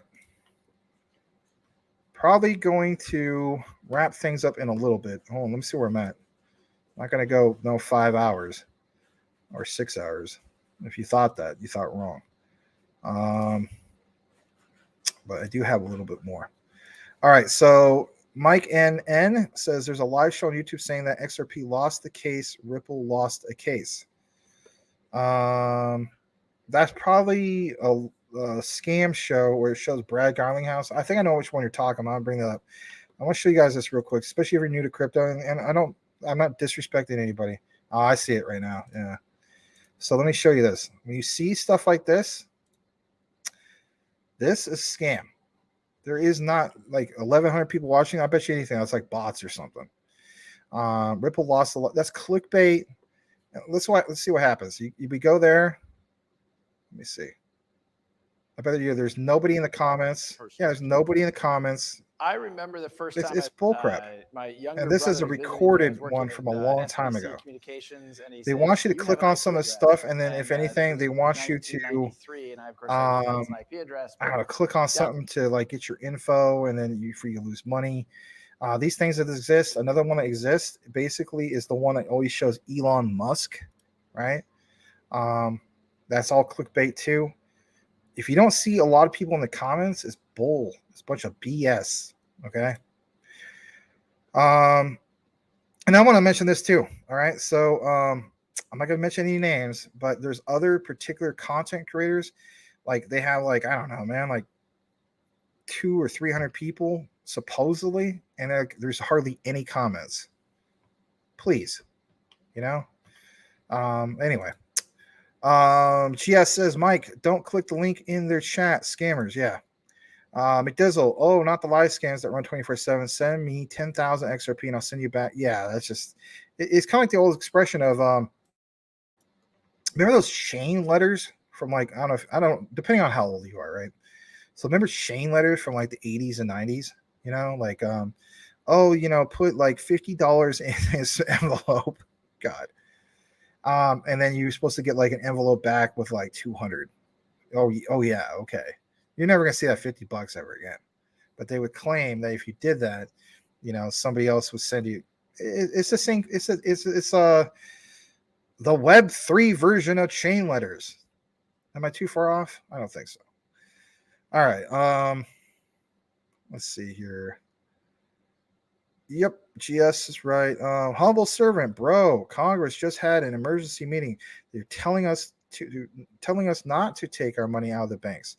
Red flag. Oh yeah, of course. They're going to tell us that, because here's the thing: if everybody took the money out of the banks, kind of like 1929, people rushed to the banks. They took all their money out of there because the stock market crashed. They don't want to collapse the traditional financing system, which is true, but there is definitely red flags everywhere, like you mentioned. Welcome back, Humble Servant. Love the name. Shout out to you. The Digital Wealth Podcast says they have a digital asset financial zone there. Crypto friendly.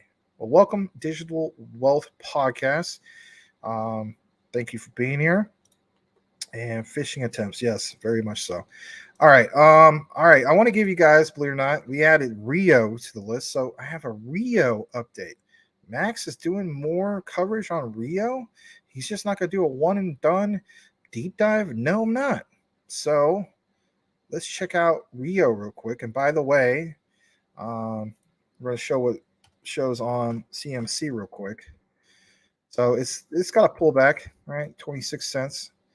But if you would have gotten to Rio when we first introduced it on our deep dive at roughly, was it 8-9 cents? Like Crypto Mike went ahead and jumped on it. So yeah, we covered it roughly 8 or 9 cents. We have a deep dive, and I'll show you that. But anyway, here was a pullback. This went up to, I think, as high as 30 cents. But there's a pullback down to 26 cents. So if you got in at 8 cents, man, you're doing well. But what's the main key takeaway about Rio so far? The ties to Wall Street. On top of that, yeah, can you imagine this? This is a micro cap, only ranked 1298. But look at this. I remember when it was, market cap of 500,000 or something. They only have a max supply of 75 million. You want to talk about scarcity? 75 million. That's not a billion. 75 million. I know we were in the show. I misspoke on a different project, right? I think it was ALBT or Nexera. I gotta stop calling it ALBT. 75 million. When more people get whiff of this, that's big. All right. So what's the news in regards to that? Well, I also want to give a plug for us again. So let me get into that real quick. I'll share this tab instead. Here's the plug. 2 weeks ago. And by the way, this video, when I first released it, only got like 50 views that first day. Now look at it. It's over 1,000. Why is that? Because this thing is really, really doing well. It's really, really doing well. So when you see, I'll pull this up again. Sorry, I'm kind of back and forth. I want to just kind of show you guys something, right? So when you see something like Relio, hold on. It's a lot of opportunity here, right? So if you're wondering about what markets you get it on, right now it's only on Uniswap and some of these other ones you see, but I have an update in regards to that. All right, so I'm gonna jump back into that. Here it is. Here is the Relio update you're looking for. Why now, Richie? So Relio Network end-to-end blockchain-based SaaS platform for the issuance, investment, and life cycle management of crypto. Wallets open March 17th, right? Which is what? Tomorrow? Yeah, tomorrow at 5:0500 UTC. Full trading March 17th, 0700 UTC. You got a listing, guys, on Polynex, and that's not too shabby, right? So it's nice to see them expanding. Obviously, there's going to be more volume, but this is a decent size centralized exchange. Pretty cool to see that. Glad to bring it to you guys. But yeah, it's a new positive catalyst for Rio. Let's get into a little bit more of our particular news coverage. I'm going to bring you guys this. And it's in regards to Elk Finance. This is another one that Crypto Mike and his friend CryptX, I believe, was talking about. So, I mean, this is not really, I guess you could say, like a big update, but for those who are not aware of this, we feel as though this is another gem, and this is one I'm, believe it or not, adding to the list of all the other ones I got. Elk Finance is a cross-chain infrastructure framework, right? It gives you the freedom to move your assets between different blockchains, any chain, anytime, anywhere. Yeah, Harmony, Kava, KCC, Moonriver, OEC, Elastos, Chronos, IOTEX, Heco, BSC, Phantom, Polygon, Avalanche, Gnosis, Telos, XRP, a few other ones. Right, we've gone into the particular list.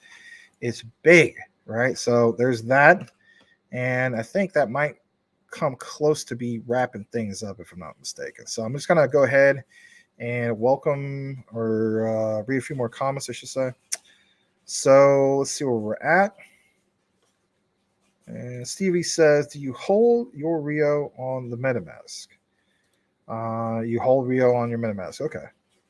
All right, guys. Well, I want to give a plug one last time for the CTN network site. Please go ahead and go to ctnnetwork.net. And when you go there, you should either sign up with your email or your Google account or Facebook if you choose. We do see how it's now labeled as a forum, so we got that updated.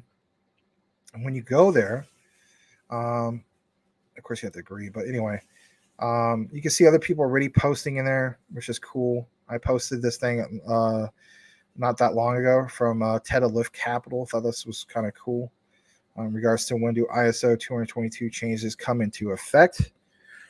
And of course, I posted some other videos there as well. But we have categories now. If you're wondering about that, general discussion, ISO 222 announcement and guidelines, metaverse, gaming, memes, utility, AI. So we're starting to take shape of what we have there. If you want to use more of the app format on your phone, you're more than welcome to do so. Join CTN Network on Spaces by Wix. And just to give you more of a heads up about our site, we have, for instance, the creators section, and it has a lot of the guys that you're really familiar with. Us, 2Bit, Bleeze, Chaka, Crypto, Classic Crypto, a whole bunch of other guys, right? Crypto Smith, Wadi, some of these other guys, right? And then on top of that, how about this for size? You can actually even watch us from here if you want to. You go to CTN Studios. There's our broadcast that you're looking at from the other day. That was the last of Cryptivia. Goodbye, Cryptivia. But anyway, we have some of these particular price charts that you see here. Cool stuff. On top of that, you have the member section. Say you want to get a hold of somebody, but you're like, I hate Twitter. I don't want to mess with that. Let's say you think JC the man is truly the man with the master plan. They call him JC the man, and I think you better recognize. You could go ahead and message him. This will pull up and be like, you know what, JC, let me tell you something, JC the man. Yo, JC the man, you are the man. Your dad and mom raised you right. Props to them.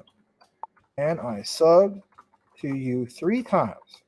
Once on Maximus Crypto, the other on Crypto Talk Now, and the other on DPG Maximus. You rock, your socks rock, and your block rocks, even though you live in the boonies. All right. I'm going to stick my tongue out. But anyway, the point is you can message certain people, whether it's JC the Man, Rafael Santos, and so on, without having to do the whole Twitter route if you choose to do so. Okay.